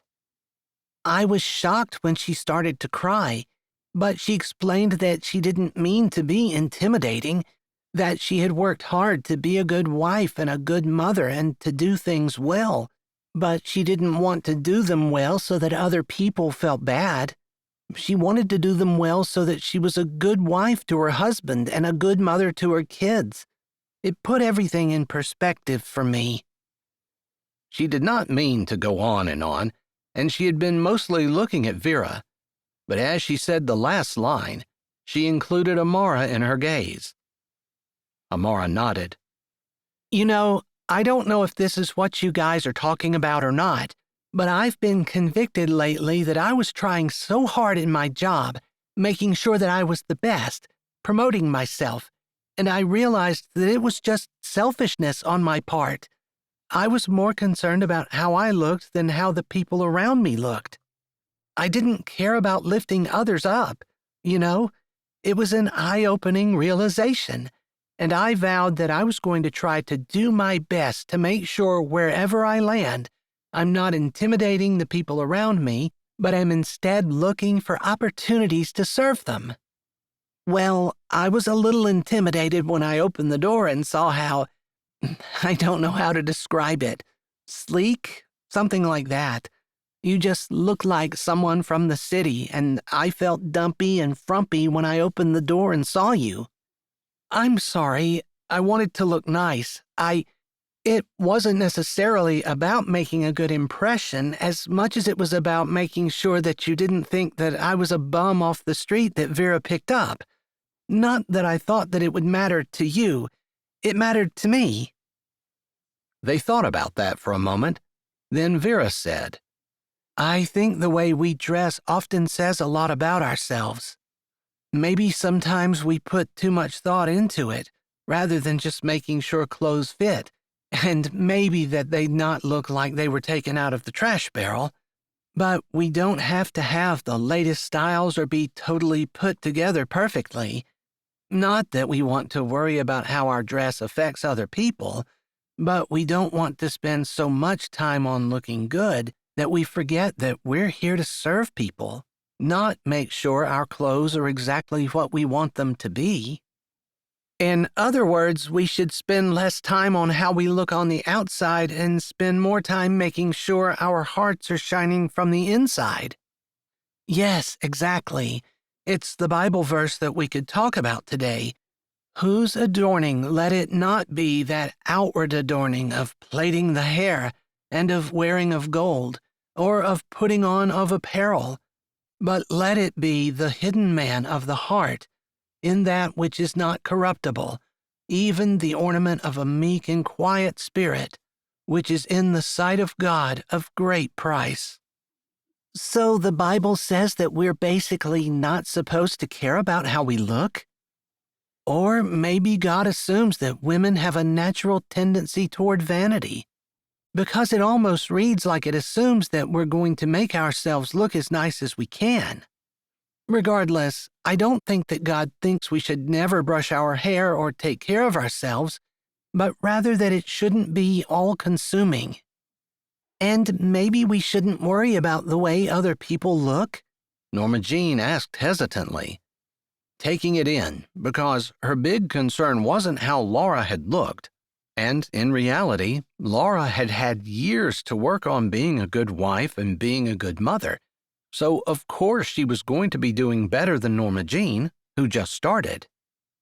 Yes, I agree. Or maybe thinking that we need to do whatever Hollywood is doing. We have a tendency to look at the latest styles and think we need to imitate them, and somehow think that's okay. But the latest styles are coming from Hollywood, who mostly are anti-Christian, anti-God, anti-modesty, pretty much anti-everything we stand for. Why would we allow them to dictate how we're going to do our makeup, how we're going to do our hair, how we're going to dress? It just doesn't make sense that we would allow the world to dictate those things to us. Norma Jean had never thought about why certain things looked good on her and certain things didn't, but it made sense. The fashion industry drove that. I think it behooves Hollywood to have us changing our looks all the time because it needs to sell its products to make us look the way their ideal woman does. That's exactly right. We need to change our wardrobe every year because the clothes that we're wearing are sadly out of style and will look outdated if we don't keep up. Vera smiled sweetly. Although I want to look good just as much as the next woman does, but I think it probably makes more sense to get some timeless classics into your wardrobe, things that make you look slender and hide obvious flaws, or things that are just comfortable and you can work in, because that's really what we're supposed to be doing. She opened her Bible and turned to a book toward the middle. That's pretty much what the Proverbs 31 woman is all about. I was going to talk about her today. If you notice, the Proverbs 31 woman was very industrious, but the work she did wasn't something that she did outside of her home. It all had to do with taking care of her family. It talks about her buying a vineyard, but then she planted it. So taking care of a garden, even buying a plot of land in order to plant a garden, which is what the Proverbs 31 woman did. And people often point to this passage and say, well, it's a good idea for women to work outside the home because the Proverbs 31 woman did a lot of work. But everything that she did was for the ulterior motive of taking care of her family. Norma Jean nodded. She wasn't terribly familiar with the Proverbs 31 woman, but that made sense to her. Motherhood was not something most women aspired to anymore, but it was God's plan for women. Sometimes I think it would be easier to work outside the home. I would love to drop my kid off with someone else at times. It's not that I don't love her. I love her so much it hurts sometimes, but sometimes I don't like her. As though on cue, there was a crash in the room, and then Holly started screaming. I'm sorry. I thought this might happen. I'd really like to meet, but it might be better to meet when my daughter is at school. We're less likely to get interrupted. You go ahead and take care of it, Vera said gently. Children are why we're here. Half the reason. Maybe not quite half, because your relationship with your husband is the most important. But Jesus said, "Suffer little children and forbid them not to come unto me, for such is the kingdom of heaven." He valued children, and he wants us to, too. Norma Jean felt a little better about getting up from the table and going and dealing with Holly. She grabbed a box of Cheerios on her way out of the kitchen and figured that if she did this, it wouldn't be long before Holly wanted a drink. But maybe while she was getting the bread, she could get her a drink. Holly wasn't terribly upset and had mostly stopped crying by the time Norma Jean got in the room. She hugged her tight and gave her a big pile of Cheerios, which seemed to satisfy her.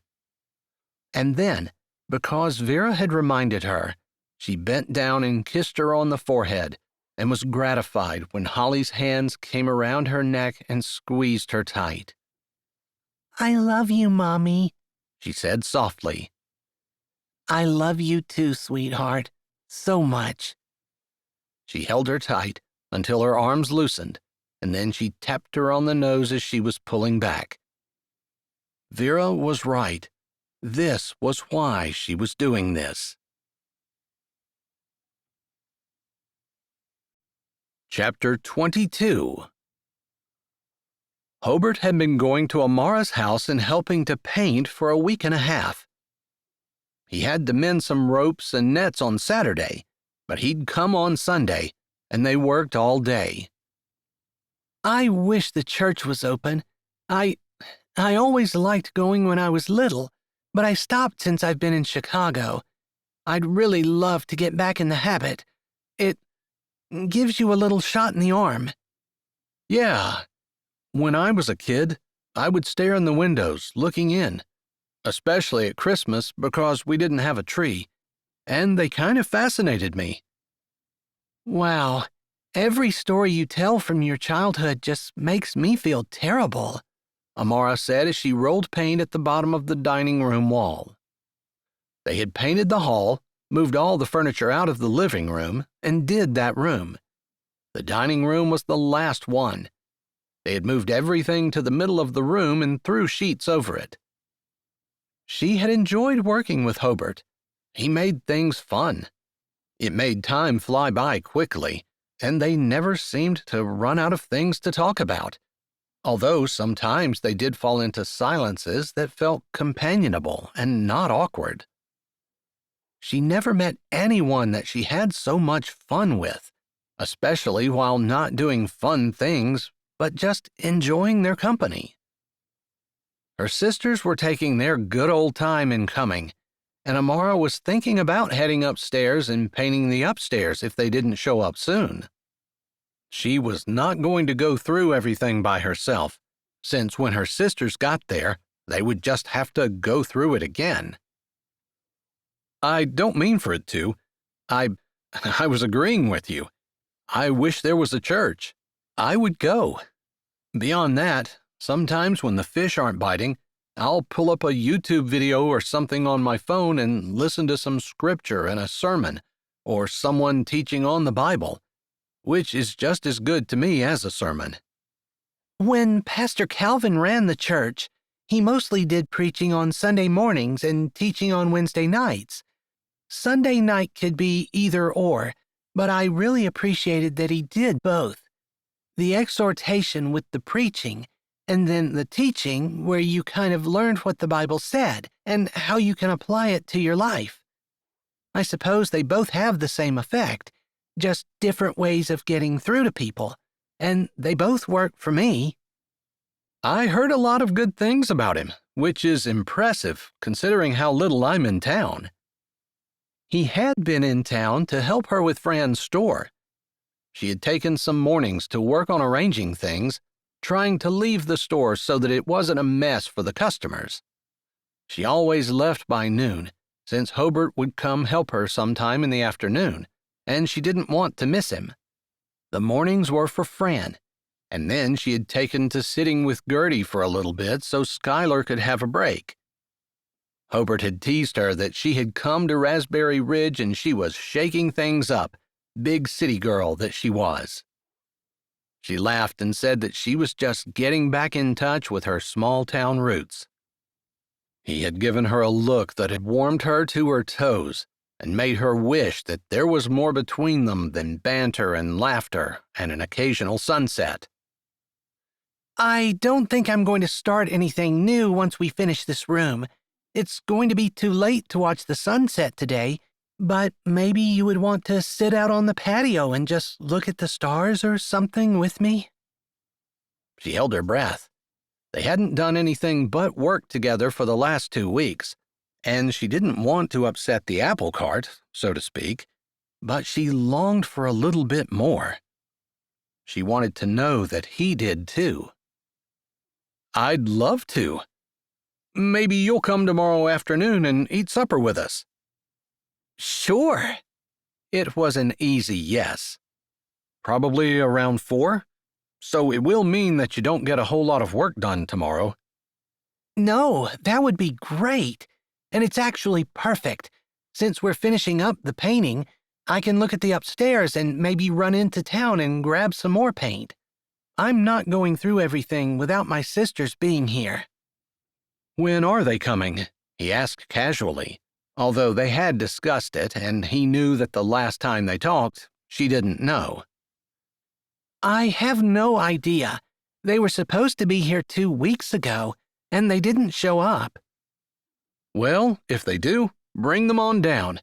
Barry is making his shrimp and grits dressing, which is pretty much a meal in itself, and we'll probably have some fish to go along with it. Maybe I'll bring some vegetables. If I wrapped potatoes in foil, could we cook them in the fire? Sure can, he said easily, and she took a minute to admire him. The broad shoulders, easy grin, the sparkling brown eyes that almost always had a hint of laughter or fun in them. The slight stubble on his jaw that said he'd been working and hadn't had time to shave. She actually liked it when he went for a few days without shaving. She hadn't told him that, just admired it. They finished up and rinsed out their brushes and rollers. You know, painting is hard work, but it's very satisfying. You can really see what you've done and accomplished. Feels good, doesn't it? She said. Although that might have something to do with getting rid of those hideous colors that Mom picked out. I don't know. She's your mom.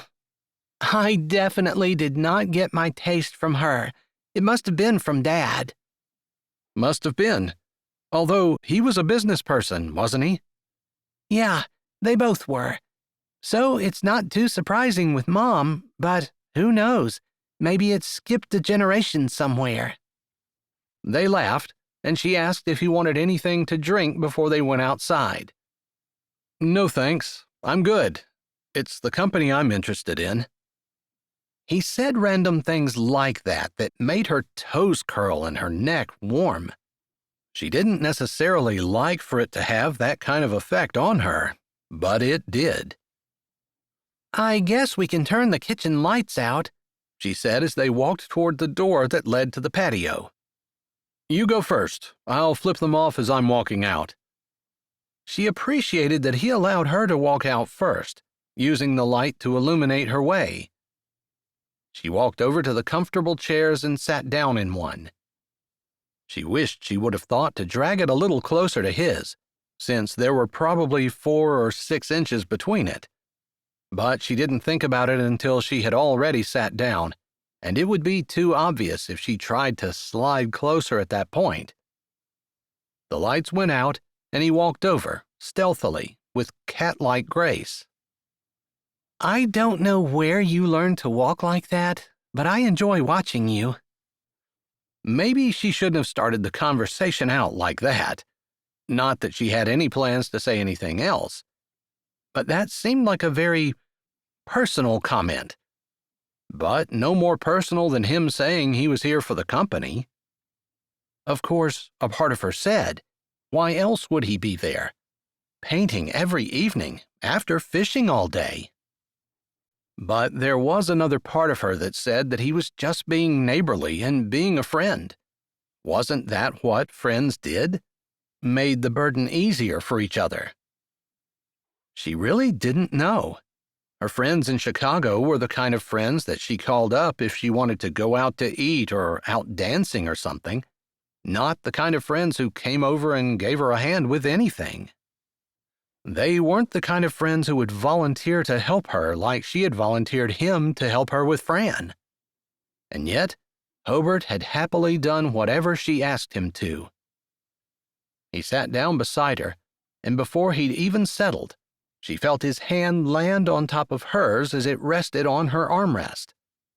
Immediately, she turned her hand over, palm up, so their hands met and their fingers entwined. Looks like a thunderstorm happening over the lake. Wonder if it'll make it to shore. She hadn't even noticed. She'd been so wrapped up in thinking of him, but as she looked across the horizon, she could see lightning occasionally lighting up the sky, showing the clouds, and reflecting off the lake water. That's funny. The stars are shining here. And it's not windy either. Doesn't feel like rain to me. Or me. But that sure is pretty. She hadn't noticed until he said something, but now that she had, she enjoyed the lightning ripping through the sky, lighting up the clouds, putting on a show. I think I smell petrichor. He sniffed the air. But still, I don't think it's going to rain, he said, looking above them. I don't know. I really love thunder and lightning storms, but I'm not sure I want to be here by myself in one. It's one thing to have even one person beside you, but it's completely different when you're alone. He seemed like he was thinking about that. And then he said, I promise I won't leave you if it starts to storm. I wouldn't have expected you to stay. Your relationship with Barry is better than a lot of people's relationship with their actual father. I love how you take care of him and cater to his needs. I've been neglecting him lately. I think he's been getting lonely. I'm glad you agreed to come tomorrow night. I'm looking forward to it, she said, and she meant that. But I feel bad that Barry can't always come with you. He's been sitting in his chair a lot and seems very tired. I don't think he's up to the walk. His voice sounded a little sad. I guess that's what happens when you get old. Being old is better than being young, he said, and she remembered the conversation they had the day they met. I'm pretty sure you feel like you won that argument, but I'm also fairly certain that I should have been the one to win that argument. He laughed, like she thought he would. And then she said, I'd like to go on the boat again with you, not to invite myself or anything. I told you you're welcome to come out any time. I'd love to have you. I can't do it tomorrow because I have to finish up everything in Fran's, but if my sisters don't come, maybe the next day? That would be perfect. You're coming to eat tomorrow night, so you can just sleep on the boat. Unless that was too much for you. Do you need to sleep here? No, that wasn't too much at all, and I'll definitely sleep on the boat. But maybe I'll bring a pillow, and a blanket and a mattress, and while I'm at it, why don't I just bring the whole bed? If it's nice enough, you can sleep on the deck. I don't think I want to do that by myself, and I guess I assumed that you were going to be on the boat too. Yeah, I'll be there. His voice was whisper soft. His thumb ran over the back of her hand, sending chills up her arm, and they landed somewhere in the vicinity of her heart, warming it the whole way through. Then, yeah, maybe I'll bring a blanket and a pillow, and we'll sleep on the deck. Actually, I'll bring two. I do own pillows and blankets. One blanket for the bottom, 2 pillows, and 1 blanket for the top. Or 2 blankets for the top. A comforter will be more comfortable on the bottom. She was rambling, because it was all she could do to not ask him to move closer. Her whole being was focused on their joined hands and how sweet that felt. However you set it up will work for me, he said easily. His thumb continued to stroke the back of her hand. She closed her eyes, just focusing on the feeling of having that small, light touch. It was slow and languid, and she wasn't even sure he realized he was doing it. There's a part of me that wants to go back to Chicago with you. You couldn't do that. You belong here. You'd be miserable in Chicago. You should see me when I'm not around you. I think I'm just as miserable without you as I would be if you weren't around. And I was thinking that I would be less miserable if I was in Chicago with you than if I were here by myself. She was shocked. He had been considering moving to Chicago? She couldn't believe it. But she didn't really live anywhere close to the lake, although she worked in downtown Chicago and occasionally her commute gave her glimpses of it. But there weren't any affordable apartments that were anywhere close to where she lived, and she knew that Hobert would be miserable. You don't have to get worried. I told you I promised Barry I wouldn't leave him. I guess maybe in the back of my head I thought we could live on the boat or something, but he wants to just stay here. And I think that's what I need to do too. I wasn't really invited to Chicago anyway. Although I can move to the city if I want to, right? She smiled. But you don't, She said easily, knowing it was true. He squeezed her hand. Maybe I was being presumptuous. You aren't. I've thought over and over about moving here. You know, I mean, in 4 weeks I'm heading back, and I'm not going to have time to drive to Raspberry Ridge even on weekends. Most of the time, I work weekends. I've never heard good things about long-distance relationships anyway.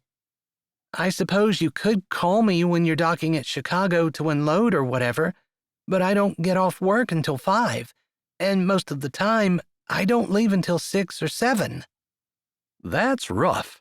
Almost as rough as a fisherman's hours. Not nearly as rough as a fisherman's hours. I've experienced those, and I have a newfound respect for fishermen everywhere. But those are the hours I have to keep if I want to continue the path that I'm on, be promoted, get into the position of management, where I expect to be in the next 10 years. After that, I have my eye on the top, the very top. She didn't want to say that. She didn't really want that anymore. She might as well admit it. Lately, none of that excites me like it used to. Because of working for someone else? He guessed, but she shook her head. No, or maybe. I don't know. Just, it's so nice here. People welcomed me with open arms. I enjoy helping Fran. I love going with Vera to her Bible study. And I think we might even have someone coming to work at the church. I've heard rumors, and Vera said that she and Gertie's daughter-in-law, Homer's wife, were in touch with someone who was very interested in moving back to Raspberry Ridge. So he's from here, and he would be the pastor at the church? That's what I understand. Now, I'm not on that committee, so I can't say for sure, but it looks very promising. It's exciting. Another big bolt of lightning lit up the entire western sky, and they both stopped talking for a bit before she said in a soft voice, Wow, that's pretty amazing. Chapter 23. Hobert watched the lightning flash across the sky. There was something elemental about it, something that reached down into his soul. Or maybe it was the idea of watching it with Amara that changed everything.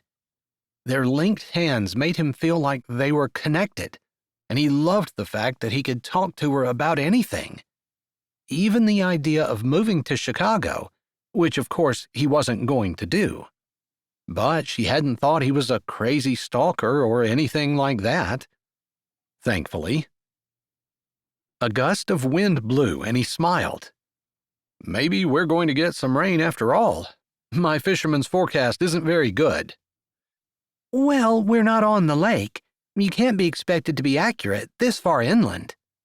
Oh, so my fisherman's forecast is only accurate if I'm on the water?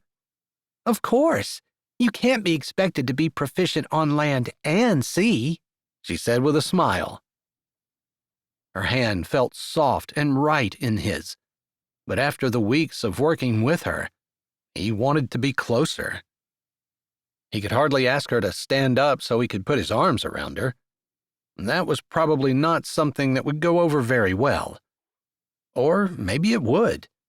He wouldn't know unless he asked, but he didn't want to ruin whatever was growing between them by being too pushy or forward, or asking her for more than she wanted to give.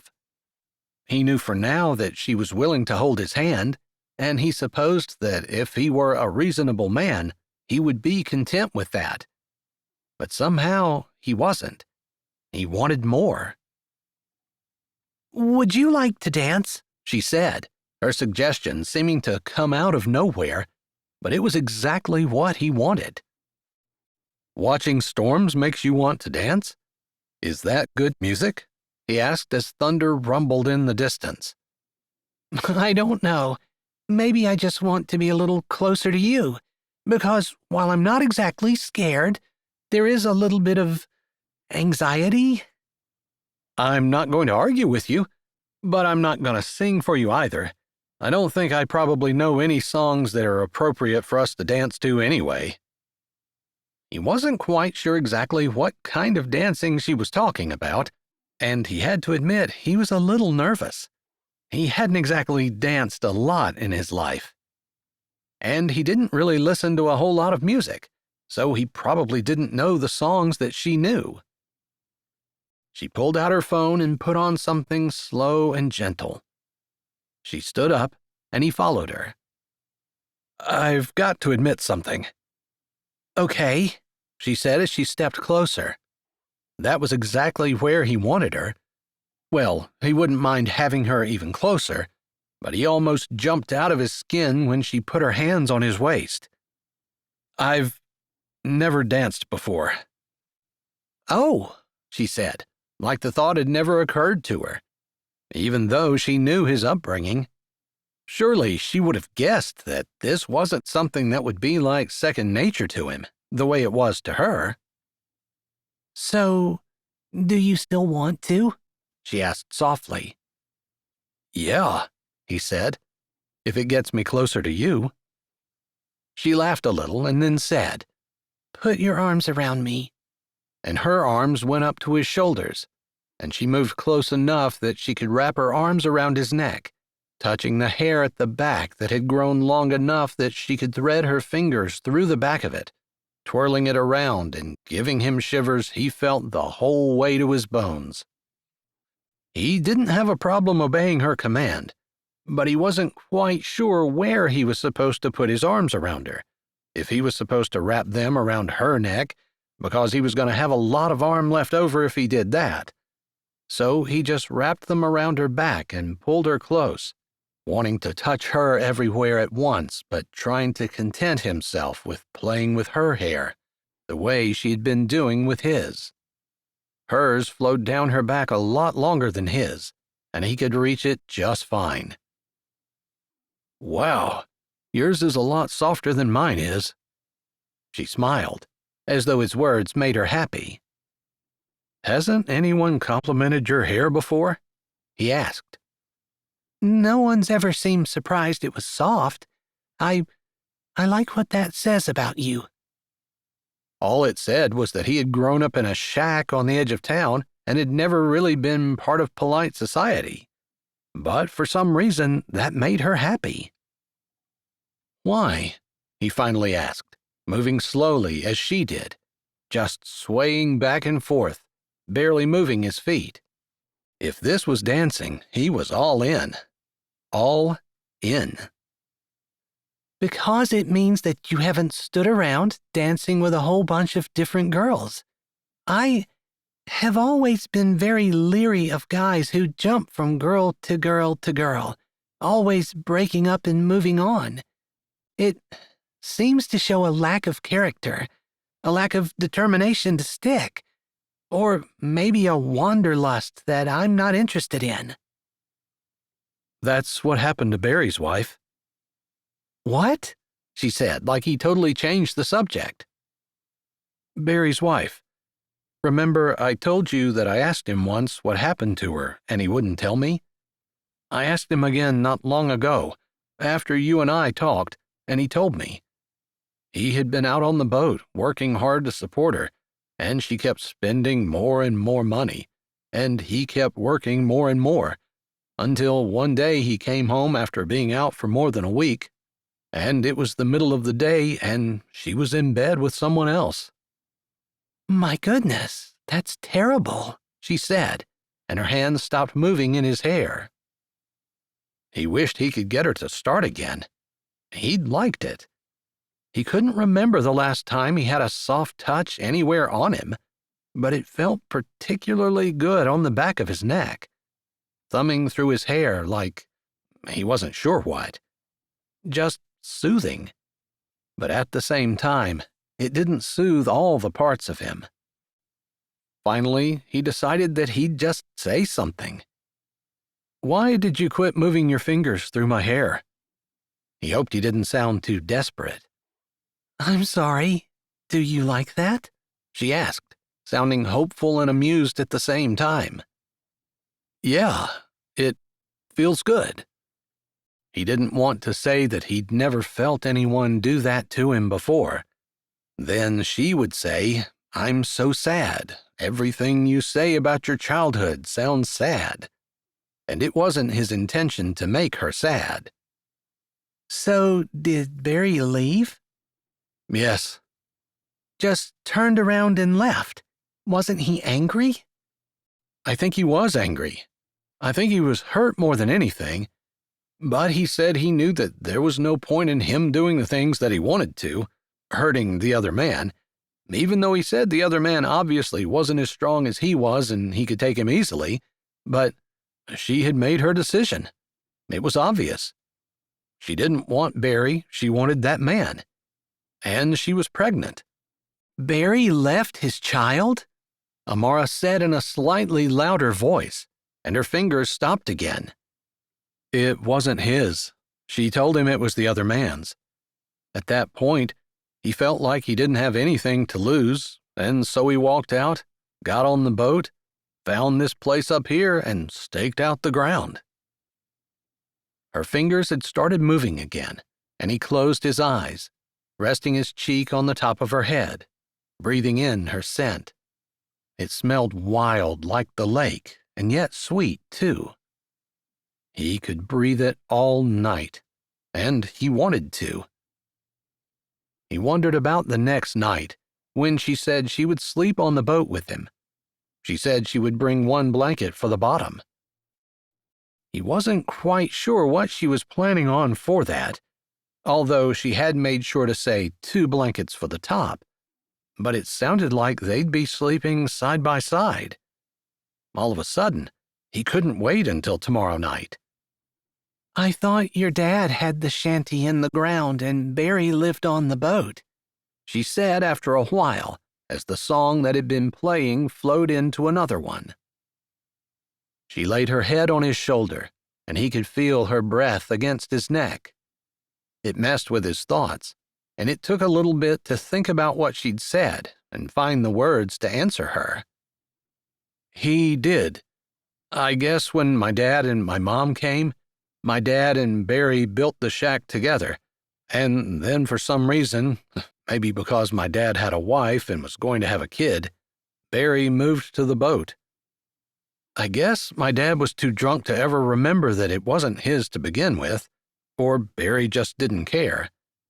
Regardless, Dad and I lived in the shack and Barry lived on the boat, and I never had a clue that Barry owned everything until he told me about a week ago. Wow, humble man. I guess a man who had everything ripped from him, and rather than trying to start again, he just retreated. I don't know what I would do if that happened to me. I can understand how he feels, I suppose. Not totally, of course, but it's something I feel.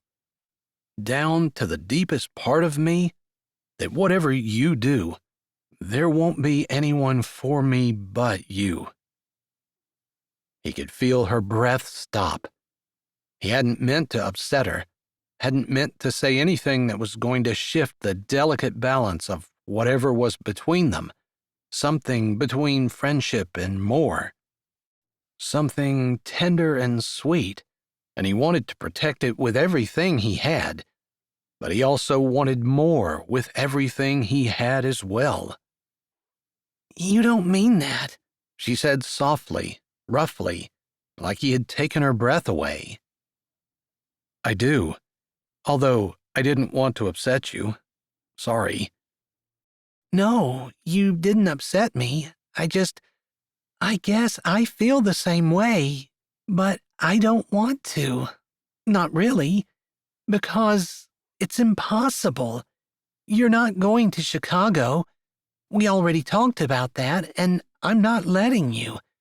And even if I wanted to come back on weekends, what you just said about Barry's wife, long-distance relationships just don't work. I don't think I would have to worry about you straying, and you know that I wouldn't. But it wouldn't be fair to you. What about you? You'd have a wife who is consumed with her work. You don't want that.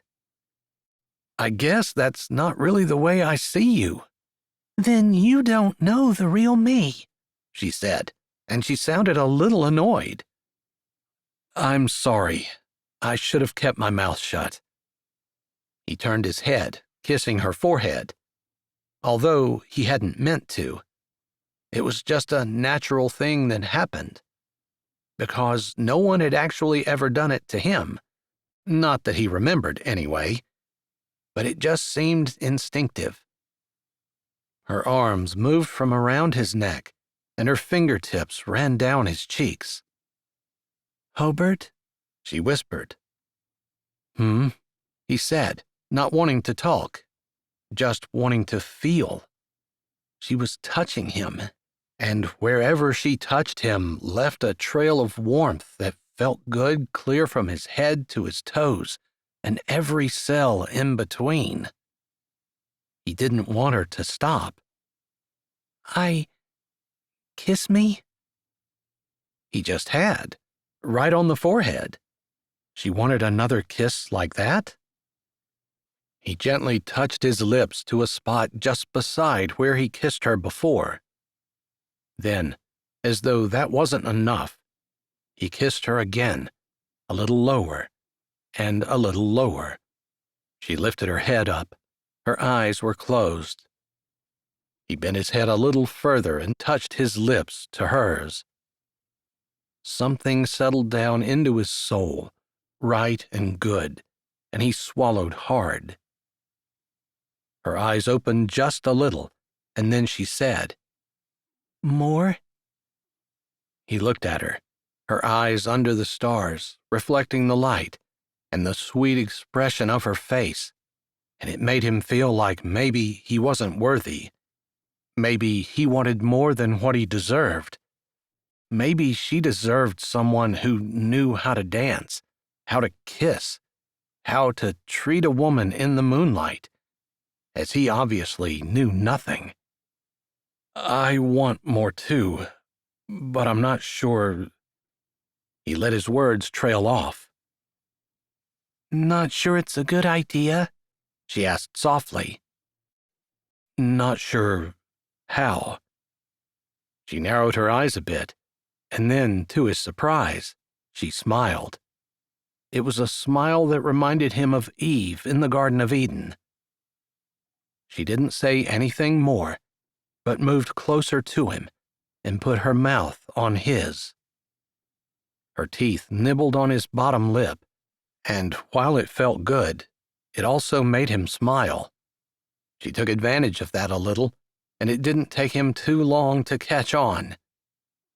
That was the kind of kissing that he wanted, although that kind of kissing made him want more than just kissing. And he figured he was going to have to stop, and soon, or he wasn't going to want to. The world seemed to shift around him, and he probably wouldn't have noticed if lightning struck right beside the house and a thunderclap exploded over top of his ear. But he finally lifted his head and laid his cheek on top of hers, breathing hard. You are amazing, he managed to say. Then he swallowed, taking a breath. You should probably take it easy on me. I don't seem to have quite the experience you do. It made him a little angry, a little jealous, but he couldn't help what she had done when he wasn't there. And he was going to have to let her go and not think about what she was doing without him at that point either. I've only kissed a couple of guys, but I've seen movies and I've read a few books. Books on kissing? He asked, lifting his head and looking down at her, unable to believe people wrote such a thing. No, romance books. Books where the main storyline is about two people falling in love. Wow. And kissing. Isn't that what people do when they're falling in love? I don't know. Guess that's what I do when I'm holding you. I care for you a lot, she said, sounding a little strained, like it was hard for her to say. So much. He swallowed. He wanted to tell her that he loved her, but it probably wasn't the right time. He'd no sooner thought that than he said, "I love you. I always will." Just then, a crack of lightning shot through the sky, feeling closer than all the others, although it was still out on the lake. Thunder followed almost immediately. "We should go inside. Actually, I probably should go home." He didn't let her go, but put his mouth to her ear, nibbling at the top of it after he spoke, and feeling her shiver. It was good to know that he could make her have the same reaction that he did. I don't want you to walk home in that storm. He smiled then, remembering what she had said about being alone during storms. "How about we go in, and we'll sit on the couch? I'll wait until the storm's over before I go." Are you sure? She asked, biting her lip as she looked up at him. He nodded. Then he said, although he didn't want to, not even a little, "As long as you promise not to kiss me again. I don't think I can handle more than one of those a night. That was amazing." You might have said that before. No, I called you amazing. The kiss? That was amazing, too. She smiled, then stepped back, her hand coming down and grabbing his, before she picked her phone off the table where she'd set it and led him into the house. She didn't bother to turn on any lights but walked through the kitchen, careful to warn him if she thought he might bump into something, until they made it to the couch, which was still covered with a sheet, but it didn't matter. They just sat down on top of it. Another streak of lightning lit up the entire sky, followed by another roar of thunder that seemed to rumble on and on. That was a big one, she said, and he could hear the fear in her voice. She probably wasn't used to facing these alone. There were people everywhere in Chicago. Not that people could save her, but humans seemed to find safety in numbers, the same way fish seemed to as well. "It was a pretty one," he said, putting his arm around her and holding her close. She shifted so that her head rested on his shoulder, and she must have kicked her shoes off, because she tucked her feet up on the couch, curling up beside him. He could get used to this, too. Kissing, curling up and snuggling, talking to her, laughing with her, working with her. Was there anything that they did that he didn't love and want to do more of with her? He couldn't think of a single thing. Maybe they would have disagreements. He couldn't imagine it. People disagree about things, but they could figure out how to work things out so that they didn't fight. Surely. He had lived with Barry for years, and they'd never said a cross word to each other. Maybe that was Barry, though. Maybe it wasn't because of him. But he'd try as hard as he could to figure out a way to get along with her, if she'd have him. But she just said tonight that it was impossible. That kiss, this cuddling, the laughter and the banter, all of it was going to have to end. By the time the storm was over, she was sleeping soundly against his chest. He thought of Barry, hoped the old man had gone in the house and wasn't worried about him. He was going to have to stop in there before he went down to the ship, but he wasn't going to leave. He was going to stay here as long as he could, holding Amara, until the very last possible second. He might never get a chance again. He fell asleep, but the internal clock in his head woke him up at exactly 1:50, according to his phone as he moved around, fumbling until he picked it up and looked at it. It was time to leave. He slipped out as best he could, setting her down gently as she murmured a protest, a soft one, sweet and low, before he slipped out the rest of the way. He wished he had a blanket or something to cover her with, but he just bent down on one knee, pressed a kiss to her forehead, and then let himself out as quietly as he could.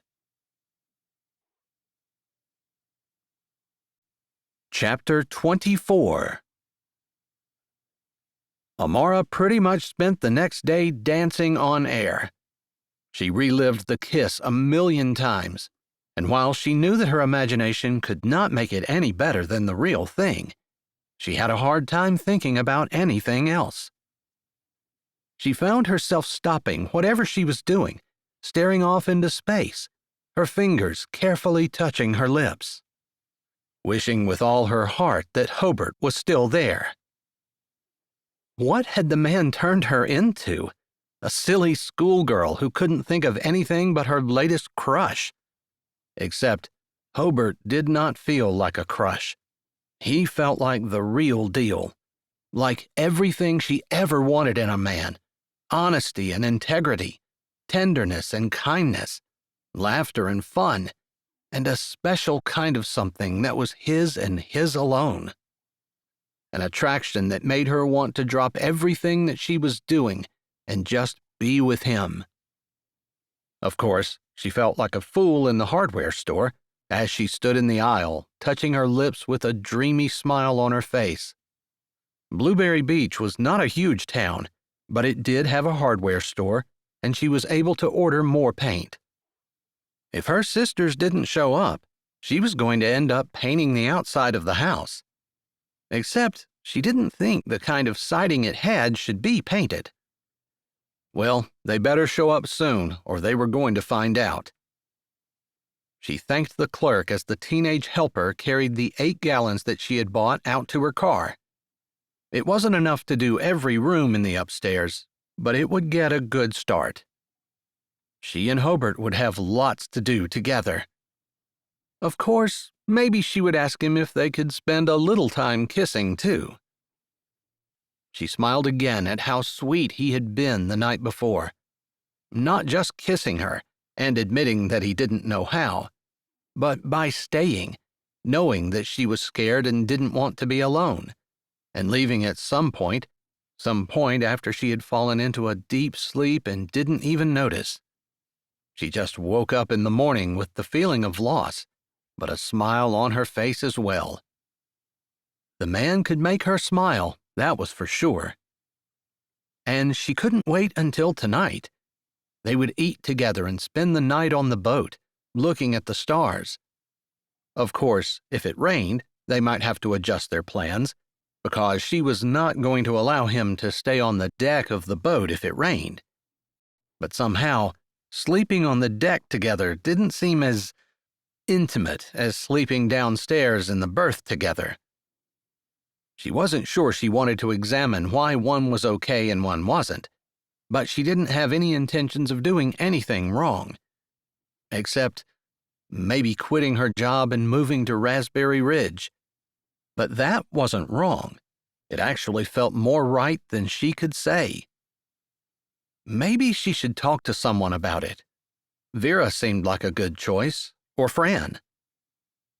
But it turned out that all of her thoughts were in vain, because as she finished wrapping the last potato in aluminum foil and dropped it into her bag, she heard a car, which was unusual enough that it made her stop and listen.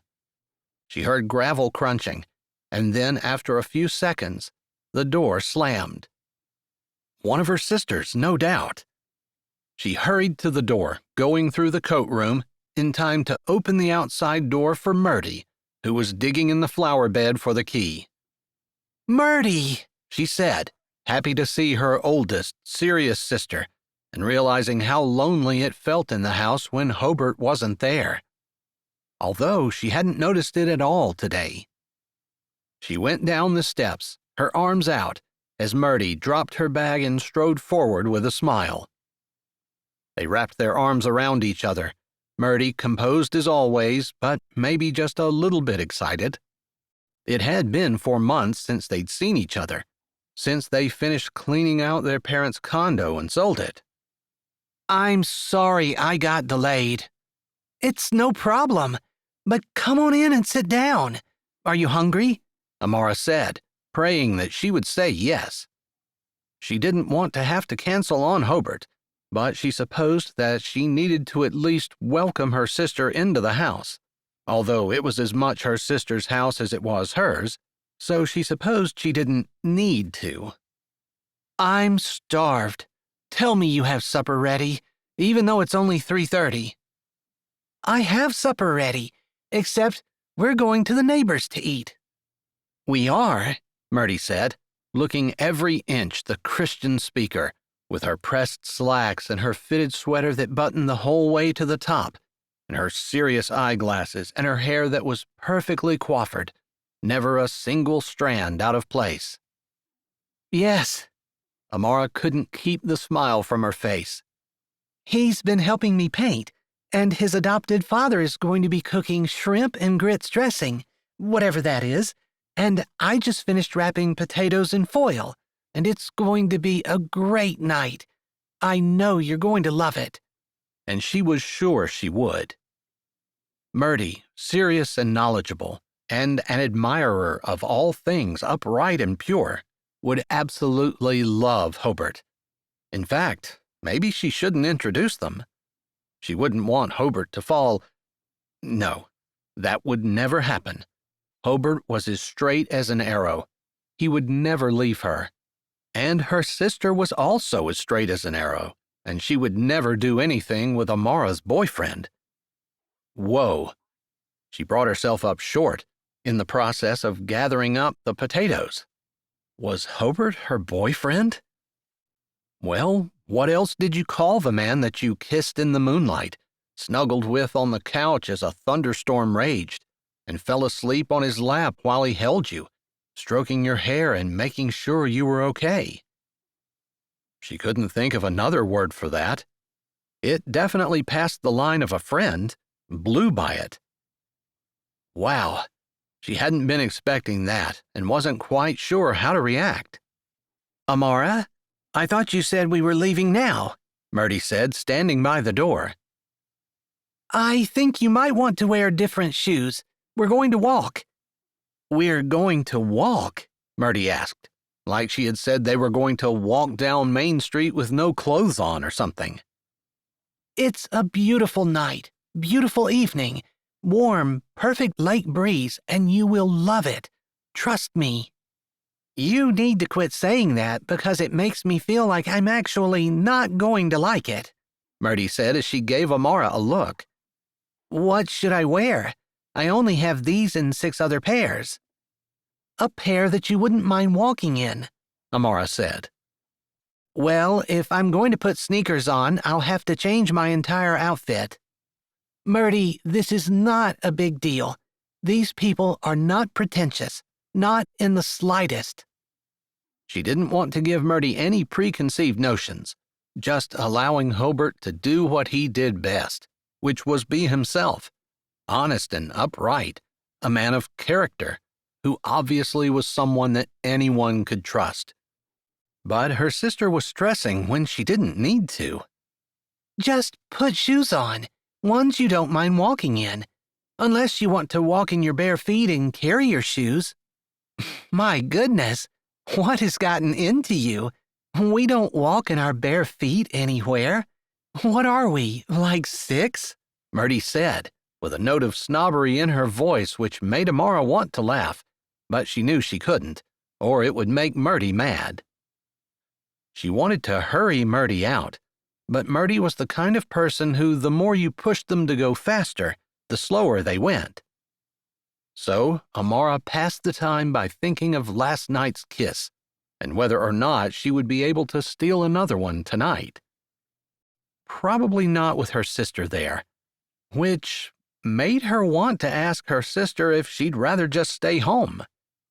But then Amara would feel bad and feel the need to hurry home to be with her sister. Finally, she was ready to go, and they stepped out the door together. As they walked, Murdy talked about her trip and explained why she hadn't been able to come when she thought she was going to be able to, since a surprise meeting had come up and she couldn't turn it down.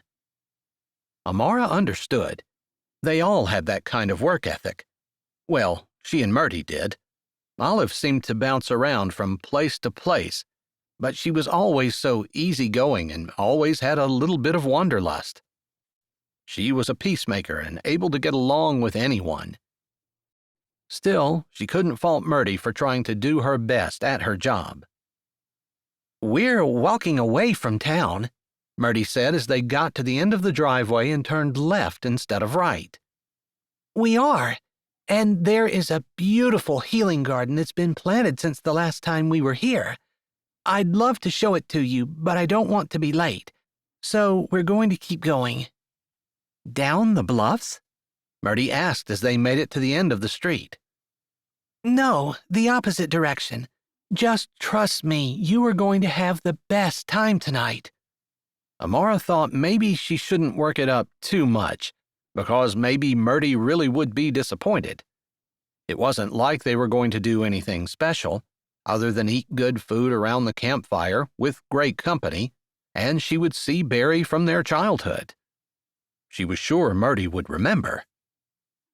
She had a lot of other things she wanted to ask Murty, specifically about her parents, but she listened to Murty prattle on about her job and the things that she had coming up, and try to explain why she wasn't going to be able to stay as long as she thought she was, or why she might have to leave early.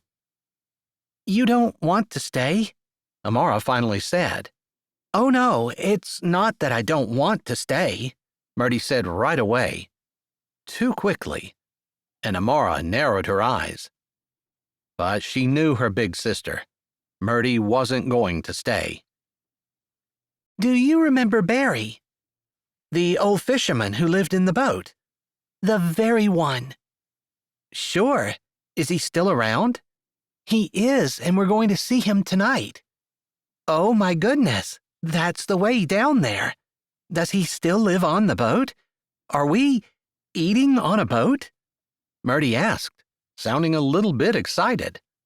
It wasn't every day that a person got to eat on a boat after all. Even her sister, who was old and mature, thought that was still special. "No, we're going to his house. He shares it now with Hobert Gilcrest." Murty stopped. "Did you say Hobert Gilcrest?" she asked, enunciating the name clearly. "Yes, come on, we're going to be late." "But Mom told us that we were not allowed to associate with Hobert Gilcrest. Ever. For anything." "Murty, we were kids. We're not kids anymore, and Mom's gone." "But," Murty started walking again. "I wonder why we weren't allowed." "I'm not sure. I suspect there's something deeper, but there's always the chance that it was just because his dad was an alcoholic, and they were poor." "They were poor. I remember seeing him in his bare feet, scrawny little kid, with his nose pressed against the church window." There was a pause as Murty slowed down.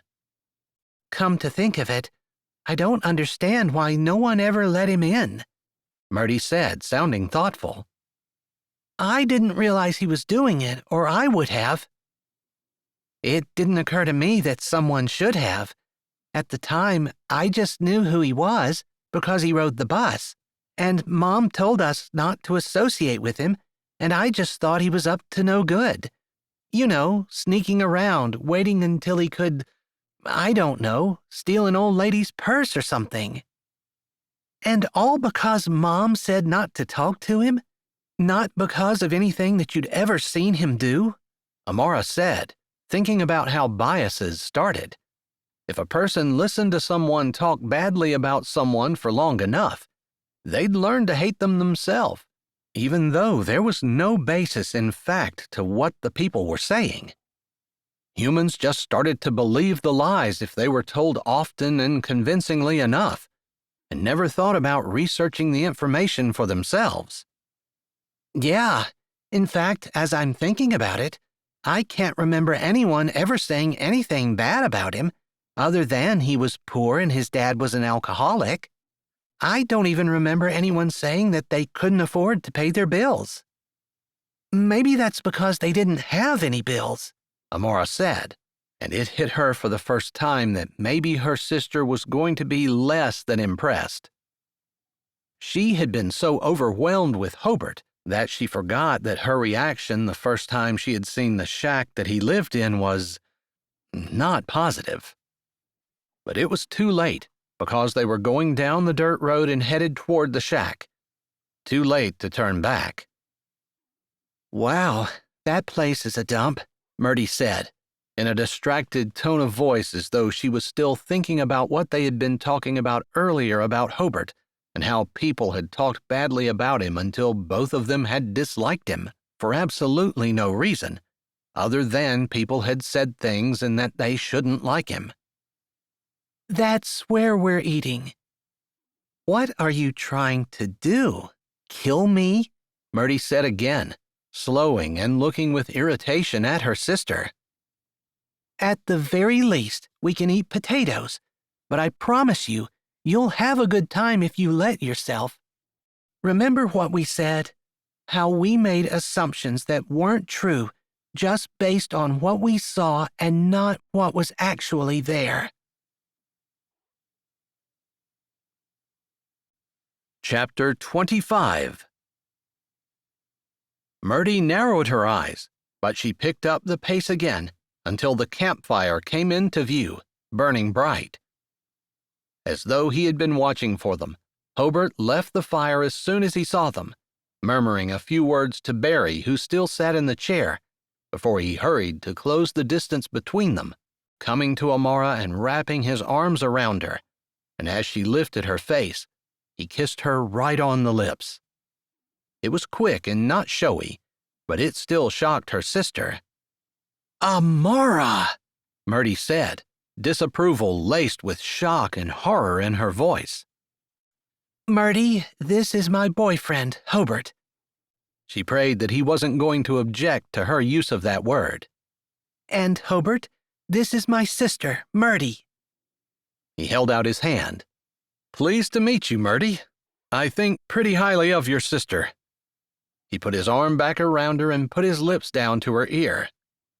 "Boyfriend?" he said, and there was laughter and love in his voice, and she wanted to box up the sound and hold it close to her heart. "Hobert, I remember you from our childhood. It's been a long time, and you've definitely changed." "I remember you too, and you've changed a bit as well. Gotten prettier, I suppose," he said easily, and Amara smiled. She didn't think of Hobert as a charmer, but his words sounded charming and sweet, and it almost made her serious sister smile. Amara could see her lips quirking, but the smile just didn't quite win out over the disapproval that seemed to radiate off her. If Hobert noticed, he didn't say anything. "Hey, let's get these potatoes on the fire so they can get cooking. The shrimp and grits dressing is ready, and I figured I'd throw some fish on in a few minutes, after the potatoes get good and hot." "I had no idea how to cook these over the fire, so I'm depending on you to let us know when they're done." "I actually haven't done it too much, so we'll just use the best guess method." "You can put a fork in them. That'll usually tell you," Barry said. "Good idea." Hobert put an arm around Barry. "Murdy, this is Barry. Barry, Murdy. Amara remembered you from childhood, so maybe Murdy does too." He moved, putting the potatoes in the fire, then going back and standing with Barry. Amara watched him. He moved with that cat-like grace that she admired so much, but it was more than that which drew her eyes to him. It was his character that showed in everything that he did, the honesty in his eyes, the sincerity in his voice, the way he cared about people, and his loyalty. His desire to do things that helped her, and his willingness to sacrifice his sleep, his comfort, whatever was necessary to make her comfortable. She'd never met anyone like him, and she realized that she would be a fool to let him go. She had to figure something out. Maybe she could work from home, work from the mansion, maybe just travel down to Chicago once in a while. That would mean that she was most likely giving up her path to the top, but she found that it wasn't really what she wanted anymore. Barry and Murdy were catching up, and Amara noticed that another chair had appeared from somewhere. She smiled. Someone had been thinking that perhaps her sister would show up after all. Just one more thing that made her smile about Hobert. He had heard her when she said that her sister might come, and he meant it when he offered for her to just go ahead and bring her along. "She looks a lot more serious than you do," Hobert came over and murmured in her ear. She is, but I know she's going to love you. How could she not? Easily. The same way she's never said a word to me in her entire life before, even though we lived in the same town. He paused. Then he lowered his voice even more and moved his lips to her ear. "Boyfriend? I've never been anybody's boyfriend before. Maybe you're going to have to explain to me exactly what this entails." No, I don't think I need to. All you need to know is that it entails a lot of kissing. I like it. I like it a lot. I'm all in for this boyfriend thing. Good. I'm sorry I kind of sprung it on you, but I realized earlier today that must be what you are. I mean, I don't slow dance with anyone else in the moonlight, or snuggle in anyone else's lap when a storm is brewing outside, or fall asleep with someone else's hands in my hair. And most of all, I don't kiss anyone else either.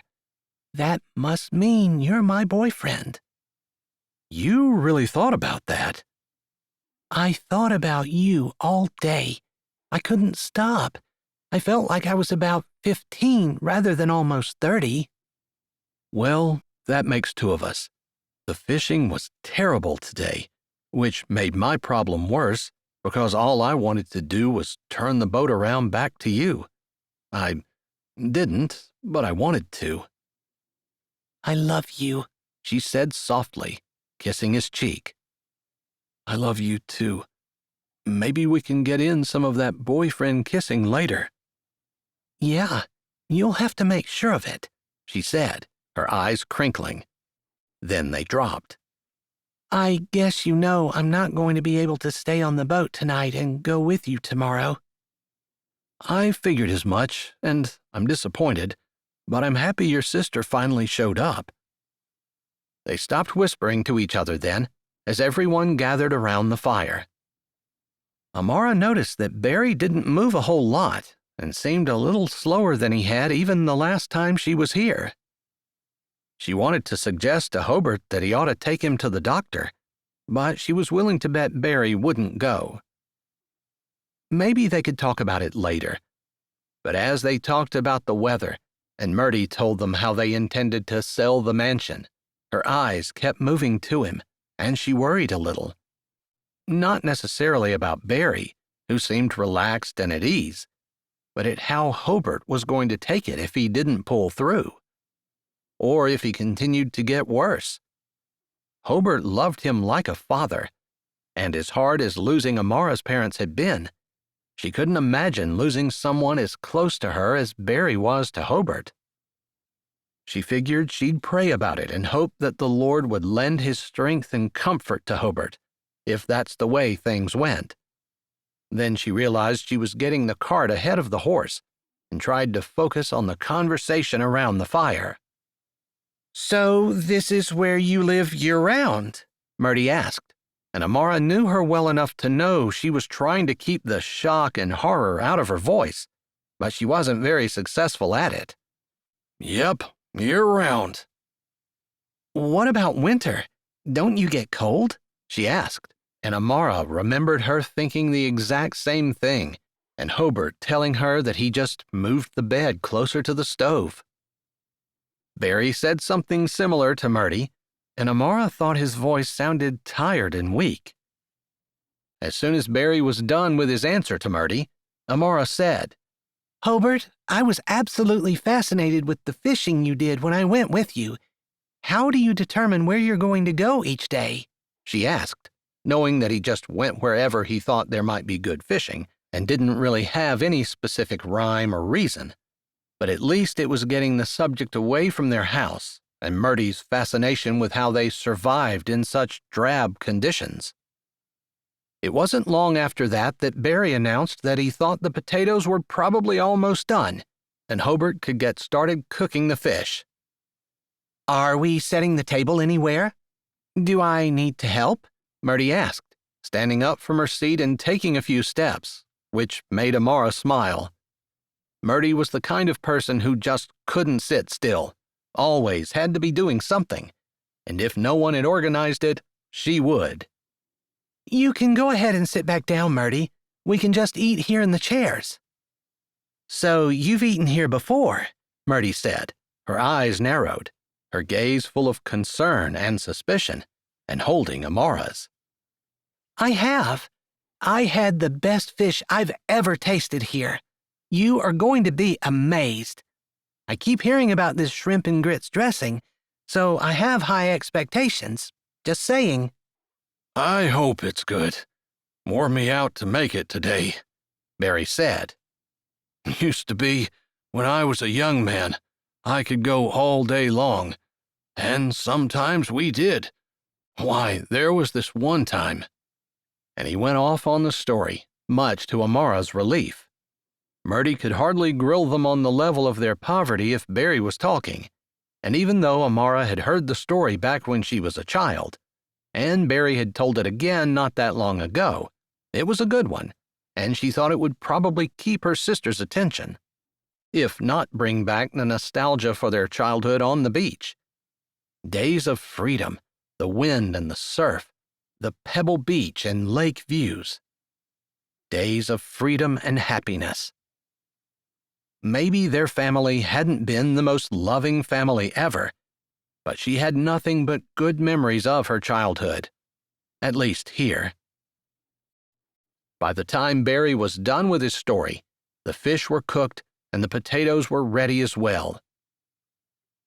This is amazing, Amara said after she swallowed her first bite of the dressing. It definitely lives up to its hype. Barry smiled, but she noticed that he didn't eat much. Maybe cooking had worn him out, and she felt bad that they had asked him to. Chapter 26. They chatted around the campfire, Murty finally getting off her kick of asking personal questions and enjoying the conversation, which consisted of tales of the lake, fish they caught, and Murty actually told a couple stories of their dad taking her and Olive fishing. Amara had been too young. I can't believe I missed that, Amara said. Yeah, by the time you were old enough, Dad and Mom were so wrapped up in their business that they didn't do it anymore, I guess. But Olive and I had a great time, and Olive caught that fish that was almost as big as she was. If Dad hadn't been holding on to her, she would have gotten pulled into the lake. Why is it that the smallest person on the boat always catches the biggest fish? Hobert said, and they all laughed. It did seem to be true. Maybe that just shows you that fishing is a lot more about being in the right place at the right time, or maybe just being there, than it is about luck or skill or any of the things that people get so wrapped up about, Hobert said, and Amara met his eyes. They were thinking about the sonar and all the things that modern fishermen use to figure out where the fish were and to try to catch them. And while it didn't exactly apply, she understood what he was saying. A person just had to put in the work if they wanted to succeed. Even if they didn't have all the big fancy tools and equipment, they couldn't be successful if they didn't work. And it was work to get up at 2 o'clock in the morning every day to go out on the boat. It was going on 9 o'clock when Amara decided, even though she was having such a good time, Hobert needed to get up early. She felt bad that he was losing so much sleep because of her. I think it's time for us to go. I know these fellas have an early morning. Murty had already gotten up and rinsed out the dishes, although she'd been a little aghast when Hobert had said that he just used water from the hose and pointed to where he kept the dish detergent. Thankfully, Murdy didn't throw up on the spot, and she actually did get up and wash dishes. Amara thought maybe she should get up and offer to help, but she didn't. It only took a couple of minutes for Murdy to wash all 4 plates and spoons. "You might as well take that dressing home with you if you liked it. I love it, but I'm not going to be here tomorrow, and Barry already put a little bit aside for him. Plus, we haven't had baked potatoes in a while, and I forgot how much he likes those." "Just leave me a potato. That'll be plenty for me. One with that bit of fish," Barry said.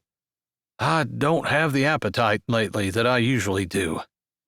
All right, then. You get the potatoes and the fish, we get the dressing, although I feel like we got the better end of the deal," Amara said as Murdy stood up beside her, and Hobert put a wrap over the dressing. "I'll carry it, and I'll walk you guys home," he said, and then he looked back at Barry. "I'll be back in an hour, tops." Barry snorted.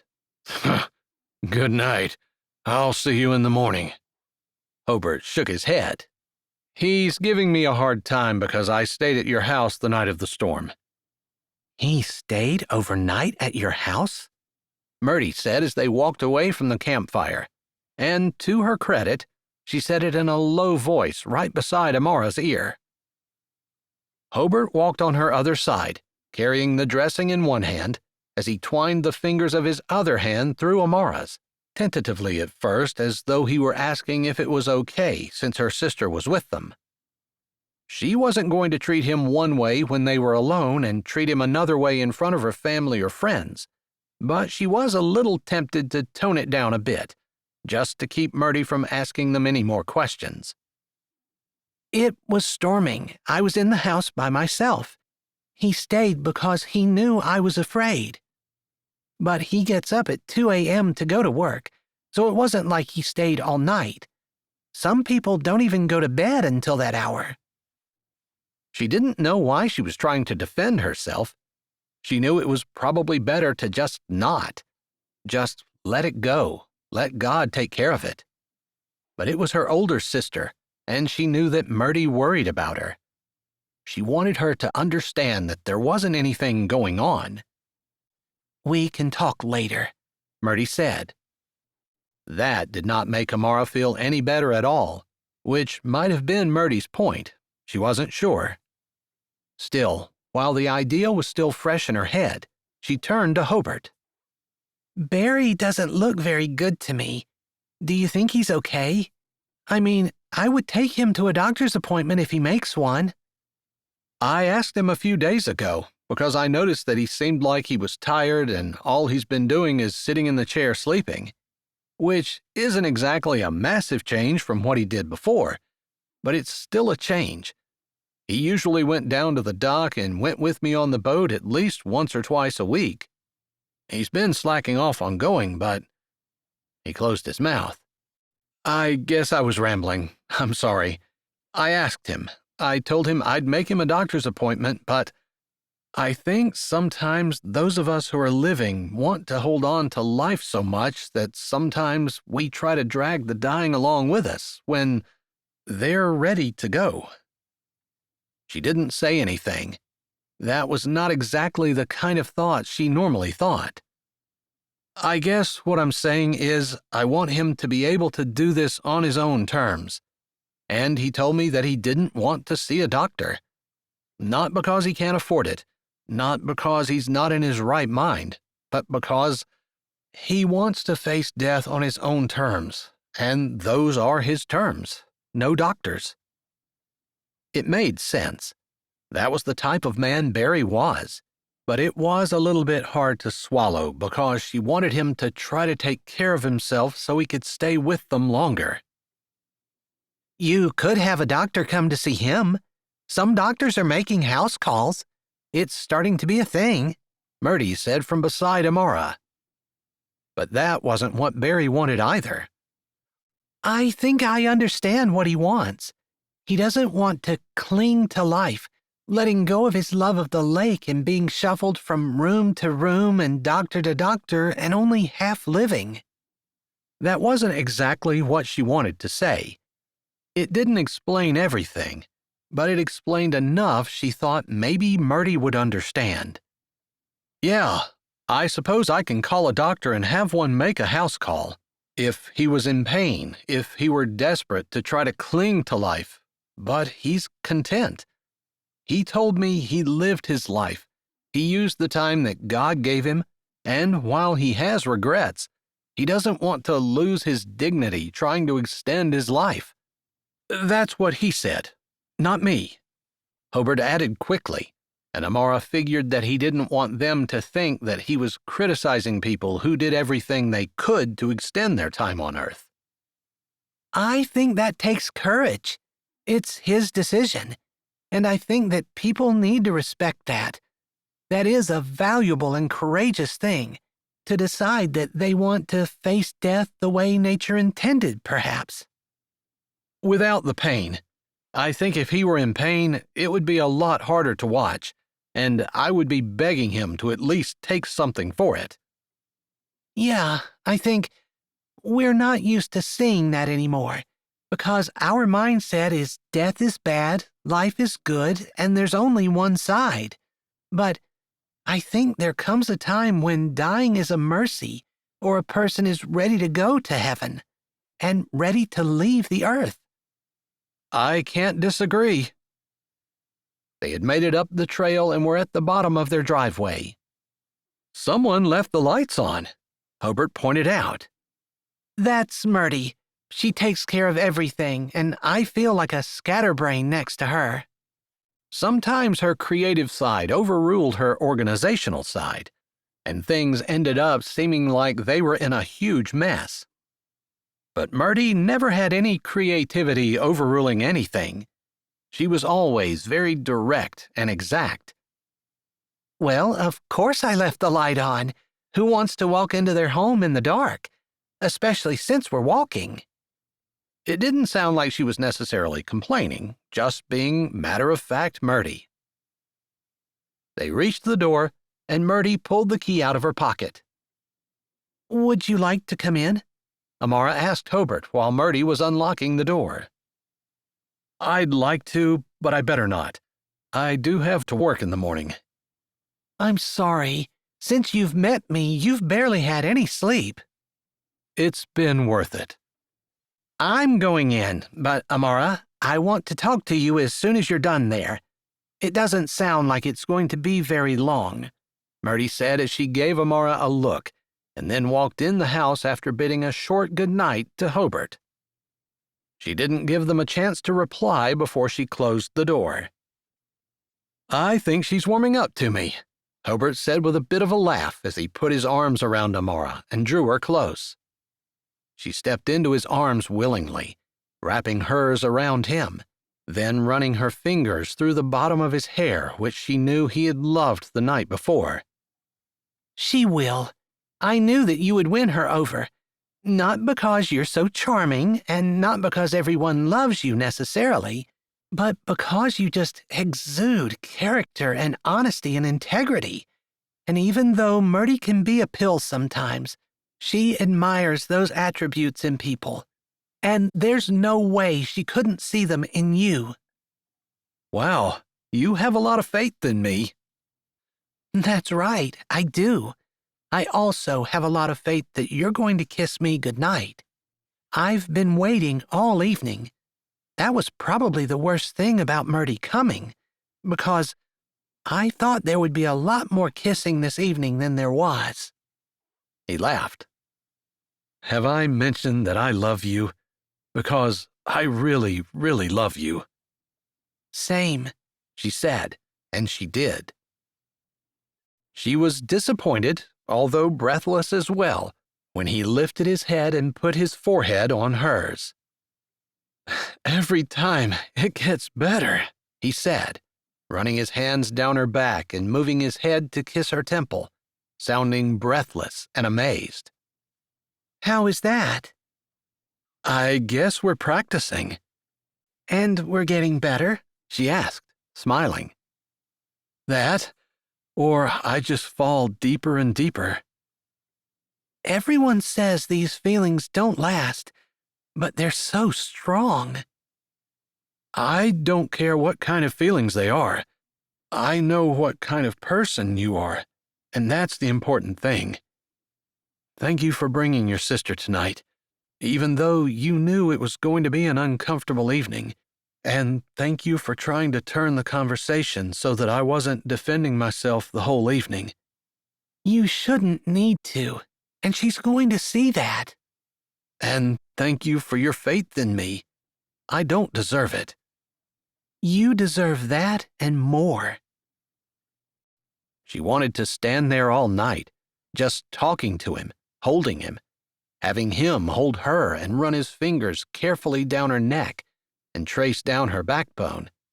But she'd already kept him up longer than he should have been, and he really had lost a lot of sleep because of her. Are you coming tomorrow after work? She asked. Do you think it's safe? He returned with a little smile. I do. I know it's safe. I guarantee it. Then yes.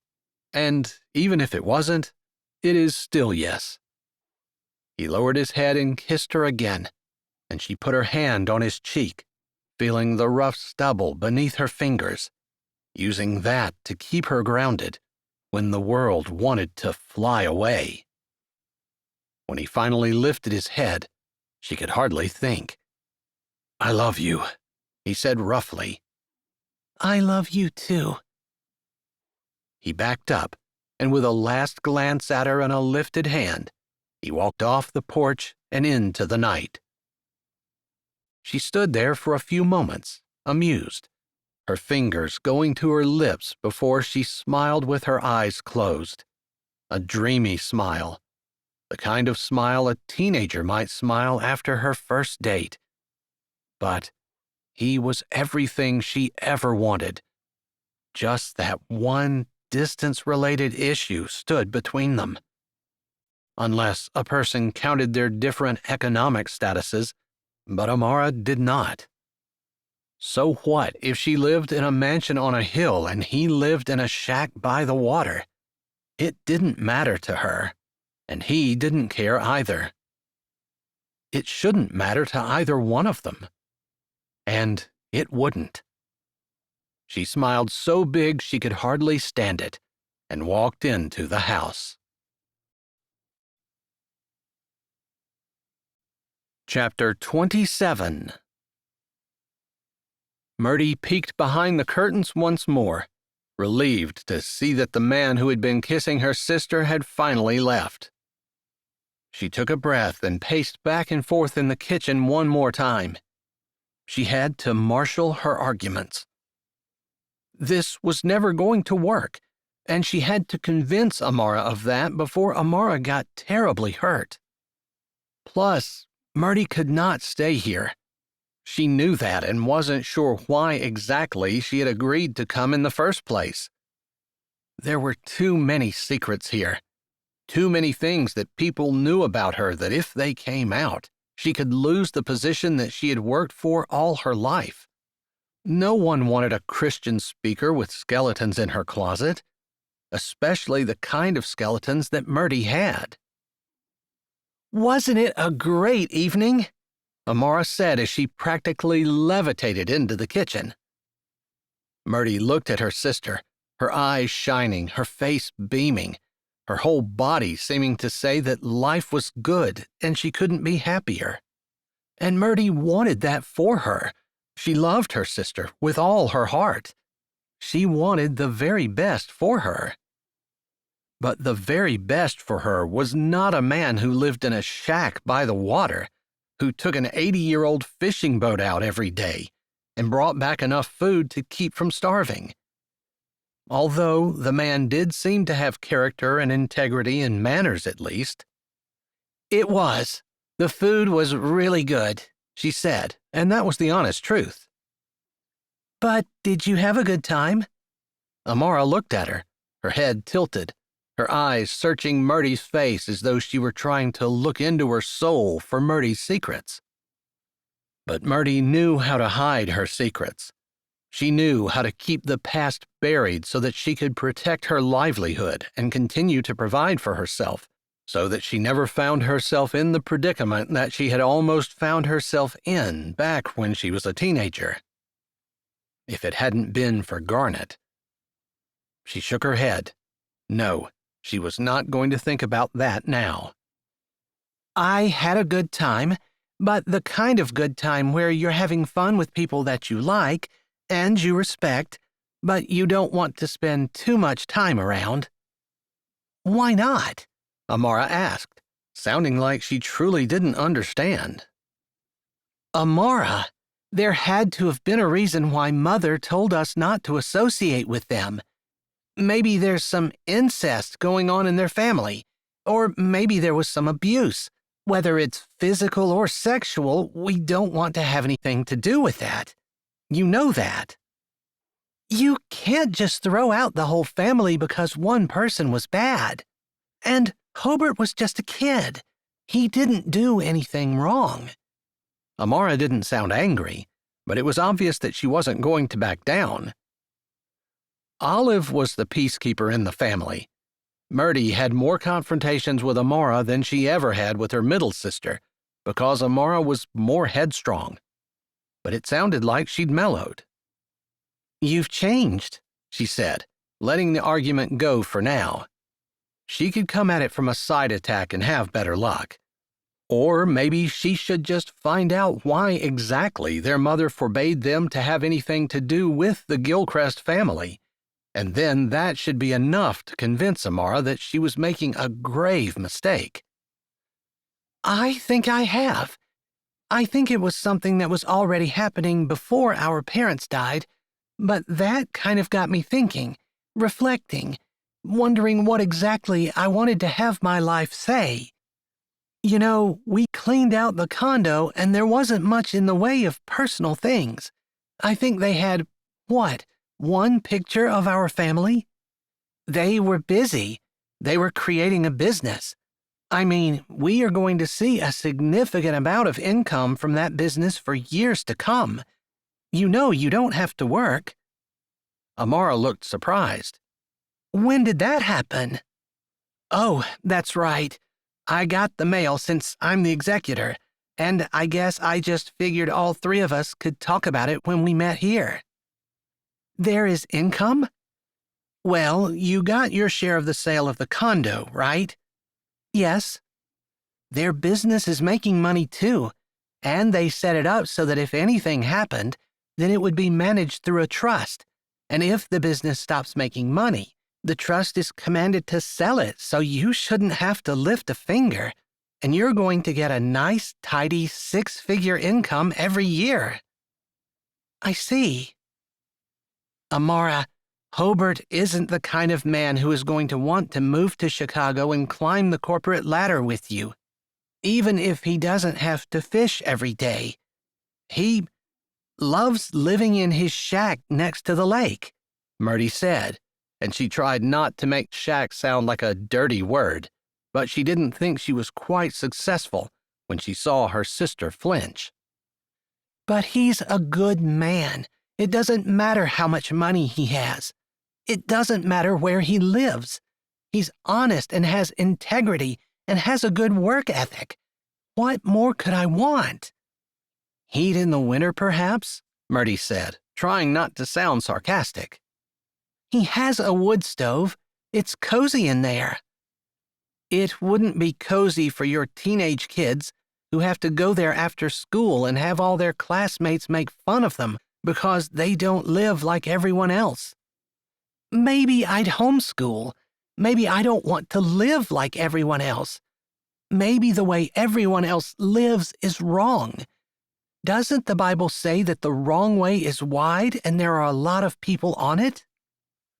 Murdy pressed her lips closed. Amara was hitting a little too close to the truth. Probably it was wise to homeschool her kids, with the way public schools were going. She sighed, pulling her thoughts from that direction before she got really upset. Listen, you don't have to admit I'm right. I'm not asking for that. I just I love him, and I've been seriously considering quitting my job in Chicago and moving here. I'll buy your share of the mansion and Olive's share, if I can afford it, and we'll live here. And if I can't afford it, we'll live down there. Maybe we'll build something, maybe we won't. And I don't care. Where we live doesn't matter. It's how we live and that we're together. Murdy crossed her arms over her chest and walked to the window, looking out. Maybe Amara was the one who should be the Christian speaker, and she should be the marketing exec, because Amara was saying the things that she should have been saying. Because she was exactly right. It didn't matter where they lived. It mattered what was in their hearts. And that should be the truth whether she was picking a husband or friends or living a life for herself. I'm sorry. You're right. I really want to find out what's going on, why Mother told us not to talk to him, just to make sure that there's nothing wrong. She said that determinedly, because there had to be something. It had to be more than just because they were poor and not considered important in society. Her parents were perhaps a little snotty, but they wouldn't have been that bad. But you're right. I know that. And I guess I needed that reminder. I was very judgmental today. Very. And I shouldn't have been. I'm sorry. She looked at her sister. I'll apologize to Hobert the next time I see him. He seems like a really good man. I want the best for you. The best of everything. Then you want me to put my treasure in heaven, and it doesn't matter whether I have a big house here on earth or not. Heaven is where it's at. You're right, and I knew that. I'm sorry. She dropped her hands and took one step, but she didn't have to take any more because Amara hurried to her and threw her arms around her. I love you, Amara said. I'm sorry I upset you tonight, but I want more than anything to have a relationship with you and Olive. To me, as I've been thinking about things, that's the most important thing in my life. You and Olive and Hobert too, if he'll have me. What do you mean, if he'll have you? He is so stinking blessed that you even gave him the time of day. No, you have it backward. I'm the one who's blessed. You would not believe how amazing he is. There was a part of Murdy that was a little bit jealous. She had given up her right to have an amazing, wonderful man like that. She couldn't undo the sins of her past, and she didn't want to saddle someone with a wife with history like hers. Plus, there was always the chance that the skeleton in her closet would fall out at some point. She couldn't do that to a man. Not a good, godly man who was trying to have a ministry like she was. And she wanted to marry a man in the ministry. Actually, if she were going to get married, she would marry a man in the ministry. But that ship had sailed for her. I'm so happy for you, but would you do me a favor? She asked as she pulled back away from Amara and held her at arm's length. Please, wait to make any permanent future plans until I figure out what was going on with Mom. How can you figure that out? It was years ago. I wondered that myself whenever I first realized who Hobert was, but they're not here to ask anymore. Mom had a journal. I looked for it in the condo, but I didn't see it. I assume it's here.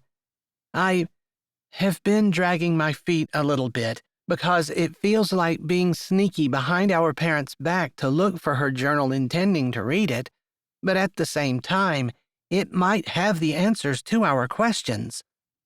I didn't realize she had a journal. I was the night owl. I was often awake at night walking around, and I would see her writing in it sometimes. But she never left it lying around, which made me feel like it probably had secrets in it that she didn't want people to know. And I never saw her writing in it when Dad was around either, which also made me very suspicious. Well, I just bebopped around my own little world, and I had no clue that Mom had this whole life going on that could have been sideways from what her family was. It could have been, and it could have been just nothing, too.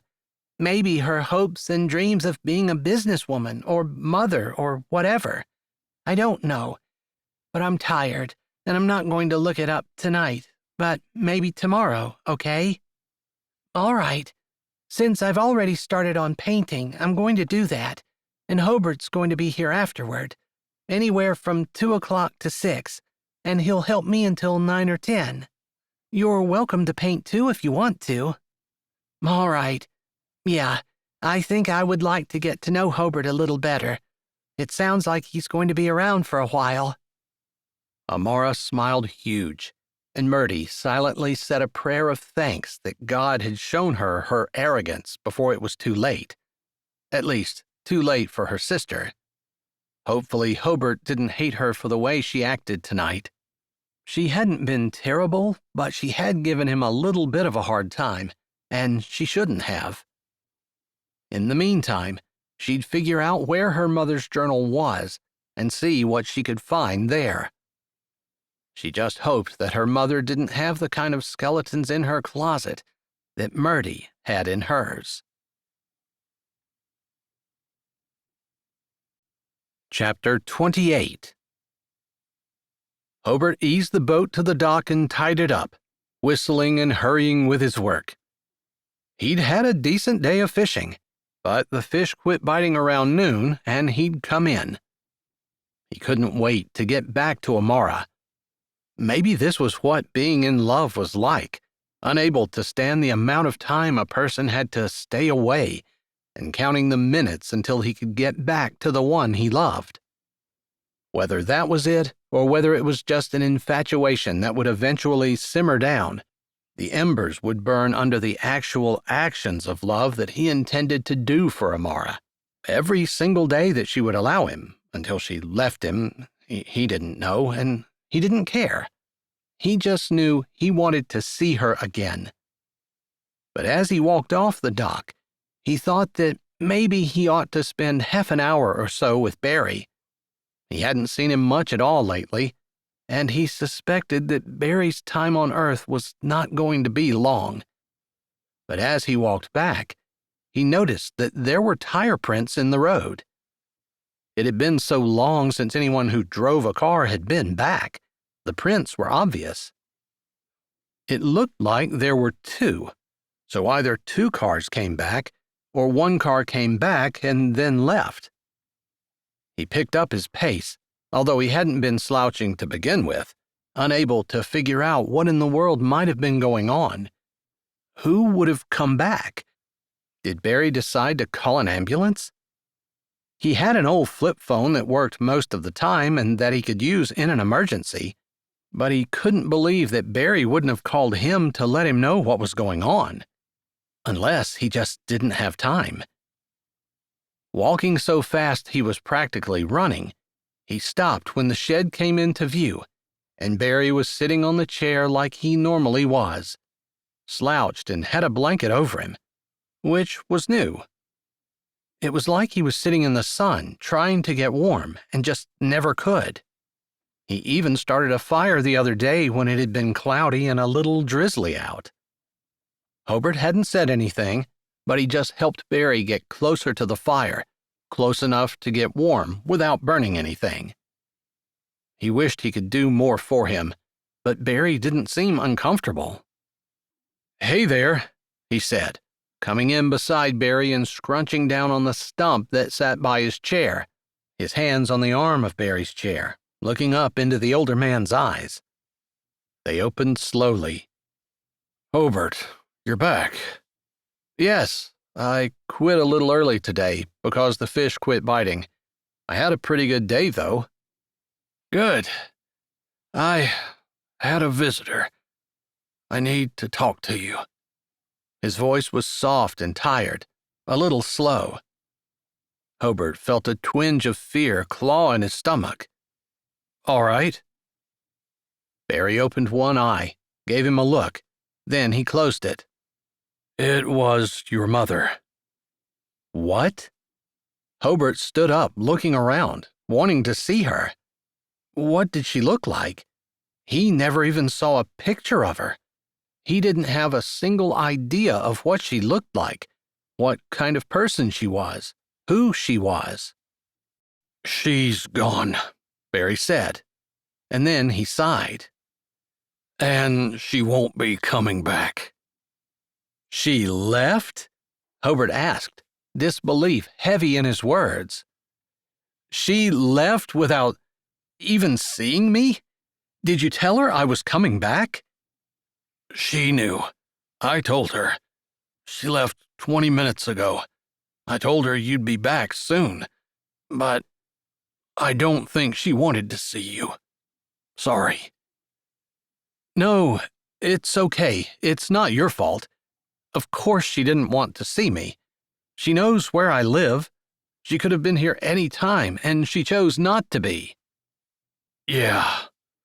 I wouldn't be telling you, but I don't want the secrets to die with me.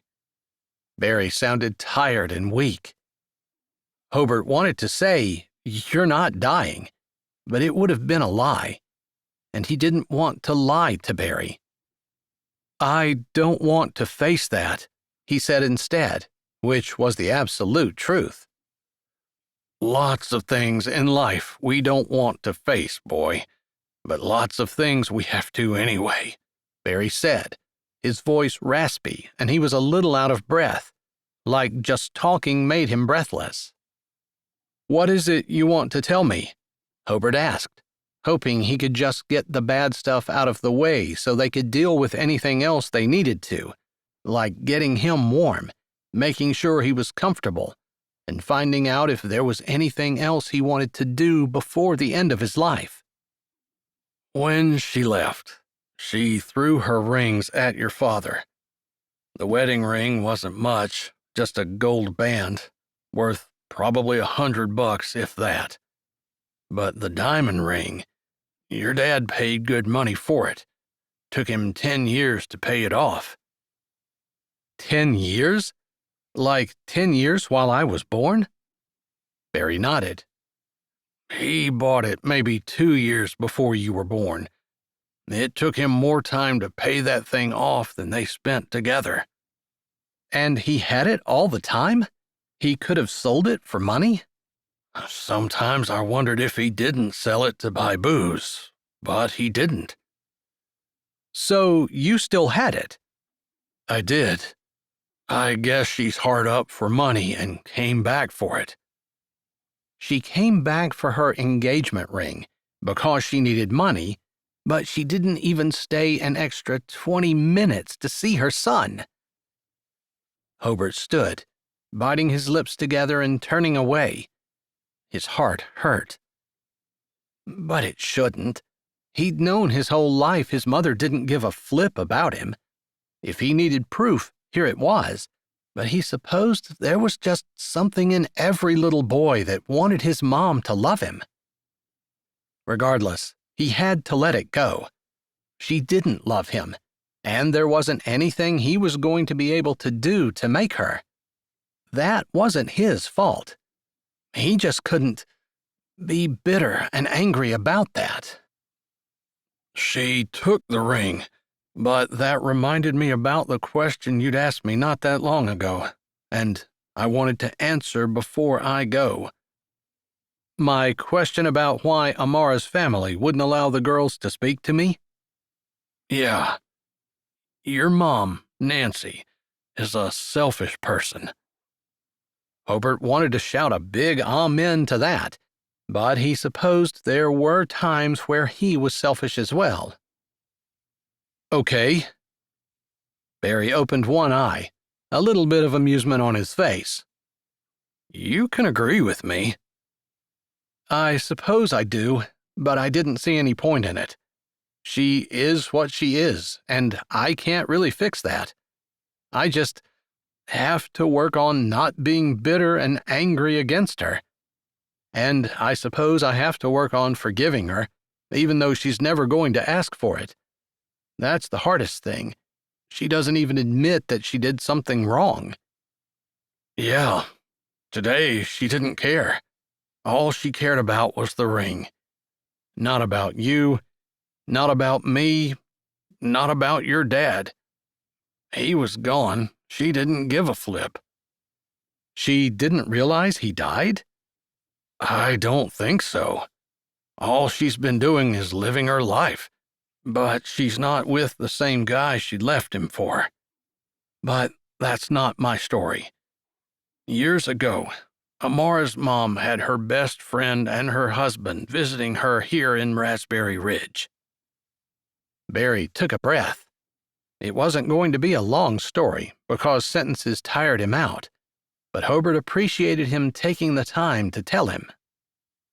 Apparently, the husband of Amara's mom's best friend, I don't remember what her name was, saw your mom, and he fell for her. Hard. I don't know. Your dad thought she was skinny dipping and he saw her then. Maybe a David and Bathsheba type thing. Regardless, they had a pretty torrid love affair. Good to know his mom was a woman of character, Hobert thought to himself, with not a little bit of sarcasm. And Dad found them. Yeah, but he loved your mom so much, he would have taken her back. In fact, he did. But your mom broke up Amara's mom's best friend's marriage. Of course, the wife was heartbroken, and Amara's mom was extremely angry and blamed everyone down here. She didn't care. She just thought we were all trash. And this proved it. Barry's lips thinned. Anyway, your mom got pregnant from it. I have a sibling? Hobert said, hope in his voice. Maybe it didn't matter about his mom if he had a sibling. He had family. That was you. No. His eyes opened wide again. His dad was not his dad. Is that man still alive? I don't know. I asked your mom, and she said she left him about 2 years after they left here. She snorted derisively like she thought it was good riddance or something. But the thing that matters is, your mom stayed here until she had you. Then, not even a week after you were born, she was running after him. I wasn't even a week old? That's right. She left your dad here with a newborn baby and went to find her lover. Apparently she did, and apparently they stayed together for a couple of years. But neither of them could stay true. Your dad was such a softy for her that he raised you. What else was he going to do? He could have given you to the police, said she abandoned you or something. I don't know. He didn't seem to resent it, though, even though you weren't his. He was too drunk to know. I don't think that was because of you, necessarily, although maybe looking at you might have been a little bit painful. We never really saw the man. It wasn't like he hung around here. She just ran off with him. I think they were here for 4 weeks or something. They took a month to stay at the beach with their good friends. Broke up the lady's marriage, and Amara's mom never forgave us. After that long speech, he sat, panting. Hobert wasn't exactly panting, but he felt like someone had poked his heart with linchpins. He just hurt all over. So, Dad became an alcoholic because he lost Mom, and somehow I managed to survive, despite that and everything else. There were a couple of times I rushed you to the ER in the middle of the night, where you got sick and spiked a fever and your dad was passed out. You were always more like a dad to me than he was. I'm sorry I can't give you the name of your real dad. Biological dad. Biological mom, but they weren't parents. No. I'm sorry. No point apologizing. It's not your fault. But I guess I've heard enough. She came today and didn't want to talk to me, so that pretty much says that she's not interested in a relationship. I'd tell you to reach out to her if I thought it would make any difference, but I doubt it. I gave her the ring, and she won't be back. Barry took another breath. One more thing. Under my pillow, I have all the information you need after I die. Okay? You didn't have to tell me that. Son, we never know when we're going. You need to live each day like it's your last. I wouldn't want to be your mom or your dad or anyone in that situation on Judgment Day. They're going to have a lot of explaining to do. In the meantime, I have some good words for you. I sure hope so, but I suppose I could do more. You've been taking care of me like I've been your own. That's how you took care of me. I'm just repaying. A lot of people don't repay their parents. A lot of people just walk away, wash their hands of it, because it's too hard. They don't want to be bothered. I don't think the Lord's going to look on that very well. I think you might be right, Hobert said, although he said it more to get his mind off the fact that Barry had told him to look under his pillow when he passed. Now, don't you have a little girl you need to go see? I don't want to leave you. Maybe I don't want you around here bugging me all afternoon. I got a nap to take, and I can't hardly do it with you hovered over me like I'm an old lady. I'll be back early tonight, okay? Don't come back early for me. You want me to make a fire in the stove before I go? He asked, even though the temperature was in the high 70s. No, I'm fine. He coughed, a deep, hacking cough, and then the old, gnarled hand, dark from years of working in the sun, lifted from his lap and came down on Hobert's hand. He squeezed. Hobert swallowed, his eyes pricking. I love you, son. I love you too, he choked out. He wanted to beg him not to go, tell him not to give up, ask him to at least go to the doctor and extend his life a little, because Hobert wasn't ready to let go. But it didn't really matter whether he was ready or not. Life moved on. People were born, they died, and the people who were left needed to accept that and keep living their life the best they could until it was their turn to go. Maybe giving a little hint for the people who came behind on how to die with grace and dignity, with honor for their Creator, and with courage, facing the unknown. Are you sure you don't want me to stay here? Hold your hand? His voice cracked. No, Jesus goes with me. Sometimes it's best to just be Jesus and me, Barry said, looking at Hobert from underneath his lowered eyelids. All right, I'll leave you in Jesus' hands. That's a better place to be than mine anyway. You take care of that little girl. Name one of your kids after me. All right, we'll do that, Hobert said, figuring that if Amara didn't want to, they'd have to cross that bridge when they came to it. But he hardly thought that Amara would turn down Barry's last request. I love you, Hobert said again.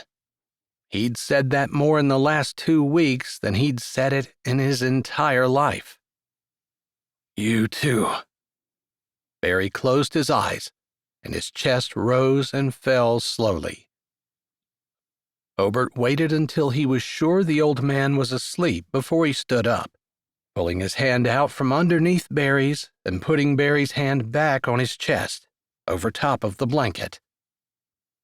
He swallowed again, thinking about the years that Barry had spent with him, teaching him to fish, teaching him character, teaching him manners and the skills that he needed in order to live. Never pretentious, never angry, never impatient, just always there. He wasn't sure how many more days they would have together. Weeks, months, some people lived for years after they thought they were on their way to the next world. Maybe that would be Barry. Hobert hoped so. But in the meantime, he stood, looked around the camp, couldn't believe that his mother was there and hadn't waited to say something to him, and then walked down the dirt road toward Amara's house. He wanted to see her and tell her everything. Chapter 29. That's almost unbelievable, Amara said, sitting on the couch holding Hobert's hand after he had just told them everything that Barry had told him that morning. Her heart ached for him. He had told them without too much emotion, but she knew how much that had to hurt. The fact that his mother had been there, in Raspberry Ridge, his house no less, and had not cared to see him. All she wanted was money. You know, that probably won't be the last time she's around. If she needed money now and came back for it, she'll be back, hoping she can get more.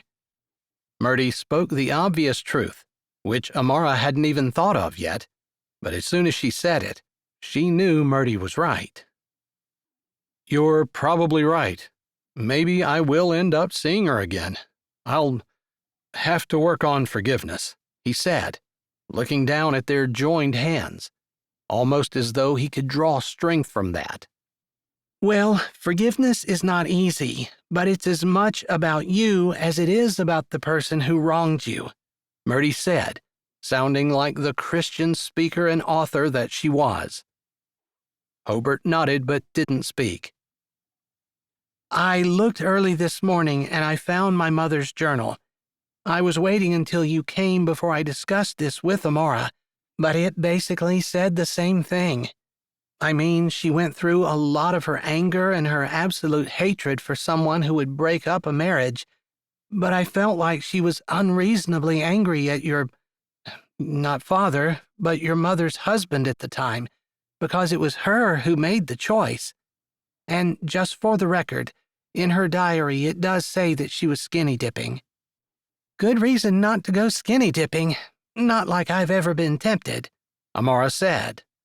You just have to do it with the right person, Hobert said, and Amara almost laughed as Murdy flinched. Please, spare us, she said, putting a hand up and turning her face away. All right. I just wanted to tell you guys what I knew, but apparently Murdy already knew everything anyway. You added some details that weren't in Mom's diary, and she had some things that you didn't say, but it all adds up to the same truth. It was a mess, but it certainly wasn't your fault, and certainly no reason for Mom to forbid us to talk to you, other than she was angry for her friend. That's too bad, Amara said. But I don't think it changes anything now, do you? She asked, looking at Hobert, her hand still clenching his, hoping that this didn't change anything for them. No, not for me. All right, I'm going to go back up and continue to go through Mom's things.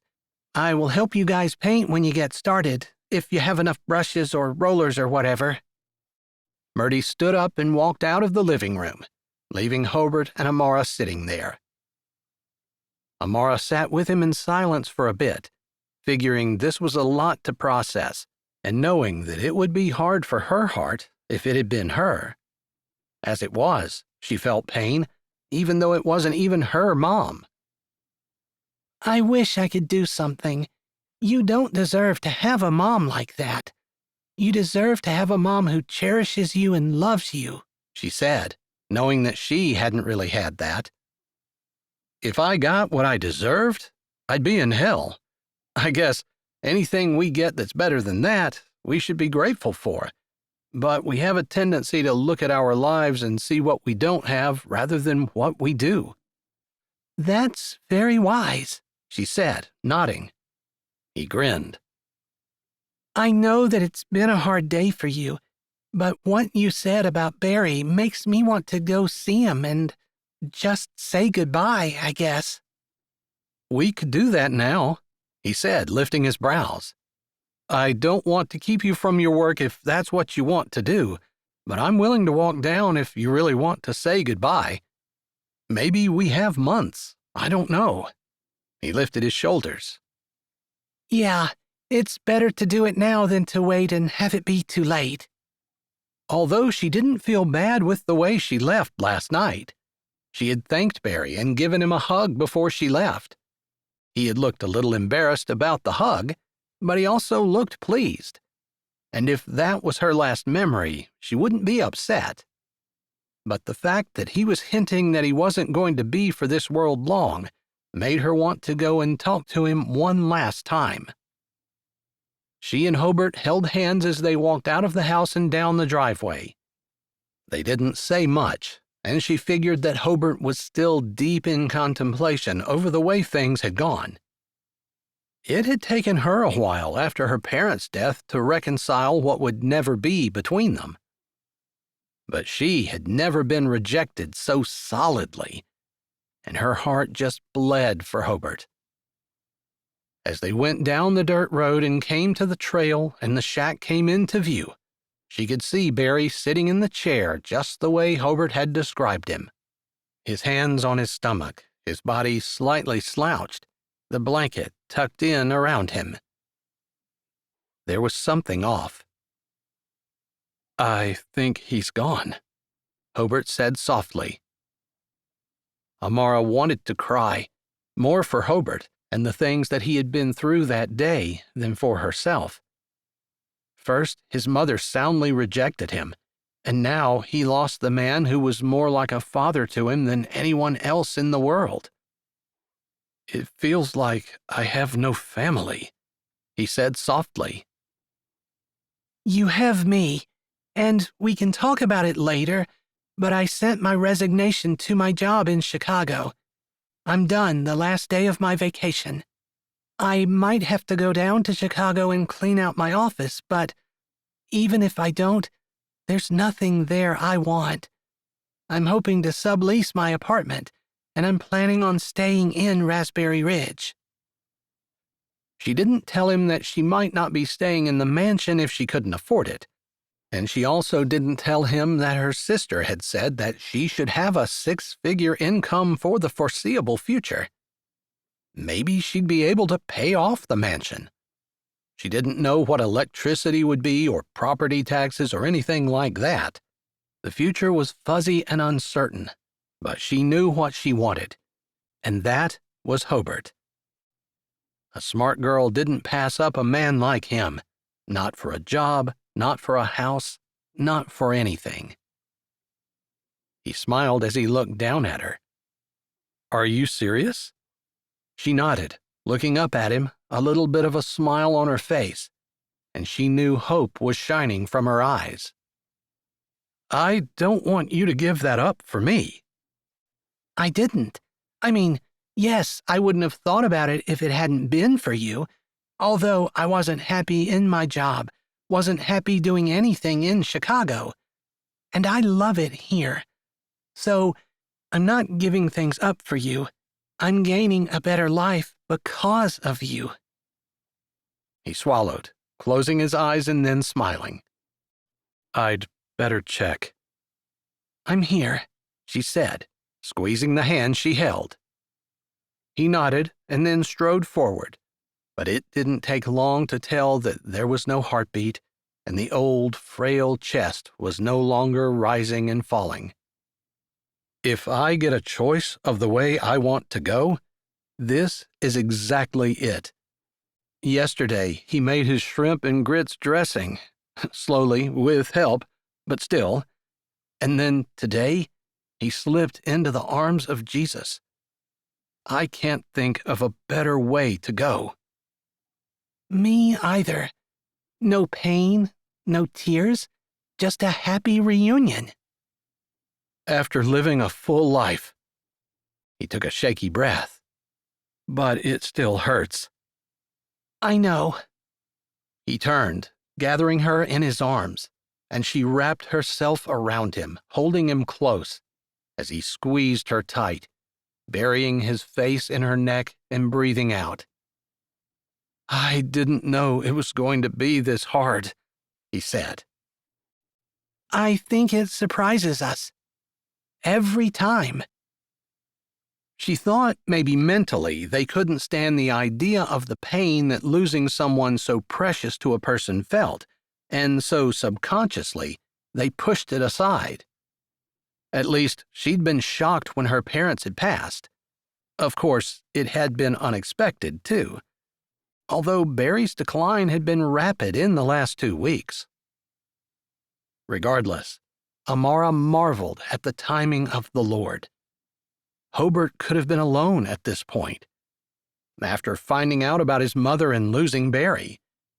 But the way God orchestrated it, her vacation, meeting Hobert, and even the whirlwind romance that they'd had, it had all worked together for this moment, for her to be standing here, offering her support, knowing her sisters were coming, and they, imperfect as they all were, would be a family together.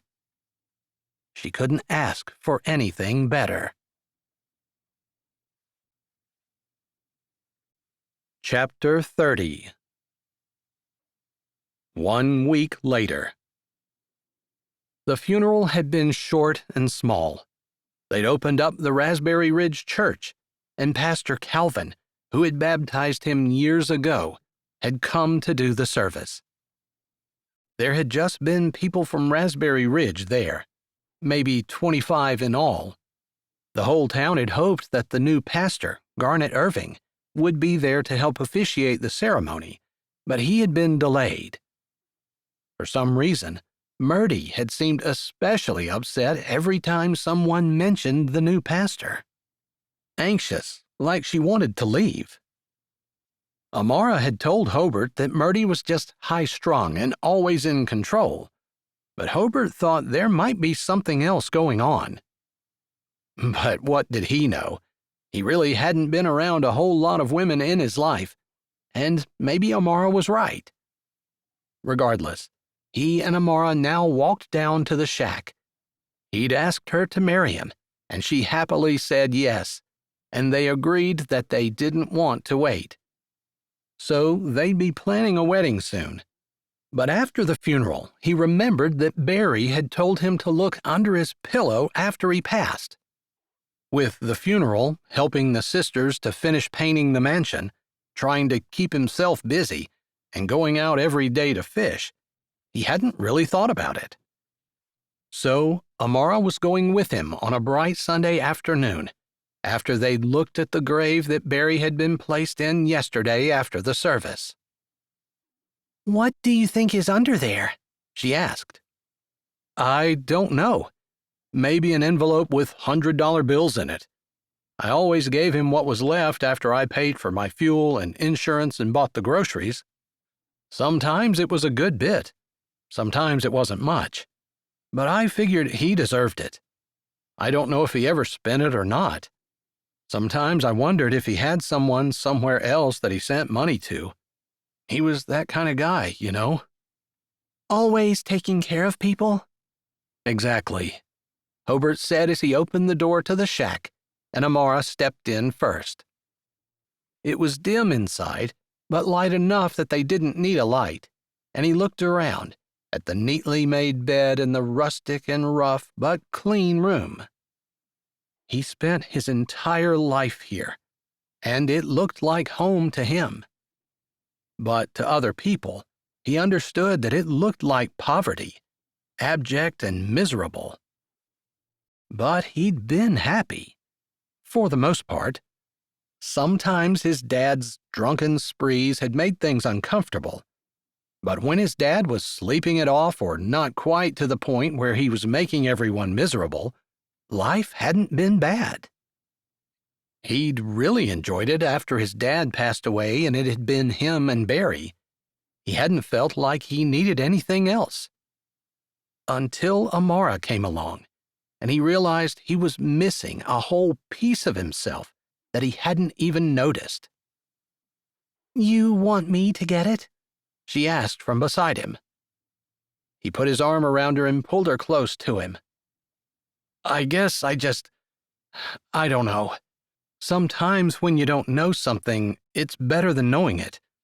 Like, if I hadn't noticed the tire tracks, I wouldn't have known that my mom came, was here, and didn't want to see me.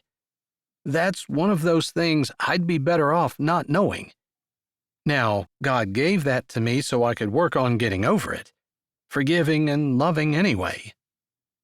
This seems to be a theme in your life. I should be better at it than anybody else, he said with a little grin. He didn't know why God kept giving him that lesson, but his prayer had been that he would learn it so he didn't have to go through it again. Someone had said that God kept giving lessons until the person who was learning the lesson finally went through the trial the way they were supposed to, and then they passed. He wasn't sure whether that was true or not, but he was trying. He was trying. All right, let's see what it is. None of this melancholy, let's be sad stuff. Barry didn't want us to be sad. He was ready to go, and he didn't want to try to stay. So we're not going to be morose, but we'll focus on just trying to be happy.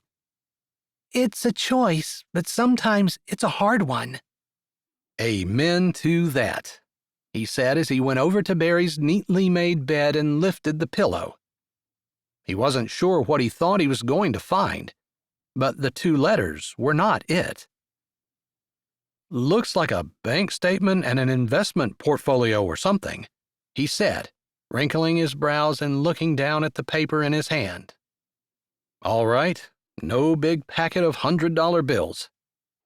Yeah, I guess Barry must have gone to the bank, or I don't know. That's kind of a mystery. Amara didn't say anything as he opened the bank statement. He blinked and looked at it again. All right, I wasn't expecting that.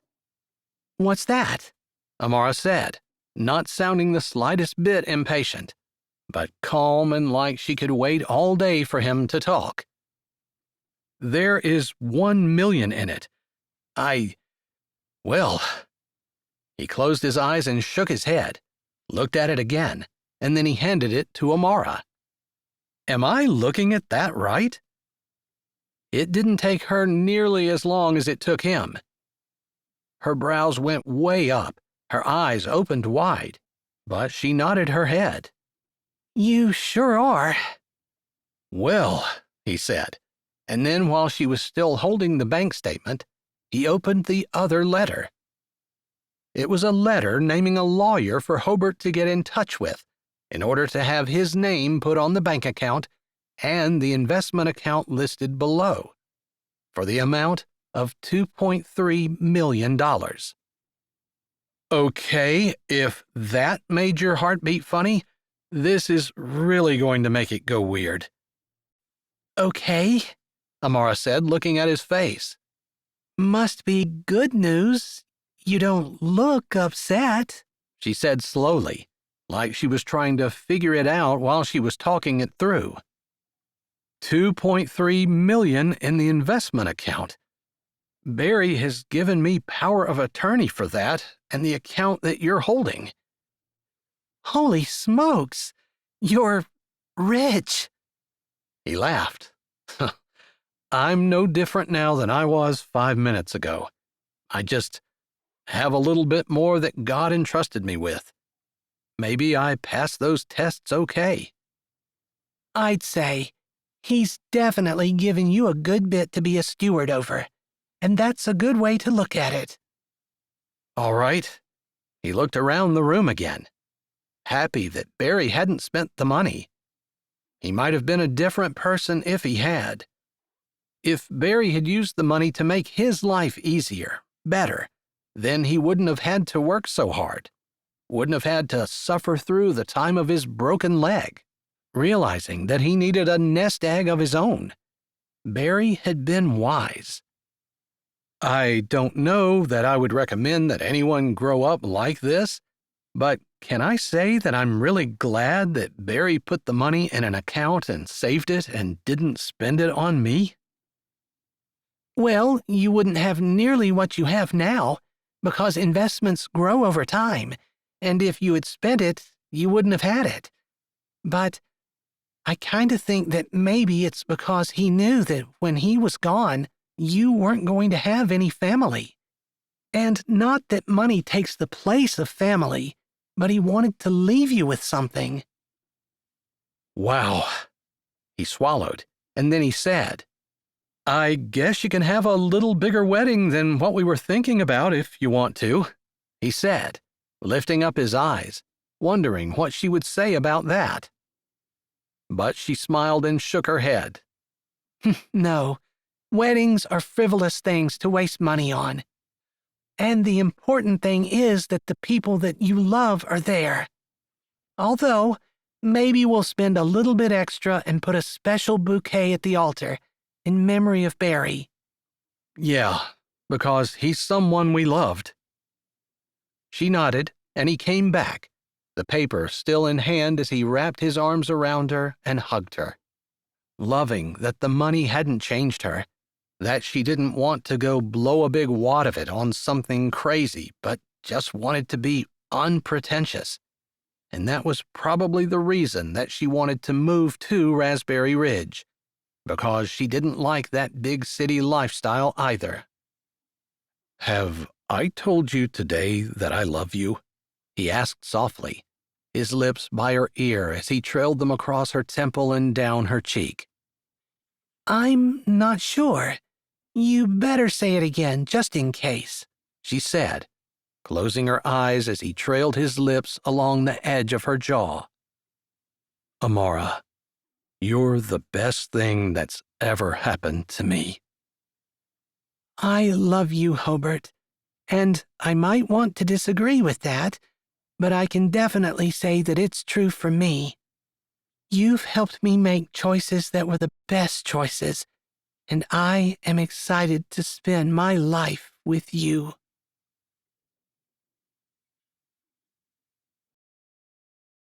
Hi, this is Jay, and thanks for listening. If you're ready for another great audiobook, here's one we think you might like. Or check out the playlist with all our latest releases. Don't forget to subscribe to Say with Jay, give this video a thumbs up, and tell us what you liked in the comments.